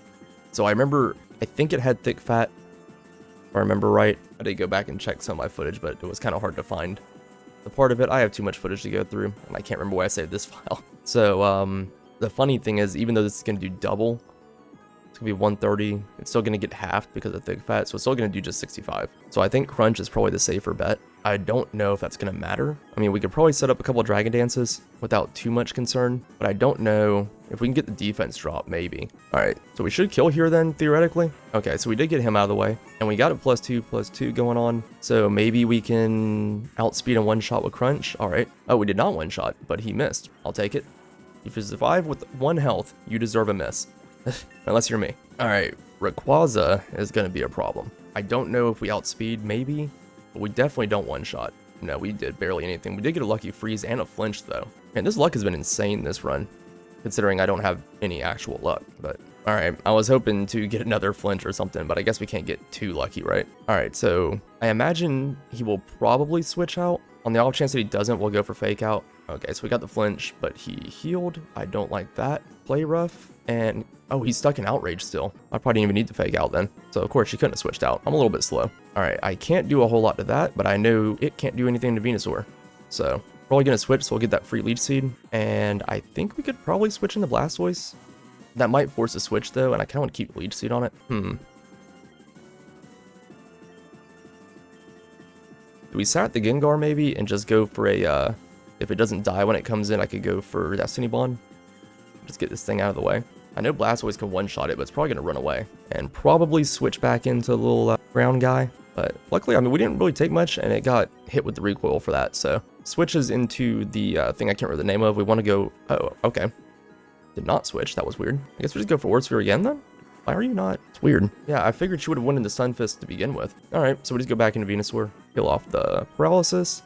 Go for another free leech seed. Nice. So this thing is probably going to charge, I think. We might be able to put it to sleep, and it does not have a Lumberry, which is great. So we might potentially be able to get off, if it stays asleep, a free Shell Smash here. I woke up, but it went for Temper Flare. It was a weird choice. But I think now we go for Avalanche. I'm not sure why it was going for Temper Flare. Alright, it's definitely still going to outspeed us. Like, this little turtle is not very fast, even with Shell Smash going on. But I mean, we could hope for the best. I was really hoping it would miss, but we know it probably can't do too much to Tinkaton unless it has V-Create. I can't remember if it did or not. I probably should have watched the whole fight from before. Okay. I still got the paralysis now, though. So it probably doesn't have V-Create, right? Or it wouldn't have switched. I don't like being paralyzed. But we can just go back into Venusaur. This is annoying. Alright, getting him seated is big. We're gonna go for a... Oh, it went for Outrage. Nice. Okay, that's super good. Alright, we got it to burn the Citrus Berry at least. I guess we just kind of play the switching game here. And, hope we don't get perma-paralyzed. Okay, she did go for Hurricane. I don't think it would have killed anyways, but it missed regardless. So, I mean, at this point, it's kind of just... I would say chess, but it's not even chess. I'm kind of just doing the same thing, and so is she. We kind of just keep repeating, and then he's basically dead now. Yeah, see, Hurricane didn't do anything to Tinkaton. And then here, we just switch back into Venusaur. Oh, I forgot Arcanine existed. Don't like that. If Venusaur goes down, it's fine. We're going to revive everybody after this anyways. We can get more experience for the other guys. So it's fine. I don't like you healing. Alright, so we just got the Stun Fisk left. I think a ton will be fine. If it dies, it's already max level, so I really don't care. And then we can go for Fake Out and just get the kill. Alright. I don't like it, but good enough. And I'm so upset to see this Golden Punch now. Like, this late in the game, it really doesn't matter. It's not going to give me enough money in the next 4 levels to amount to anything. I wish I could have got that earlier. It would have been really great, but here we are. So we need to heal up. We can either revive these 3 and then kind of just heal everybody. I guess we'll just go for the max revives. It's going to cost us 36. We don't really care about anything that's on here. I think I'm just going to save my money though we'll do max revive here. Does anybody need more moves back? You're good. You're good. Leech Seed is a little low, but once we just need to land 1. So I think that'll be fine. Yeah, okay, so we don't really need any ethers or anything. We do want to grab a full heal. And then I guess we could take the free super potion. I'm kind of wondering maybe 50% of the money I do, or the damage, it might amount to something over the next couple of fights, just enough to get another reroll or something maybe. So I guess we'll take it. And I'm trying to think of who I want to lead against Eternatus. I guess Tinkaton actually, it can't do anything to me in its first phase. Yeah, but I'll probably just swap out the fight before I get to him. So I think for now we'll let Gyarados make us some money. Oh, guess not. Bad call, I guess. Alright, so we did grab a little X defense there just to kind of help us. I think Eternatus uses pretty much all special attacks anyways that are going to matter, but so this should be relatively easy. For the first phase, we're just going to switch into Tinkaton because he can't do anything to us unless they've updated it since I played last. We'll just go for an easy Fake Out first turn, and then Gigaton Hammer. He's going to keep buffing himself, but honestly, kind of just don't care. Our goal is not necessarily to do damage to him. And the next phase is just going to be to try to curse him and Leech Seed install. And we'll kind of just do a little covet, make him transform here. And so I did forget to transfer my items onto someone I didn't plan on using. So good thing to note is you want to do that. I did not, but I don't really have too much that I'm concerned about him stealing. Maybe this old dude's, but there's not a whole lot that he could get that's going to matter except for the leftovers. So I maybe just won't use Gyarados immediately. And I'll just hold like maybe him and Skeledirge. The berries don't matter. So one thing is we do not want him to kill Gengar as soon as he comes in. So unfortunately we kind of have bad ones out here because we wanted Gengar to come out early, either him or Venusaur. So maybe we just go with Covet, try to get the seal off, and then Avalanche, and we'll just hope for the best. Alright, so Tinkaton's out of the picture now. So we're going to go ahead and let Gengar come out and do his thing. He's going to drop Curse, and we're just going to keep Avalanching. Alright, so the Curse is going to just take off a chunk of his health every turn. We just have to stall for a couple turns now, and we basically win. And so I'll go for a Dark Pulse, hoping we can outspeed maybe and get the flinch. I don't think we will. And of course, he went for Recover, but it's not going to matter in the long run unless he just keeps spamming it. Whoops. Alright, so Blastoise is gone. He's pretty much almost dead, but we're just going to do Venusaur and try to Leech Seed, just in case we need it. But yeah, just like that, he's gone. Too easy. Alright, so we beat the game on Classic Mode with a brand new account with just the starters that you get. No egg moves or anything. It's, you know, you get Endless Mode as soon as we unlock it, or as soon as we beat it. You unlock the mini black hole item, and then you're going to get a bunch of vouchers here for everything that you beat the game with, as well as for beating the game in general. So real quick, so we didn't use the Elite Four vouchers or anything, so we had all the vouchers we used before to get all those Pokemon unlocked, and then this is what we're going to have at the end, is just a bunch of vouchers that we could just burn on eggs. And throughout the run, we managed to get a lot of different Pokemon unlocked, just from the eggs that we hatched, the ones that we caught along the way. We've gotten much better IVs on the Pokemon we used. So obviously your run is going to look different. It's going to be a little more random and stuff, and you're not going to get the same, you know, Pokemon and everything that I did, but you could pretty much do that. It's pretty easy to get things like Ghastly and stuff on your first try. And the items I got were really not that great. Like, I didn't find anything super duper amazing. I got a lot of luck on misses and stuff, but the game is sometimes pretty lenient about that. And I didn't even find the Mega Forms, and they still managed to put in work. Gengar did his job. Venusaur put in a lot of work throughout the run. So yeah, PokeRogue is just like any other game or anything else in life. You just have to keep trying. And eventually it'll work out. And if it doesn't, as long as you're having fun, just keep doing it anyways. You're learning, you're having a good time. You know, eventually it's going to work out, or you'll get bored with it and move on to something else. It's just life. But don't give up. If you want to win, it's not impossible. You just have to keep working at it. But if you guys are enjoying the content, Make sure you like and subscribe, drop a comment down below, let me know if this was helpful at all. If you managed to get your first win, let me know what your team was or what your favorite Pokemon, what carried you through. And if you guys would like to see a video that goes a little bit more details on the actual mechanics of the game, like maybe like pull rates and, you know, different things like how natures actually work and IVs and stuff like that, just let me know and maybe I can do like a full mechanics guide. But anyways, I will catch you guys next time. And today it is spooky season in PokeRogue. Well, I guess not technically, but my roommate is on her period, so close enough. What? It was just a joke, I'm just kidding. See? Told you. Hey! Today I'm going to be terrifying my rival with only ghost-type Pokemon, and as you can tell from the length of the video, it goes really well. So quick rule is I can only use ghost types, but I can also catch Pokemon that evolve into a ghost type, I just can't use them until they actually gain the typing. So for my starters, I chose Ghastly, Dreepy, and Pumpkaboo. So Ghastly and Dreepy are for obvious reasons. Pumpkaboo is just because it's a ghost type that also has pickup, and that's amazing. So now that we've got the starting lineup out of the way, I just want to take a quick moment to give a shout out to Project Ace TV. If you haven't checked his channel out, he's making a lot of PokeRogue content. It's really good. Last time I was over there, he was close to 1,000 subscribers. So hey, let's help him out, help him bump those numbers out. And while you're doing it, you should also drop a like and a subscribe here.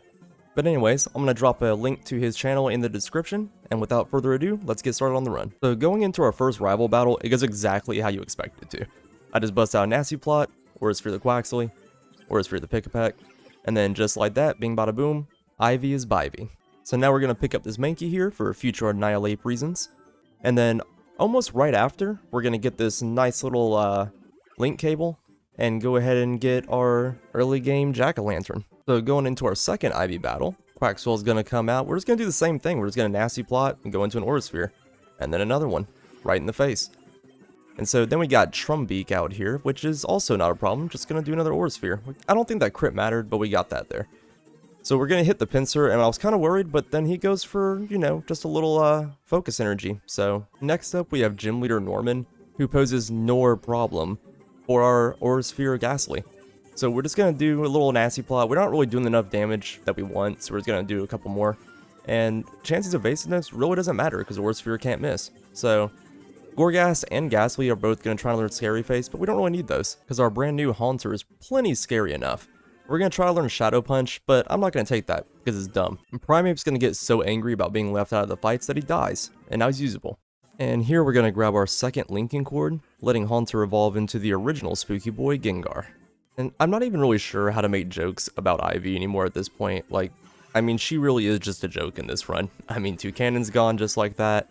We're going to make Shelgon gone with a nice little Shadow Ball right here. And I mean, if I remember right, it's pretty much like this the rest of the run, too. I mean, this is just kind of sad. I feel bad for her. She's really just getting tormented here. And we're just going to leave in the best Gym Leader intro for reasons. And then we're just going to real quick Nasty Plot. And then 1 Shadow Ball. 2 Shadow Balls. 3 Shadow Balls. 4 Shadow Balls. And we're just going to give Dreepy a moment to go ahead and just evolve right here. And then just immediately evolve again. And get ready to start throwing babies at people. So now we're here to our real rival, Crasher Wake. Who in this run is basically more like Trickle Puddle, I guess. It's really sad on his part. I mean, this is just not going swimmingly for him. However, it is going swimmingly for us. And it kind of feels good to get payback for all the times he's ruined my day in my old runs. So Ivy's back for some payback, and we're going to do exactly what you thought we would do. Just a little Nasty Plot, and then another Nasty Plot, because we ain't scared. And so we're just going to go ahead and take out the Quaquaw, blah blah blah. And then after that, Dragapult's going to try to learn Last Resort, but she doesn't really need that. If you're throwing babies at people, you're already at your Last Resort. So, and we're just going to keep cleaning up the rest of Ivy's team with Shadow Balls right here. And it's just kind of getting more funny at this point. This is too easy. So we're finally going to get some more Pokemon with this Houndstone here. And then right after a Miss Magius. It took so long to find any more ghost types. But then we do get rewarded with a nice little Mega Bracelet here, which will definitely be handy later. And then we are going to replace the old Houndstone with the new Houndstone, because the other one sucked. And here we are going to finish off our team with a Chandelure to replace the Miss Magius that I don't really care about. So you might think Marnie's going to give us some trouble, but it's just 1 Aura Sphere, 2 Aura Sphere, 3 Aura Spheres, 4 Aura Spheres, 5, oh, ignore that part, and then 6 Spirit Breaks. Wacky Inflatable Arm Flailing Gengar, Wacky Inflatable Arm Flailing Gengar. You know, I honestly thought about just cutting out the Ivy battles, because at this point they're not even events or like highlights. It's just an example of why you should just pick ghost types if you want to beat PokeRogue for the first time. Like, if you're having trouble, just pick Gengar. He just carries. I mean, I have 0 retries at this point, barely any faints. I don't remember if I've actually fainted at this. Actually, yeah, Gengar did faint, I think once. And so even here, like Rayquaza, we're just going to almost take him out in one hit, and then we do get finally finished off, and so, you know, but Dragapult's going to come out, chuck some babies at him, and just knock Rayquaza out of there. Pinsir's not really going to put much of a fight either. He does a little bit of damage there and revives, but then he's just right out of the picture. You want to see something really scary? This random trainer has a shiny Wobbuffet. Doesn't matter, just pisses me off. Next up, we have the Elite Four, but in this run, it's more like the Elite Snore, am I right? I really gotta start getting more sleep. Yeah, anyways, we're just gonna start throwing Shadow Balls, Aura Spheres, and Lorelei really just can't do anything to us. I don't think we're even gonna get hit in this battle.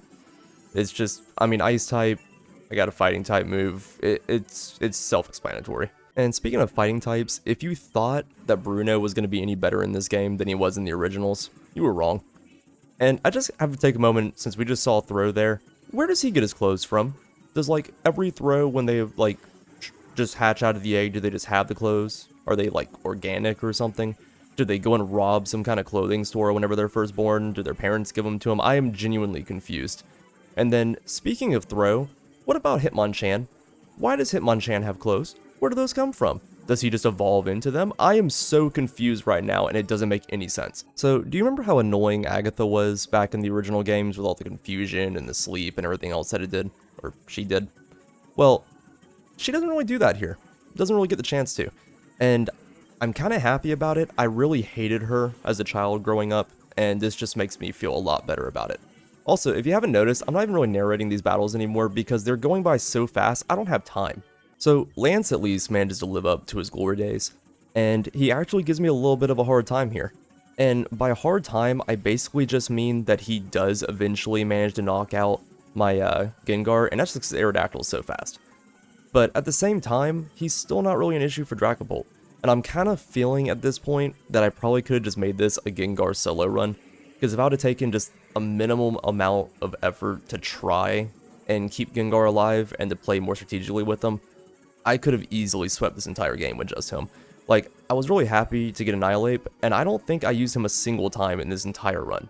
So, going into this blue fight, I was actually kind of concerned because I know that he has Mewtwo, but then I remembered that I'm Wacky Inflatable Arm Flailing Gengar, so I don't really care. And it kind of just goes the same way we just Shadow Ball the Alakazam. We're just gonna, I think Shadow Ball the Gyarados. We don't want to Aura Sphere that would just be dumb. I almost misclicked it, by the way. So Gengar's just going to keep on surviving through this. I did not expect this fight to go as easily as it did. But before you know it, it's time to say smell you later to Blue. We do catch a couple of, like, newer Pokemon, I guess, like Iron Bundle and Screamtail here, just to add to our IVs. And speaking of IVs, we come up to our last IV battle, and it's going to go basically just as well as all the other ones did. I almost just cut it out in order to save you guys the trouble of watching it. But I was really afraid that someone was going to come in here and be like, oh, you must have had a really hard time with that battle, that's why you cut it out. But I didn't. I mean, she does manage to knock out a couple things, and so that's kind of fun. But in the meantime, I just want to thank everybody again for watching my content and everything. I'm kind of focusing mostly on PokeRogue right now because I got to give the people what they want, and people seem to be liking it. So if you guys want me to keep playing more of this and keep making more videos and more content on this, then just make sure you keep dropping likes and comments and all that stuff, and let me know that you're enjoying it. And by the way, I also lied, and I did actually use Annihilate. So, boom, I kept up the whole lying to the audience thing, because people like that, I think. But yeah, anyways, Ivy's gonna throw her shiny Rayquaza back out here and finally Annihilate the Annihilate. And I kind of, like, I wasn't actually sure, I was kind of scared that this was gonna be my first loss. But I still managed to clean up a little bit with the Chandelure, and I think that was her last one. Yeah. So Ivy is finally Bivy, and Gengar is going to go into his final season glow up into Mega Gengar right before the easiest Eternatus battle you've ever seen. Maybe not, I don't know, you guys probably watch a lot of YouTube, so you've probably seen easier fights than this. But this goes pretty smoothly. We're just going to Shadow Ball, outspeed, and take him down, and then when he goes into his final form, we're just going to throw out our little Gourgeist here, and we're going to set up Curse and Leech Seed, and it basically just dies on its own here. I didn't really have anything that it could steal, like leftovers or anything like that, to heal itself up. So I kind of just sat back and autopiloted at this point, and we're just going to throw out a couple attacks. I really didn't even care what I did because I knew he couldn't fight my entire party before he eventually got taken out. And so Gourgeist does finally fall here, so we lost 2 Pokemon to Eternatus, and then that's game. And so just like that, we have cleared the game with just Ghost types with very minimal effort. I mean, I was like hardly paying attention this entire run. After about halfway through, I realized it wasn't going to take any effort. So anyways, if you guys are enjoying the content, please drop a like and a comment down below. Please subscribe if you want to keep track of my upcoming videos. And if you guys want me to do more of these monotype runs, give me some suggestions for types to do. I don't really know what to do next. The ghost type I kind of just did randomly and then realized it was going well, so I decided to make a video on it. But anyways, make sure you praised the like and sub, and I will catch you guys next time. As I am sure you have noticed, PokeRogue has been really blowing up lately.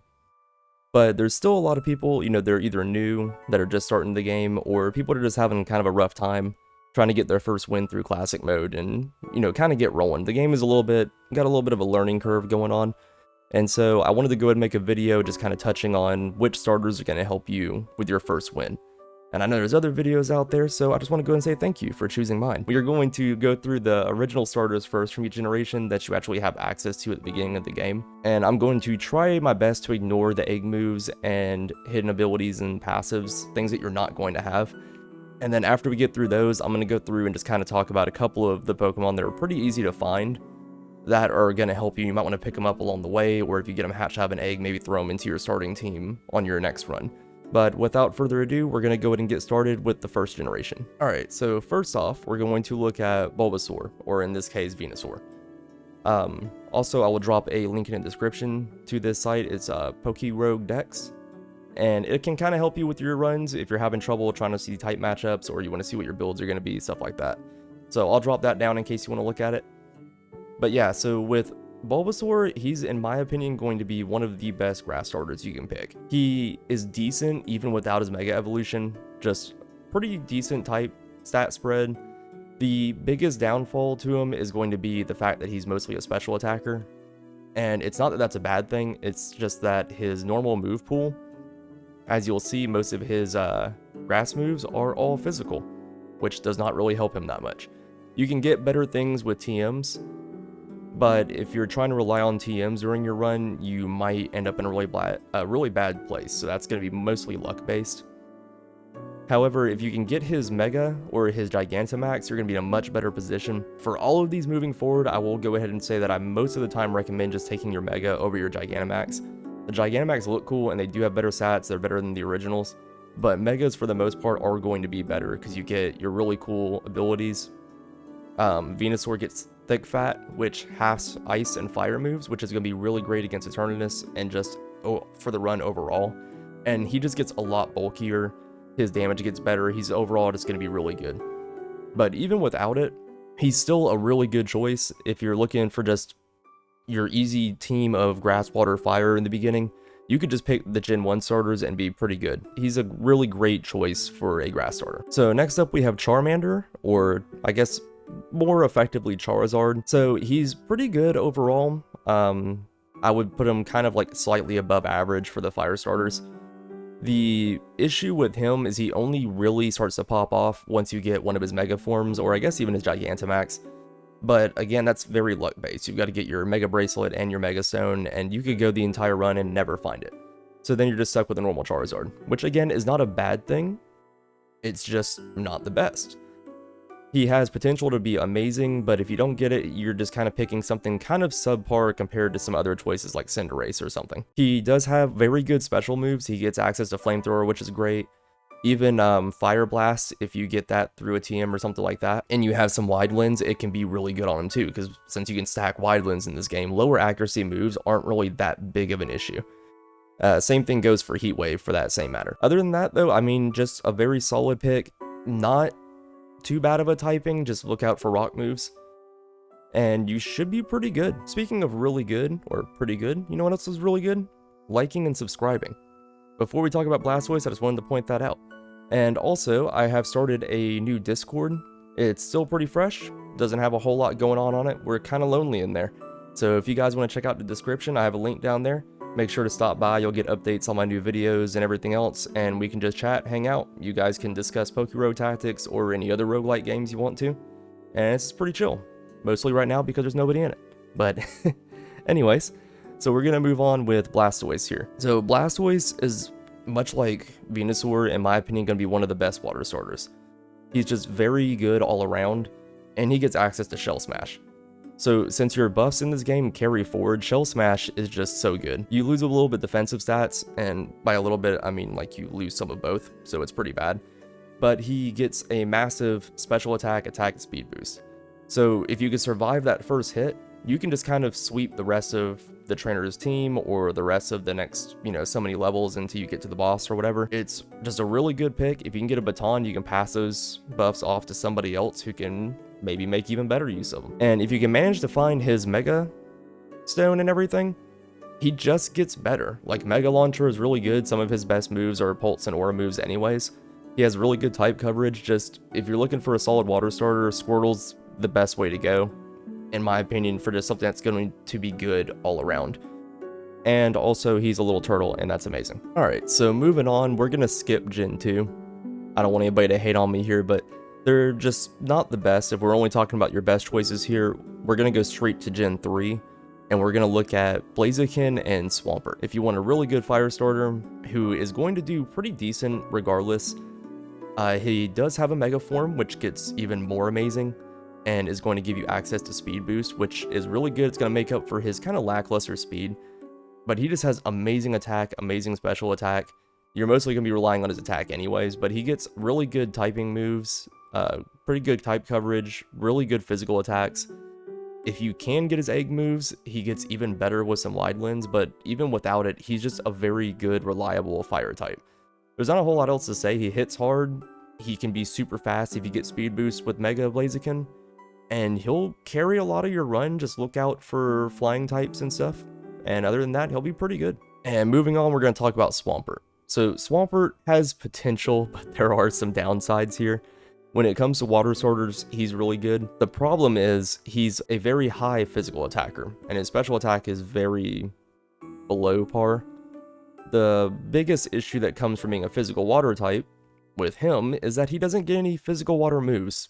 All of his level up moves are special for water. He does get Earthquake, which is amazing. It's going to hit Eternatus very hard. But if you're wanting some stab water moves, you have to rely on TMs, and your only options are going to be Liquidation and Flip Turn. He does get Dive. I'm just not very pro to two-turn attacks. The opponents like to switch out, and your biggest issues are going to be trainers. And so with Dive taking 2 turns, it gives them time to set up or to switch out on you, and it just slows your game down too, which kind of sucks. Liquidation is going to be overall a lot better, and with the chance to lower the opponent's defense, which if you can get some multi-lens is going to be even better, giving you more chances to proc that. And Flip Turn is actually really good considering how slow he is.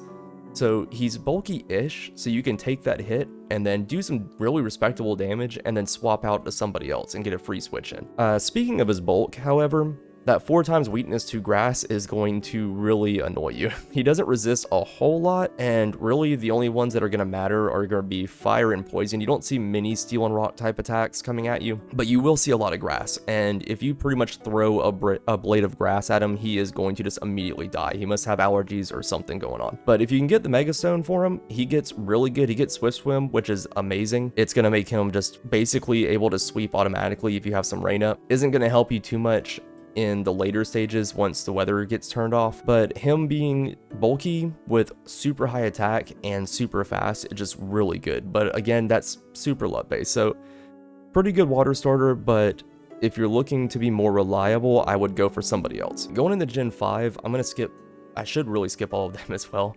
But I do want to talk about Superior here, and I know I said I wasn't going to mention hidden abilities or anything like that, but Superior does get Contrary. If you happen to get it, that alone just makes this thing worth using.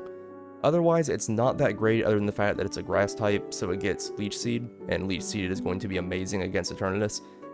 But Contrary reverses all of your, stat changes, which is just good, one, because opponents like to try to lower your stats, but also it's going to come in handy with Leaf Storm. So this basically turns this into a grass Hyper Beam that will also give you 2 special attack boosts every time you use it with Contrary. You put a couple of Wildlands on there so that it has 100% accuracy, and you are just going to demolish anything that doesn't resist grass type. Other than that though, if you don't have Contrary, I would just say avoid using him. He's very underwhelming. He's a fast grass type, which is pretty, cool, but he's just not good. So moving on to Gen 6, I think the main one that I want to talk about here is Delphox, which is not spectacular by any means, but it has a very fun typing, and that can just be good on its own. Like, it has a really good offensive typing, coverage going on. It also has very decent stats, and it has really good, coverage on attacks. Like, it gets a lot of really fun moves. It gets good coverage. I've said that like 5 times already. It gets, some weather attacks and stuff. It can do a lot of different things. And once again, to break my rule and bring up, hidden abilities, Magician, if you happen to get that, you can just run this thing. It's, the ability to steal items is so good in this game, especially with multi-lens, just letting you steal multiple things. Delphox becomes very good once you get Magician, and a decent enough pick if you don't have it. So we're just going to move straight on to Gen 8. Rillaboom is a really solid grass starter. Physical attack is really great, and unlike some of the other grass starters, he actually gets good physical moves and has a good physical stat. It's kind of the opposite of how some of them are really good special attackers but only get physical moves. Bulbasaur. But anyways, his signature move also is just very good. Like, Drum Beating is just a really solid physical grass attack with no downsides. I mean, obviously you got Wood Hammer too, but Wood Hammer doing recoil damage can be dangerous. However, Drum Beating just does really good damage, 100% accuracy, no recoil damage, and it lowers the opponent's speed. It's just really great all around. He's got pretty decent stats. I mean, he's not like bulky by any means, but he's not gonna get just completely wrecked with one attack most of the time. And he's a single typing, which sometimes can be a drawback, but I mean, with single typing of grass, that's not super terrible. I mean, against like Eternatus it is, and your couple of niche Pokemon might have a flying or an ice move, so he's not going to be very good against like Rayquaza and stuff, but for most of the run he'll be decent. And if you can get his Gigantamax, I mean, that thing just looks cool. Look at that, he's just rocking out over there. And 150 base attack is nothing to scoff at. Alright, so moving on to Cinderace. This is right up there with one of my favorite fire starters, even though I absolutely hate his design. But his stats are very good. He's super fast, super strong attack power. He has really good moves. His signature move, Pyro Ball, yeah, so it just has a chance to burn, and it's 120 base power. 90 accuracy is not that bad. I know in Pokemon, usually if it's not 100, it's 50. But you get 2 Wildlands and put it on there, and you just have an amazing fire attacker. And his Gigantamax form, I actually do like the design of. I mean, look at that. That's just really cool. So if you're looking for a decent fire starter, he's not a bad choice at all. There's definitely a better one, and we're about to get to him in a second. So going into Gen 9, I'll just go ahead and say you could pick all 3 of these for your starters, and you would be golden. There's pretty much no luck involved, and none of them have like mega forms or anything like that you need. They're just very good from the start. So looking at Mousecurata, I love that name. For one, the design is on point, and it's a grass dart type, which gives you really good type coverage, not too terrible of weaknesses. And it does have a 4x bug weakness. I know I'm talking about that, but again, you're not going to have that big of an issue with bug type attacks from most of the people that matter. The stat spread, is really good. You got super speed, pretty respectable attack power. It's not super bulky, but that shouldn't be too big of an issue. And it has an amazing signature move. So Flower Trick, always landing a crit, is really good. So it doesn't seem like the best move, but it can't miss, which is great because Pokemon will try to lower your accuracy pretty much constantly in Classic mode. And it always crits, which just makes it really good. It also gets Hone Claws, And so being able to boost your accuracy and buff your attack power at the same time is pretty good too. It doesn't rely on much at all, and it just gets better if you happen to get more things for it. So like if you happen to get enough candies to get its passive, Magician is amazing. So this thing's already really good, and then slapping Magician on it just makes it even better.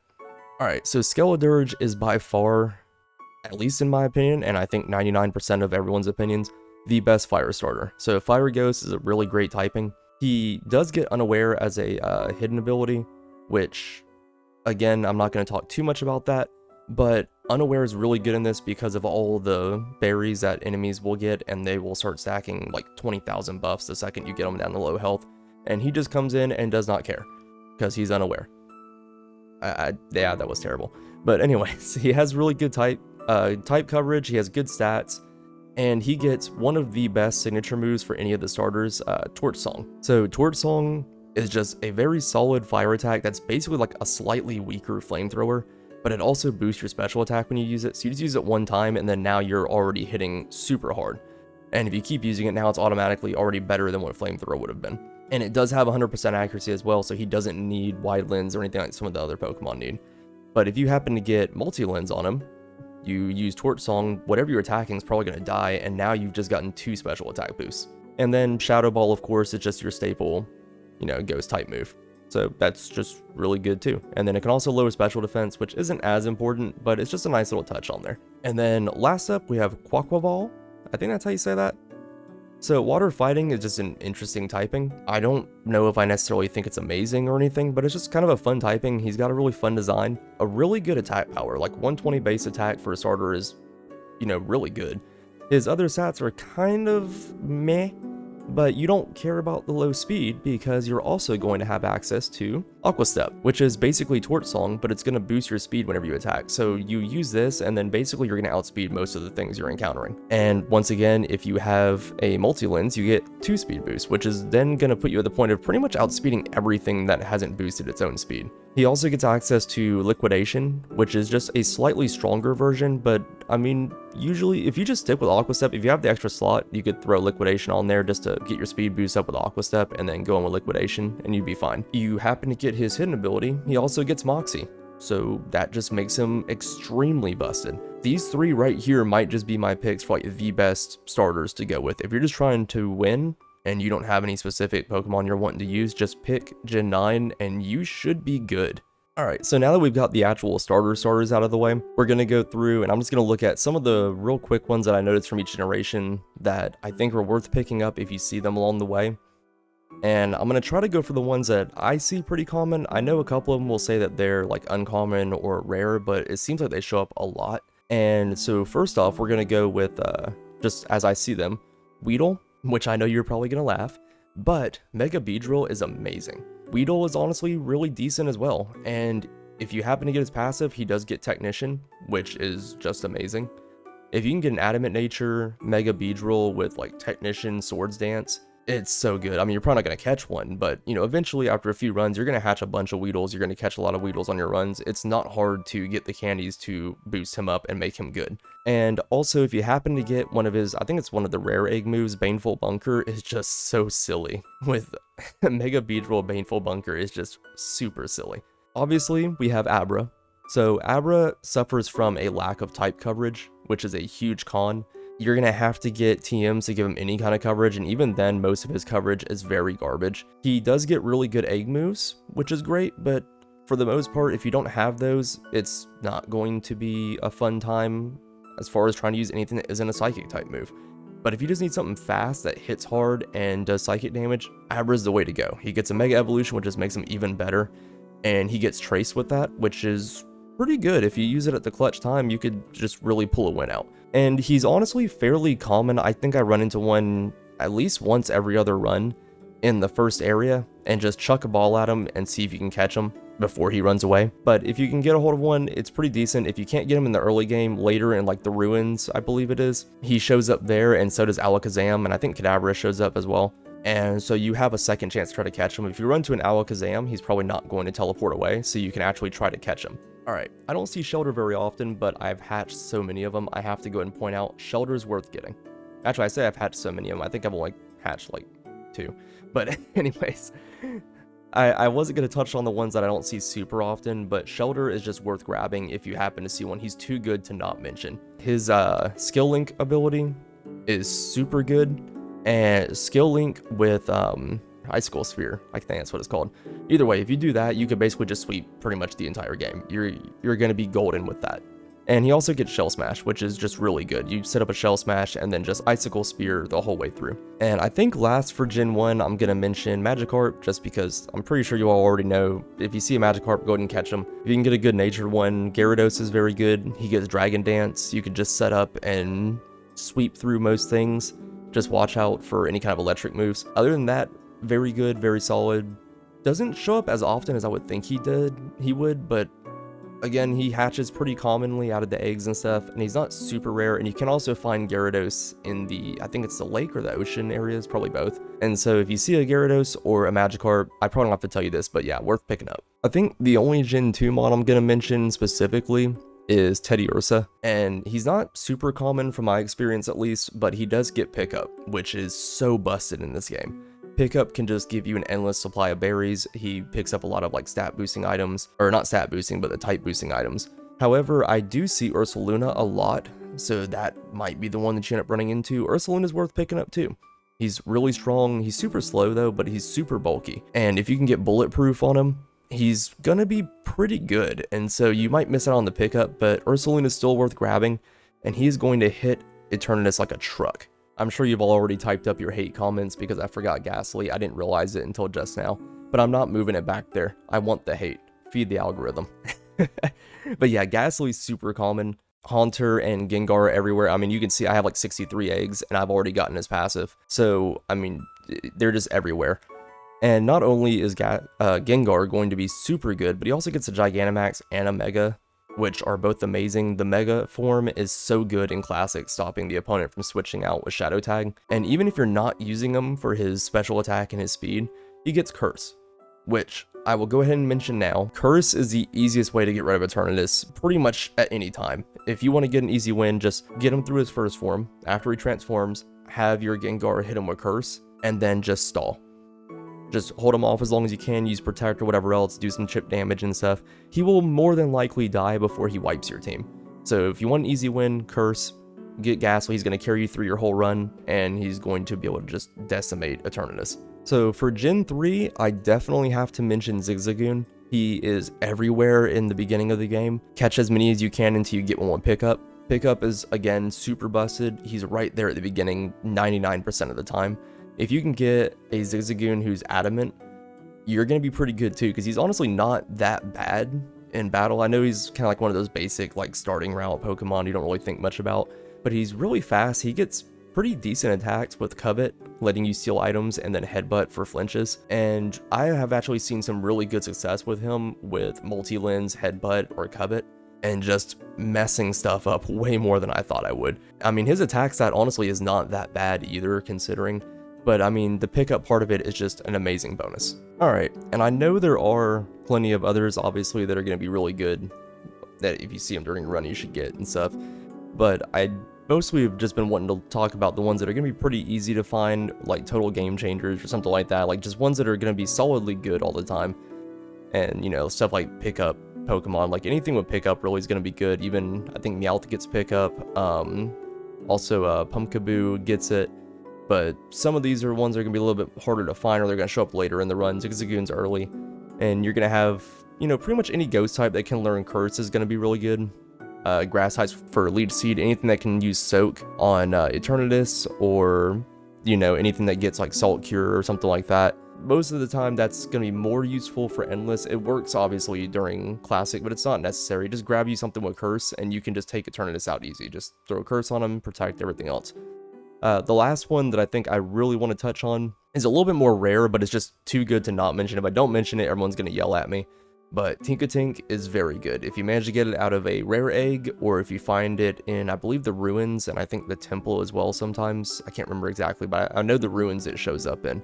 This one is really good. It will fall easy to Flamethrower from Eternatus, but other than that, it's going to carry your run, super strong, really good typing. Its only weaknesses are ground and fire, and it's just, you got to take it if you can. Its abilities are really good too. I don't have its hidden ability yet. I have been trying so hard and cannot get it. Almost have the entire Pokedex and have yet to get what I actually want on this thing. But other than that, I think that's pretty much it. I mean, you just pick 3 solid starters, which again would just, if you really just want to go with 3 really good ones, just pick the 3 Gen 9 starters. Grab a Zigzagoon in the beginning, find some kind of a ghost type with curse, and you will, if you get to Eternatus, I can almost guarantee you'll win if you just curse him and do chip damage with the rest of your team. Getting into him is going to be kind of a problem, but I mean, it's just going to be a trial and error, getting a little bit better at Pokemon, I guess, but that's going to be a very good, solid start for you. So if you've made it this far in the video, I just want to say thank you for actually watching the entire thing, or skipping ahead to this part and taking a moment to listen to me. So I want to remind you again to like and sub, make sure you praise the like and sub, he's putting in a lot of work. Check out the Discord, I dropped the link down below, but honestly just watching my videos is good enough, and I want to thank you all for that. So drop a comment down below, let me know if there's anything that you would add on to this list, and who your favorite starter is. Other than that, I will catch you next time.